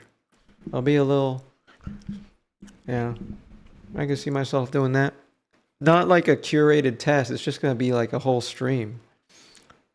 I'll be a SaaS. Yeah, I have a SaaS, and I have a desktop application. I think it's more critical to publish an app on the App Store than a SaaS. A SaaS, a normie won't be able to maintain. A normie can't maintain a SaaS. There's just too much moving parts, too much things going on that the person that comes into it won't know. Are you serious? What could you make a video about how to learn? Could you make a video about how to learn on YouTube? Yeah. I tried. It was annoying maintaining with a small team. Yeah, exactly. But we were like 1K MMR with a SaaS barely trying, but it burns my, yes, exactly. I'm burning barely. The only major cost is Claude Code, and that's it. Got my guy. If you're asking me how to learn how to learn, I think learning how to learn is the most difficult skill. I have a YouTube video on that. Trying to get past that level. I made a YouTube on learning how to learn. I'm not sure. It's an old video. It's actually my first video on YouTube. It's my first video on YouTube. You could just watch that one. Learning how to learn. How to vibe code 100 times faster. You can just go to my channel and just view it. It's the first video I made. But it's a good to your base, your core positions off of an expert opinion, then use AI to go deeper. Yeah, I'd rather have something that exists first, you know? This one. To the guy that asked how to learn how to learn. Learning how to learn. That one. I won't tell you. That's really all you really you know. All right, going back to it, guys. Going back to it. All right, back. I can actually make an iOS app from this. Very cool. Mm-hmm. And then it gives me some of the rundown on. Oh man! All right. That sounds good, guys. This is cracking me up because this happened to me. This happened to me too, guys. This happened to me. You'd have to watch like the very early part of the stream when I was making the Tari version of SSG. Well, it happens to anyone who vibe codes a Swift app. Yeah, true. But this is Fable we're talking about. We're talking about the most intelligent AI in the world. So it might be the agent repeatedly testing to solve the crash. That's true. That's true. The styling. I hope this isn't from Fable. I hope this is from the... That is the best comedy video I've seen. It's good. This is rich. I like it. Because this is the real experience. It was 4.8, so I feel better about using Fable. So for the success criteria, prove every one of these. It said all of these tests passed, and it did it under 30 minutes. So let me go actually open this app to check it out. And we can let Opus 4.8 keep running over here. I'm glad he added that part in and kept it in there. Keeping it real. All right, so we are within the app that Fable 5 created. And so it looks identical to my design system, and that's why I like doing the design system first, because you can pretty much get the UI handled with Claude Design, but I'm interested in the functionality. Like now I'm clicking through here. I've got my documents here. I can select new doc, and it looks like I can start typing. So this is pretty sweet, and this keeps popping up. I think Opus 4.8 is tweaking out, but the Fable 5 version is looking very nice right now. Nice. We have my calendar view. I can edit a block, and this is on my Mac. This is a Mac app that I've just created, which is pretty insane. That Claude created. So I can maybe put in an event. It's going to kind of test out all the functionalities here. Maybe I am going to hit a workout. That'll be a task for, so the date picker isn't that great. I didn't really provide any styling elements for a date picker though. Maybe I'll do that today and I'll start that. Well, it's already 6:30, so maybe I'll start that at 8. I can hit save and it adds it to my list of things to do. I can hit completed, save, and then it checks it off just like that. So that's very neat. And I can even hit that little check box. Okay, this. Oh, that's making me laugh, guys. This is real. This is real. This is what happens to me. It happened to me on stream. While like Niso and all the boys were watching, guys. It was happening. We were just like, oh my god, guys. I'm sorry. It's Claude. It's Claude doing this. I'll get it fixed, guys. I'll get it fixed.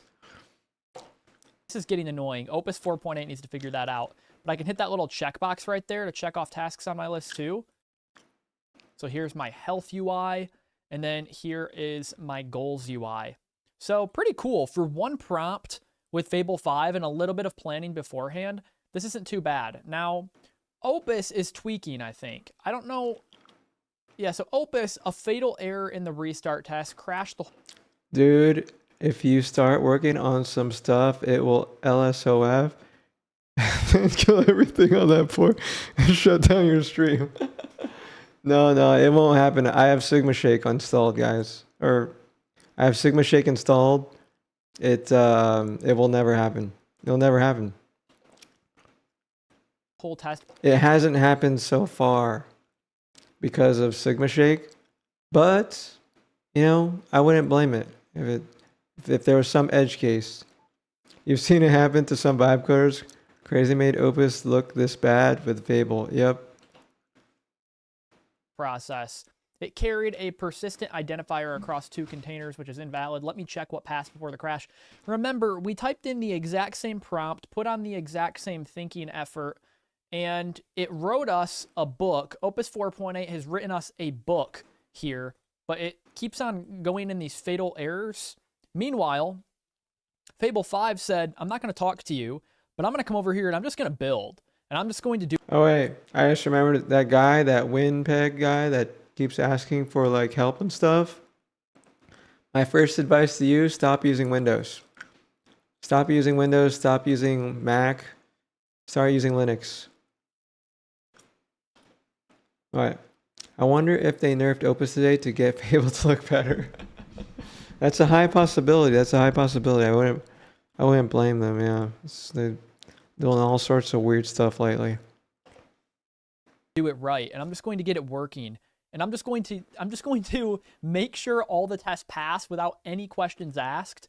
And I'm going to... Hey Alpine, what's up? You switched your home PC to Linux yesterday? Dual boot? I haven't needed Windows yet. Hey, good job. Hey, high five.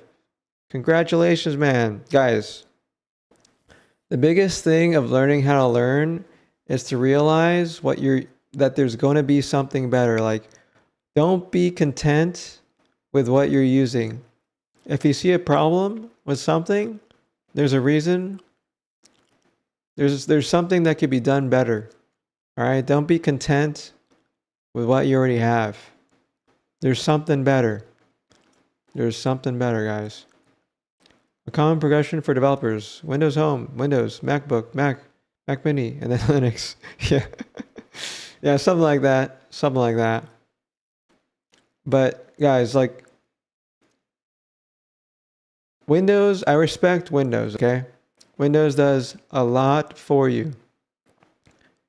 But you don't know how those things work in the background, and you'll never know until you learn how, like, an operating system works. And the only way to learn how an operating system works is to, you know, work with Linux. Windows is trash, bro. I mean, they have 70% market share. They kept it for a reason, but but after using Linux for so long, you tend to respect other operating systems a lot more. All right. I don't care about the abilities of the UX is inexcusable. Yeah. But yeah, like, you just, when you use Windows, you don't know what's going on. Like, it just works, right? But when you start, learning how things work in the back end, how also Windows, Mac is the same way too. But when you understand from the ground up how an operating system is made and how it works, then you start to open your eyes a little bit more, get a little bit more curious. It's also, guys, you could code so much faster if you didn't use a mouse. If you didn't use a mouse, you could edit files so much faster. So don't be content with what you have or what you're doing. There's always a way to do things more efficiently. Work faster. Don't be content with doing things slow or the way you're doing. There's always a better way. Always. All right, continue on. Follow your goal prompt to a T. So this is still running, still crashing. It doesn't really know what it's doing. So I'm going to keep letting this guy run over here, but I kind of want to get editing a little bit with Fable 5. So let me just do like a little bit of iteration. All right, good work. This looks beautiful. What I want to do now is... Oh man. Your brother is a nice guy. He's a nice guy. You can just tell. He said good work to the AI. To be fair, I hear Bridgemind say that too. I never say that to my AI. I never say, I'm a good guy. I'm respectful.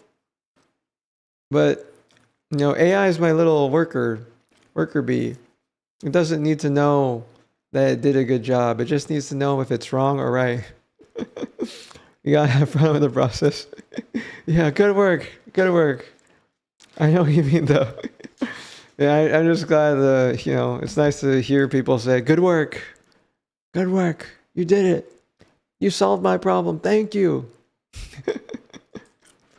I want to add that motion upon my cards flipping, and I also want to sync up my real Aura Ring stats. I also want to be able to zoom in on the page if I hit Command. Your reward signal? Yeah. Reward signal? Yeah, I think it is. You could train your model, your interaction with the AI to think, oh, he's happier now. He's happier. Thanks, you did so good. Do it like that again. Yeah. And then the plus button so I can zoom in a little bit, or just make everything a little bit bigger because right now everything's a little small. But other than that, it looks great. Here's my Aura client secret and my Aura ID. Secret? I actually put those in my local environment, so make sure you check there. And I'll also say, tell me which redirect URIs I need to add to my developer portal in Aura Ring. Beautiful. Now I'll say, right, is that what I think it is, guys? Is that code? Hopefully that code isn't sensitive. All right, hopefully it's not sensitive. Stop doing it like that. Send that off. I'm actually really impressed with this document editor that it created, though. Maybe I'm scripting a video like Claude Fable 5 new model. And now this is on my computer. I don't have to go online to use this. And I can just start typing in. I can say Claude Fable 5 maybe. Give this a heading 1. Pretty cool. I mean, there's some like little UI things like those bullet lists are black dots and they should be white. But I love this. Opus 4.8 has moved to 7 tasks running now. Some of them are waiting for completion, and it's still reading crash reports. Meanwhile, Fable over here says that it loves my recommendations. I have used now 23% of my 5-hour limit, but only 4% of my weekly limit, so that's not too bad. I think we get up to 50% of our weekly limit with Fable 5 right now, which is nice. But the numbers are climbing for one session quite rapidly. I'm not giving up on Opus. I'm still interested to see the final result and comparing it to the Fable 5 result. It looks like it just passed all 16 tests, so let's see what it does. All right, we're almost an hour in. And yeah, new users don't know anything about tests. When they're vibe coding, they're like, what the heck's a test? What the heck's a test? Why do I need a test for? Oh, sorry for the camera.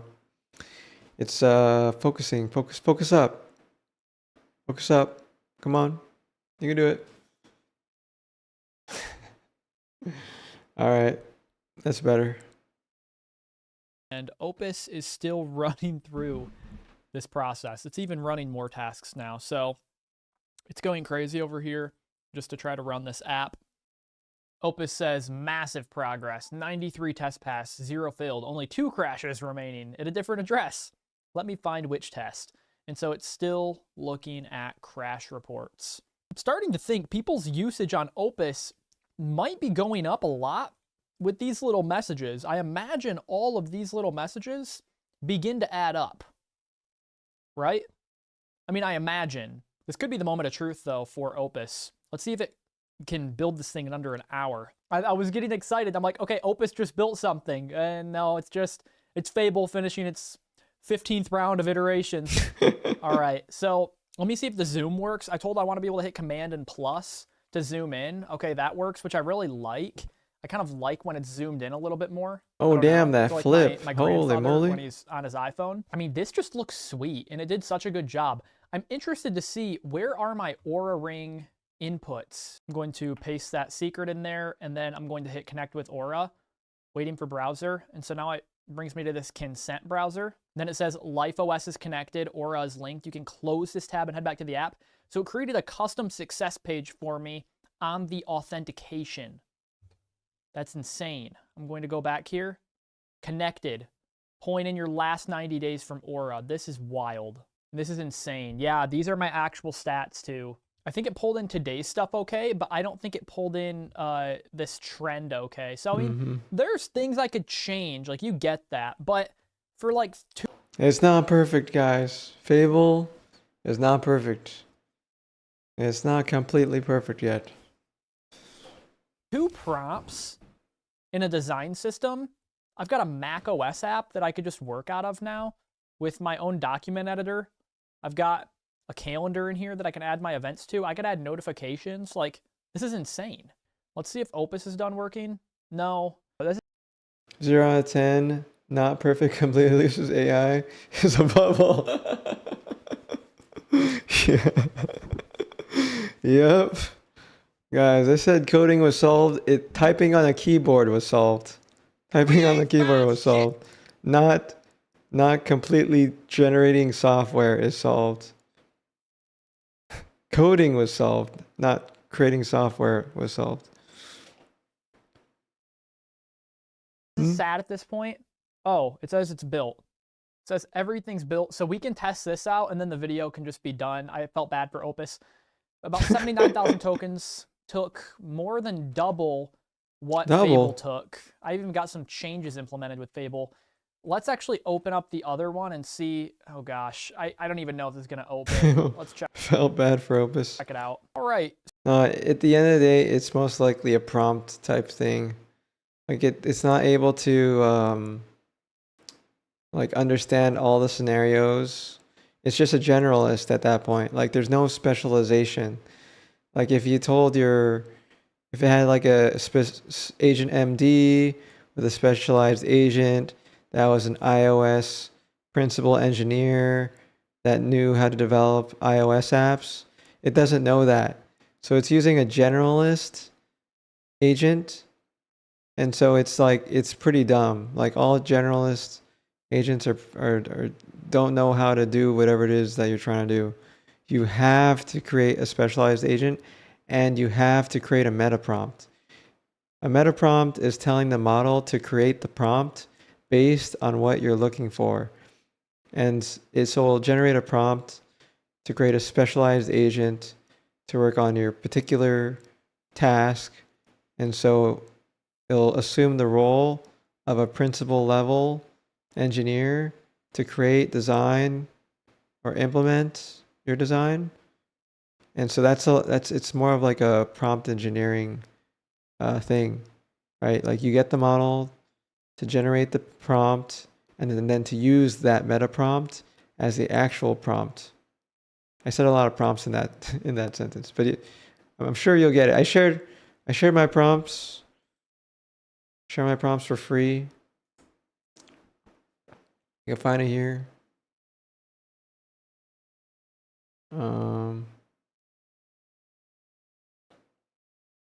It hasn't been updated for Fable yet. I'll update it for Fable right now, actually. Let me update it for Fable first, guys.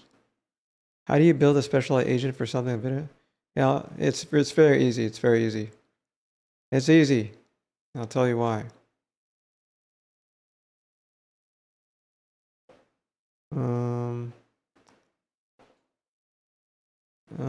Shared. Okay.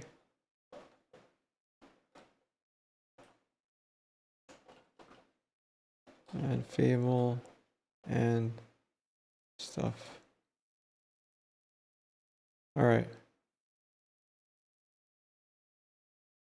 Boom. All right. It's catered to me, but you could just adjust it to yourself. First, make a sacrifice to the tech bro king. All right, guys. We distilled Fable, most likely. We distilled Fable. Everything is done. All 10 implementation slices, all 7 code post fixes are done. For Codex verified. All right. We distilled Fable. You actually write Git commands? Of course. I'm an actual engineer. I'm an actual engineer. I need to know how to do stuff without AI. Basics are gated behind off-air verification tech. Exactly the power. All right, compact. 2 hours.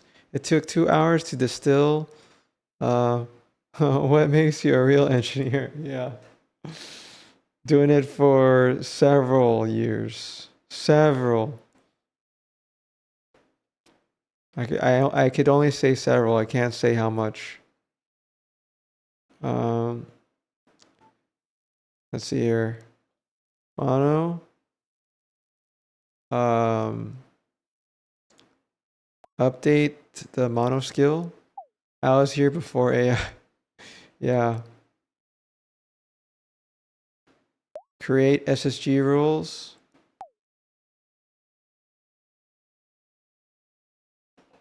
And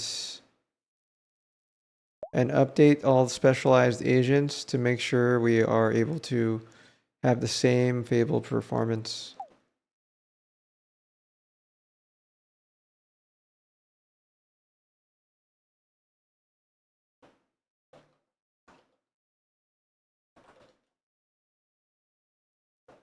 All right.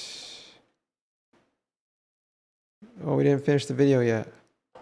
So here's the one that Opus built. Now, it's not bad. I'm not trying to glaze Fable 5 by any means, but I don't know. I mean, it keeps closing on me, and I've been trying to tell Claude to keep opening it, and it says it's crash looping at runtime. All right, so Opus, it just keeps closing. If I try to click a button, it closes. Okay, it looks like Opus doesn't look too bad, actually. I like the consistency graph. It's not too bad. It looks nice. I mean, it's really not bad. This is something you could work with and then iterate over a little bit, and you could work with the UI a little bit more, and then you could get it looking really nice. It didn't do too bad of a job. It did take 30 minutes longer, and it used double the tokens nearly, and it keeps crashing. And whenever I hit the doc editor, it doesn't work. The doc editor doesn't work. So that's an issue. It's workable. What is what I'm trying to say. So this has been the full Fable 5 review and test and comparison. I hope that you enjoyed. If you did enjoy, please drop a like and subscribe. I would highly appreciate it. If you want to join a group of builders and you want to learn how to vibe code, you want to learn how to publish apps, you want to learn how to build Claude automations that run your business for you, then check out our community that we have in the description. It's full of people who like AI a little too much. Man, he already has We're all 100 likes in there, and we get on calls. We have a bunch of course content that you can learn through. And if you truly want to automate yourself out of a job so you can sit around and vibe code all day, that's the place to do it. We've got a lot of members in there that are bored now because they've automated everything. So anyway, I hope you enjoyed, and I'll see you in the next video. See you in the next video. All right. Great video. I experienced the same thing involving Swift app. Glad you kept it in there. Kept it in there. Kept it in there. And keeping the real experience. of vibe coding. Vibe coding. Coding. A lot of videos do not show that stuff. So they are sold a false, a false reality that everything works perfect all the time. Welcome to Costco. I love you. See you in the next video. There we go. Thanks, guys. If you want to see the video again, like, comment, subscribe. Appreciate you. Production quality was great. Mainstream channel. I was here before AI. Thanks for the kind-hearted review. Yeah, guys.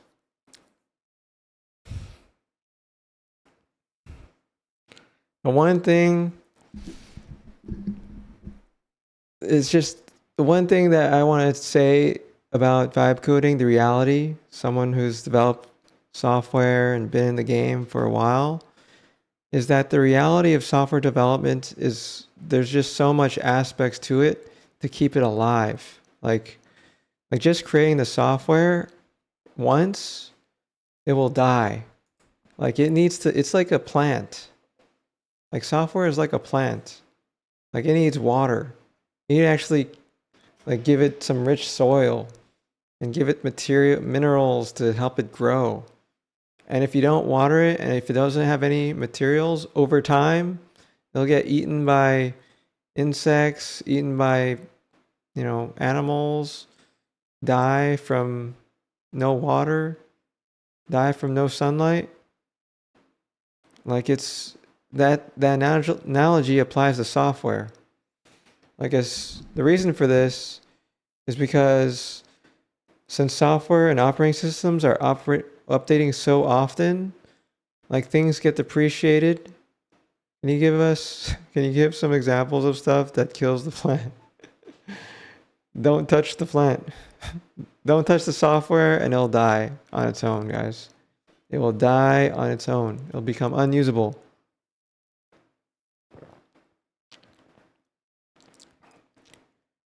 Like even software that's lived through a bajillion years doesn't withstand the test of time unless it's made in C. That's why I like making internal apps for myself. I don't want to maintain, just give it to me and my friends. Yeah, it's true. True. Maintaining software is hard. Really hard. I was actually able to make software that didn't need to be maintained. I just had to update it a few times, and then it just sold itself. It sold itself, guys. Oh man, that was a good video. Like it helped us show the reality. It put all my reality of developing software into one video, because that's exactly what I experienced. It's even more frustrating on the App Store, though. Even more frustrating.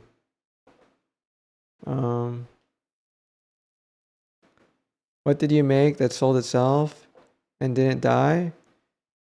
Well, actually, I think it's sort of dying now because AI generated. But I made game assets that could be used in games in Unity, and it actually made me like 10 times more than what I'm making now in the past 3 months. That one thing that I made more money than I'm currently making in the past 3 months. And I made it by hand from scratch. What did I make? I made a tool to SSH into any server using Unity. And it made me, a big penny, couple bucks, way more bucks than what I'm making now. But I still like vibe coding more. Guys. Let's see here. This one was really old. Man, I should have continued this long time ago. Man, I'll get notified next time when that happens. I'm a Unity. Can you send me the link to your thing? Sure, if you want to buy it. I don't maintain it anymore. So it's like it doesn't it still sells, but I don't think people want to make it buy it anymore, but I don't really put any effort in it. Let's see, Unity. Oh, here it is.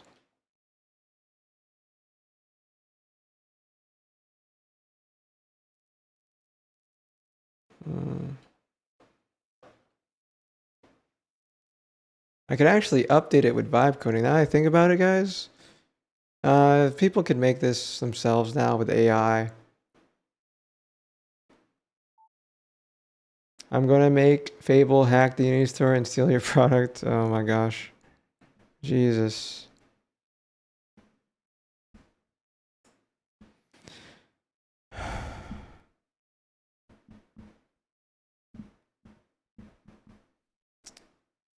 All right. I could improve it, but honestly, it did make quite a lot of money. But at this point, with AI, things could just be created all the time now. Oh no. Wait. Crap. Did I play a lot of it? Oh no. I hope that's not copyright. I hope that's not copyright. Deadmaw? A Deadmaw game? Sound pack? Should be okay. Should be okay. It's a game music, right?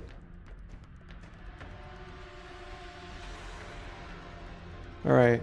What else, guys? Oh. We didn't get to finish this. Merge chat and agents. Oh. Oh. I really liked. Wait, what else did we need to do, guys? We were like, let's check out our. Let's check out. Oops. This one. Let's check out. Oh. Secret Society. Still needs to be published. And we still need to get this iOS app for mobile working. Oh, you have Fable now, right? We could get this fixed. We could get this fixed, right?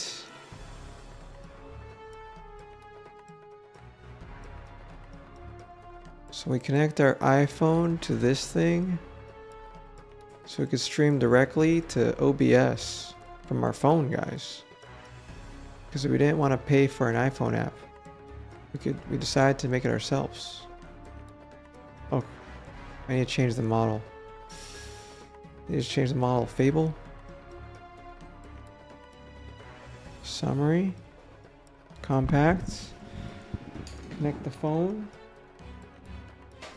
Connect the phone.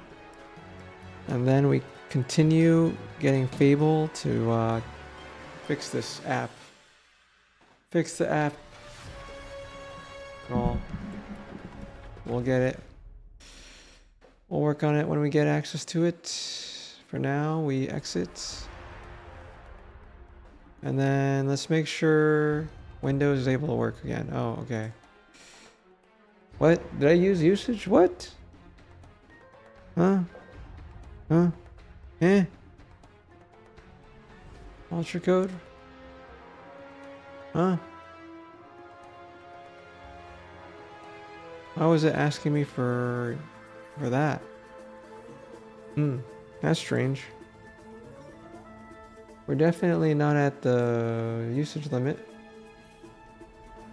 Yeah, are we almost at 40%? Oh no, guys.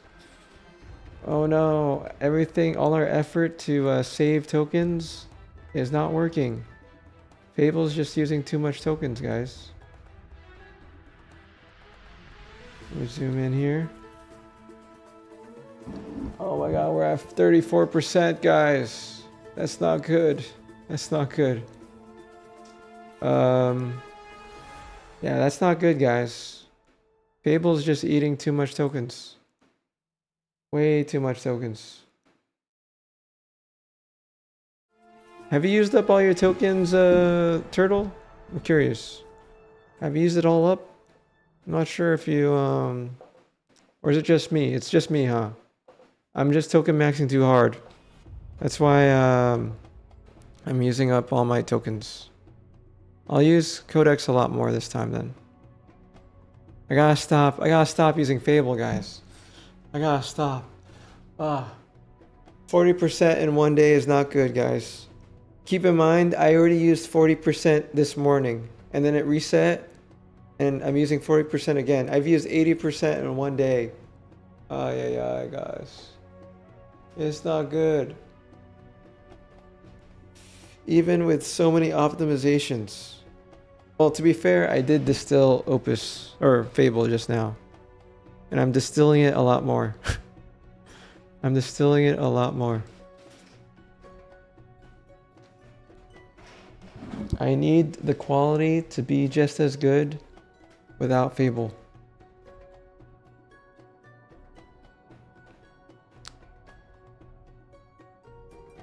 Alright, did it fix this? I'm not sure if it fixed the thing. The emotes, overlay emotes. Discord rate limit, we're fixing that too. Am I able to use Discord now? Failed. Oh my gosh, it keeps failing, guys.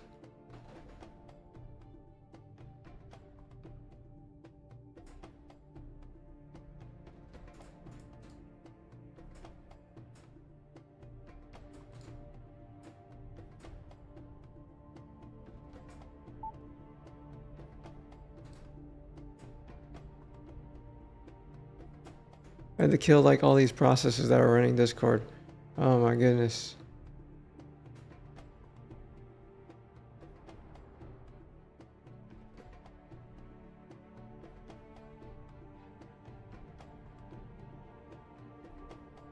Okay.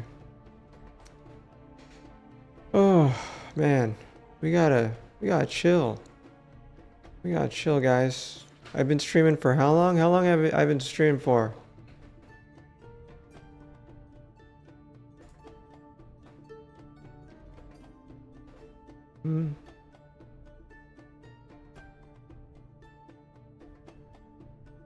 Oh my gosh. Is it gonna tell me? 16 hours? 16 hours. Man, it's almost like 20 at this point, huh?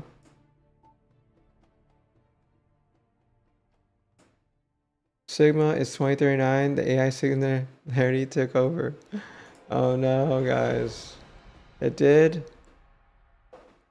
What would you do, guys, if you if the singularity happened? What would you guys be doing?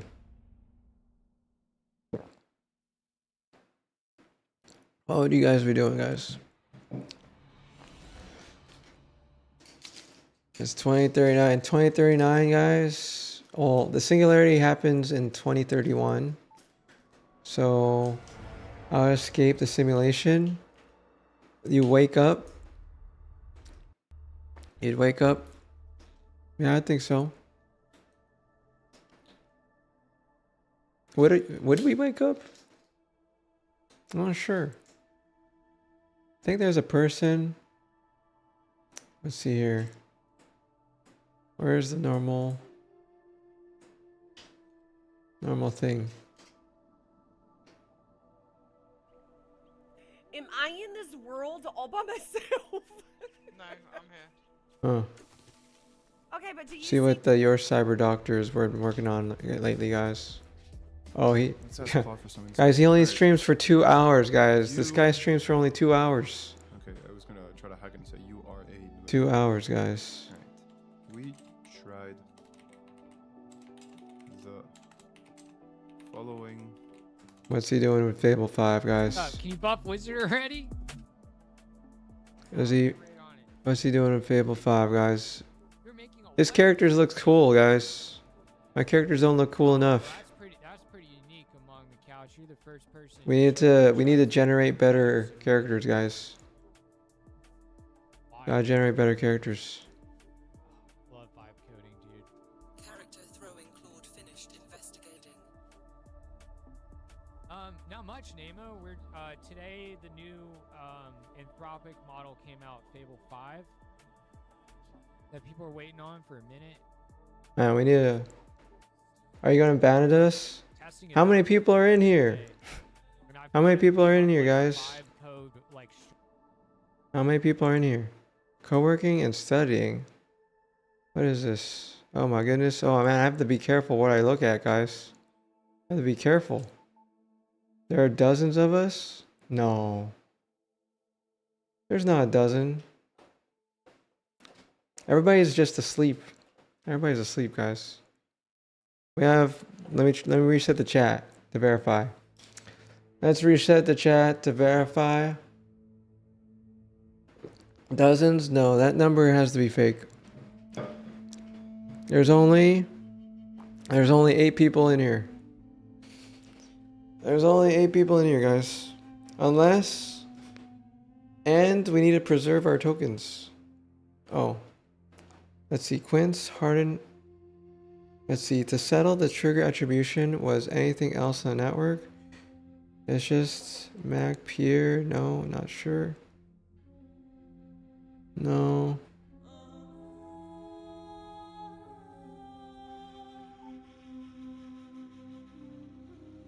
Yes, you are. You are? Oh, thank you, operator, for watching on YouTube. Man, you're the only one that watches on YouTube. That's great. It's great, man, because I need 3,000 hours of watch time. I know I've been getting 1 hour thanks to you guys. Thanks to you, operator. Thanks to operator, I'm slowly able to monetize one stream at a time. Let me see. 1 stream at a time, guys. Operator does me a solid and increases my public watch time hours by like a couple hours, which is great. Which is great, man. I'm slowly getting there. One subscriber at a time. I come to time on. Yeah. YouTube's a lot. Yeah, YouTube's a lot better, guys. YouTube's a lot better. The experience on YouTube is a lot better because every message that goes to Twitch goes to YouTube and vice versa. Do you want me to leave your stream open all the time? Nah, it needs interaction. Every stream needs interaction. I think that's the only way to like boost the algorithm is just, what do you call it? Interaction? Chatters? Chatters is the only real indicator, I think, plus. But yeah, it's just, you know, we'll figure it out, guys. We'll figure it out. We're growing naturally. We're getting recommended on people's YouTube sometimes. And Twitch sometimes. Oh man. I'm gonna, let's see, do I have to sleep early? Gotta sleep early? Oh man, this was open this whole time? Alright, let's check this. See if it published my app yet, guys. It's not published my app. Okay, let's try to continue this, but I don't think I'll have enough usage. I don't have enough usage. We already have a couple sessions on Fable already. We just need to, this one involves the iOS OBS app. I guess we could get this working.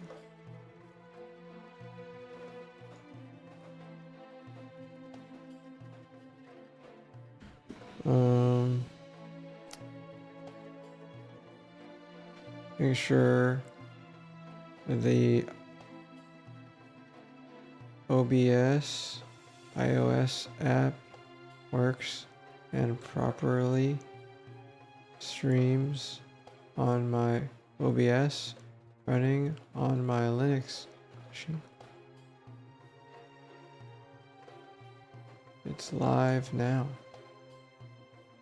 Get it working. I wonder how long this will take. I hope it doesn't take too long because I want to take my phone to sleep. I want to take my phone to sleep, but hopefully this doesn't take forever.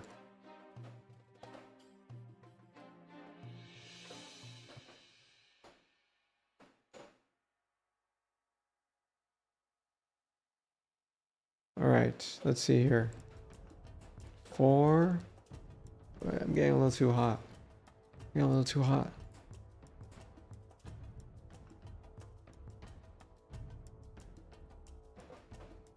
Alpine, how have you been, man? You haven't been telling me you're teaching stuff. Have you made a YouTube video yet? I've been telling you to make a YouTube video. You haven't been doing it. This is the format you need to make your YouTube in. All right.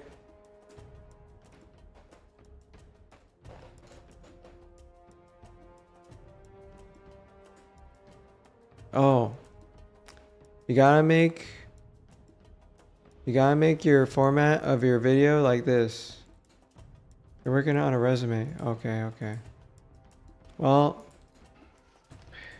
you should make a YouTube video like this one. All right. This guy has a good format for his videos.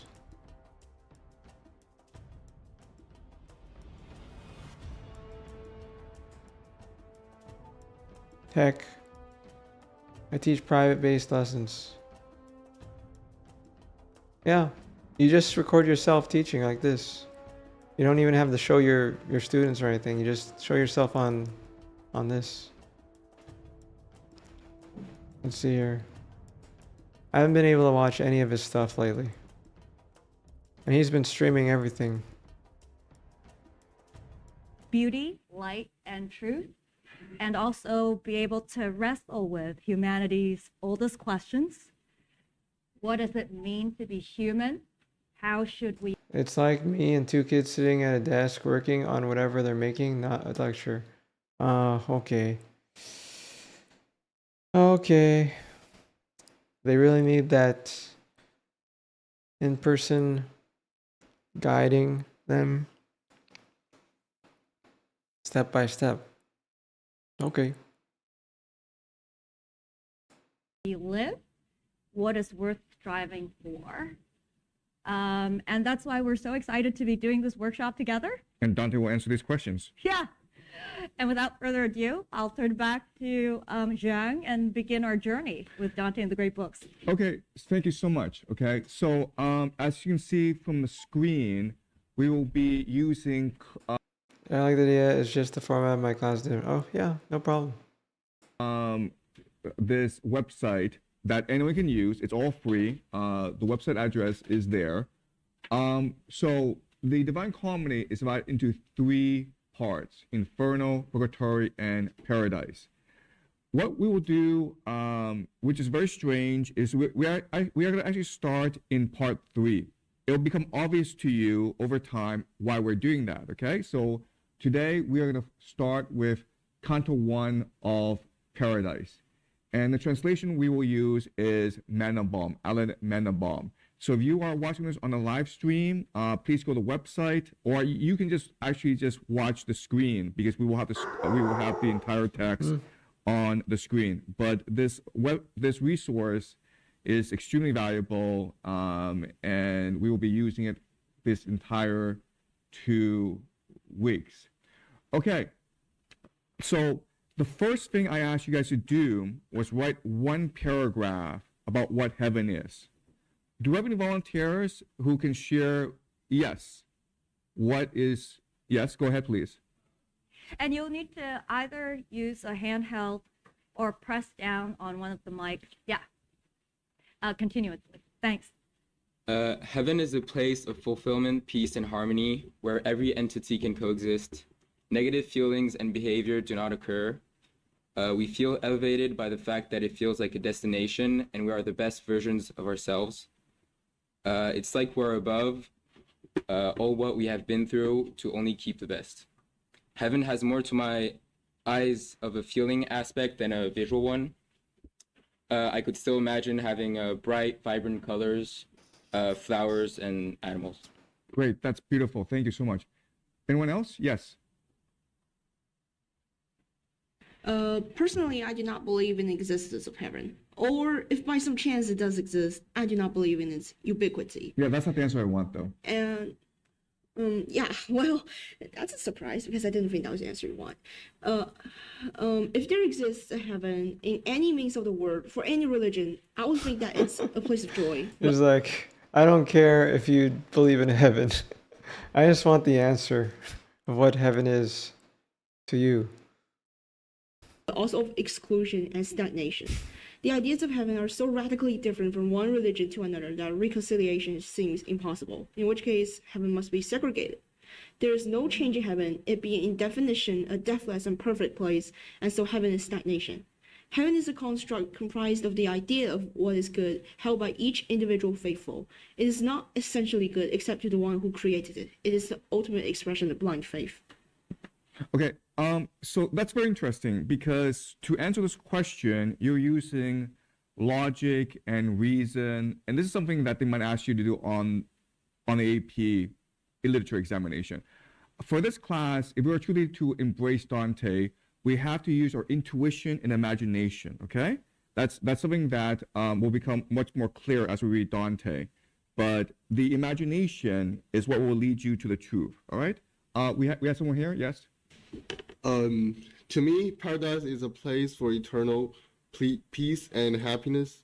There's no past and future, just eternal. Everyone there are full of meaning and purpose. The kind of joy and beauty in heaven is unfathomable. All the love and consciousness is intertwined together. That's beautiful, yeah. So perfection, something that is pure joy, beyond our imagination. Yeah, good. Anyone else? Yes? I think it's where God is. So it's the typical Christian or Catholic view of life everlasting in the presence of God, eternal life singing and worshiping God, and doing whatever you love most in your little house or mansion that God has rewarded you based on what you have done in your present life, I guess. Yeah, so that's very interesting because what you just said is exactly what Augustine wrote in The City of God. He explained heaven as a place where you are right beside God and you're all singing together in unison. Have you read Augustine before? Okay, but that's a very Augustine answer. Yes? Hello, can you hear me? I think heaven's for us to meet God and to have a spiritual and intellectual connection with God and other divine forces. It's a place where we put down our ego and fear and engage in the act of a salvation and personal enlightenment. Good, yeah. So ego and fear are things that bind us to this material world. Thank you. Yes? Can you hear me? Okay. So as if I were in heaven, and maybe Bruce Lee would lead me into the Kung Fu universe, because I'm a big fan of Bruce Lee and Kung Fu and philosophy. Oh my gosh. Then I could see my grandma and who would smile at me and embrace me into the arms. And I also can see the tree-like stuffs, and which can let people to see the messages from the living world. And people who come from the living world would be nice to come to this new world. And since there's no rule, no law, but only the people who believe in their faith and destiny. And meanwhile, I also can sense the God or Buddha or like who just sitting right there and keep lecturing to the people with their wisdom and thoughts. And of course, there was a boat which can transfer people from the dark sea to the other shores. And there must be a lady like beauty who spent surprised happy. Well, that, oh. He has a good imagination. Happiness and merit stays to all of them. And if people who want to fly must be permitted, so they could fly high above the ocean. Lastly, when I was in that world, there was no flash, so people don't need to worry about overweight or ugly outlook, since everyone looked as light ball or a luminous existence. So that is my imagination. Kung Fu heaven is epic. Yeah. Super. Gotta meet Bruce Lee. Yeah, oh god, that's so What good. you're saying is that heaven is individualized, meaning that Yes. whatever you perceive it is, it becomes. Okay, that's a very interesting idea. Any more ideas? Man, that was the best. That was the best answer yet, guys. That was the best one out of all the ones, out of all the answers. That was the best one. Like the most wholesome one too. If anything, that's what the type of heaven we need to look forward to. All this other stuff. Yeah, all stuff from the books. All the stuff that people already said in a book. That one was more relatable. All right, good. All right, so let's begin. All right, so we're gonna go to Canto 1 of Paradise, and we're gonna use the Mandelbaum translation. And to set context, again, there are 3 different parts to the Divine Comedy. There's Inferno, there's Purgatory, and then there is Paradise. And what's happening is that the Divine Comedy, it is a pilgrim's journey where Dante is traveling across the universe in order to meet God. And he now has reached paradise. And his guide in paradise is Beatrice, his long-lost love. And now they are flying throughout the cosmos on their way to meet God. And the heavens is divided into 9 different spheres, okay? And the point I'm trying to make is that Dante's perception or conception of the heavens is unique. No one else has imagined heaven the way that Dante has, and no one will probably ever imagine the way that he has, okay? So what we're trying to do these first 2 days is try to figure out what Dante's cosmology is, what his understanding of the heavens is, and why he has constructed the heavens in the way that he has, okay? So for the first day, we're going to go very slowly. We're going to establish the themes, the motifs, the concepts that's going to help us truly understand the Divine Comedy, okay? So, Carol, could you please go ahead and read the first 3 lines, the first set, yes. The glory of, is it picking up? Okay. The glory of the one who moves all things, permeates the universe and glows, in one part more and in another less. Okay, all right, so we're going to analyze these 3 lines. But before I do so, I want to introduce you to 2 literary concepts that we'll be using a lot when we analyze the Divine Comedy. The first is the idea of paradox.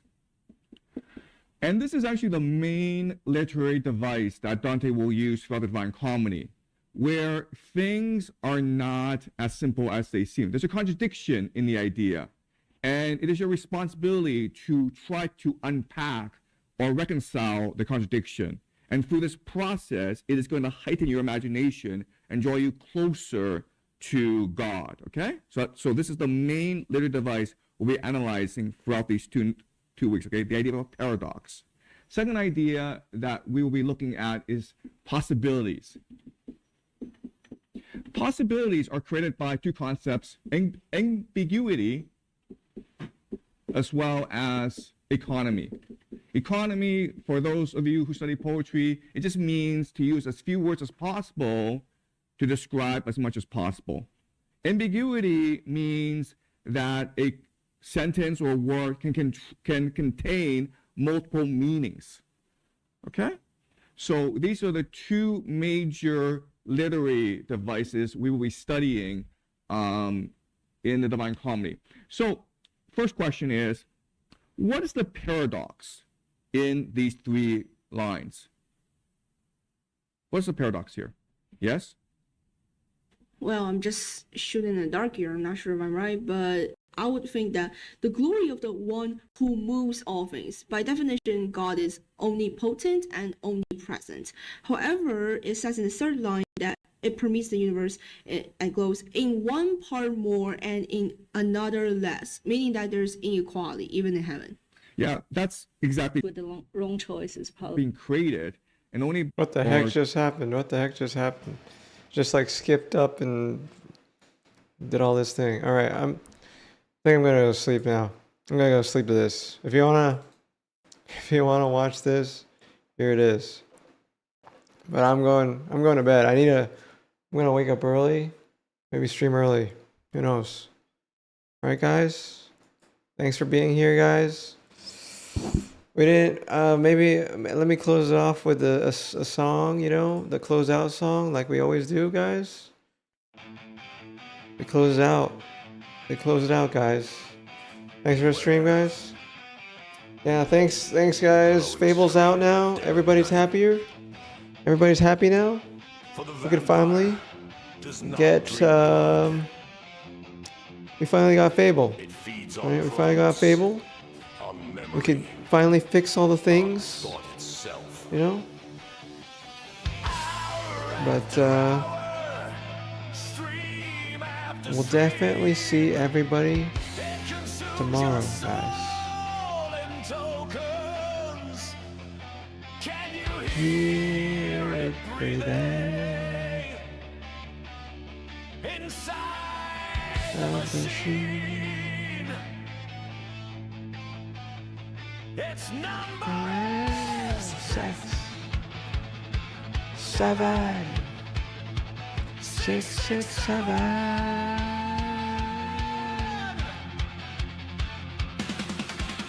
I remember sometimes long ago.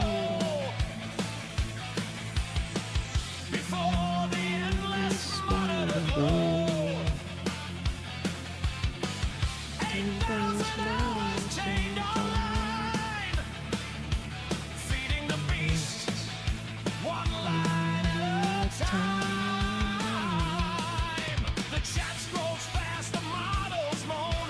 The vampire builds itself a throne inside the static, cold and vast. It feeds upon my shattered past. Another idea ripped from my brain. All right, guys. I'll see you tomorrow. If you want the song, Tokenmaxxing, SigmaShake, fire, more of the AI vampire, 667.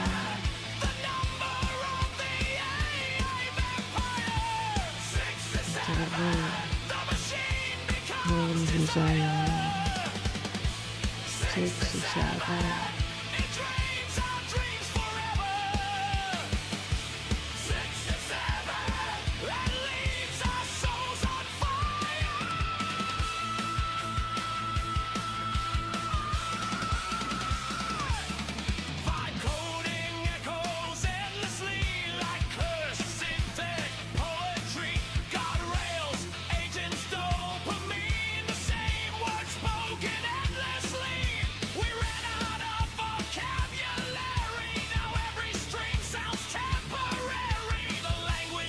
All right, guys.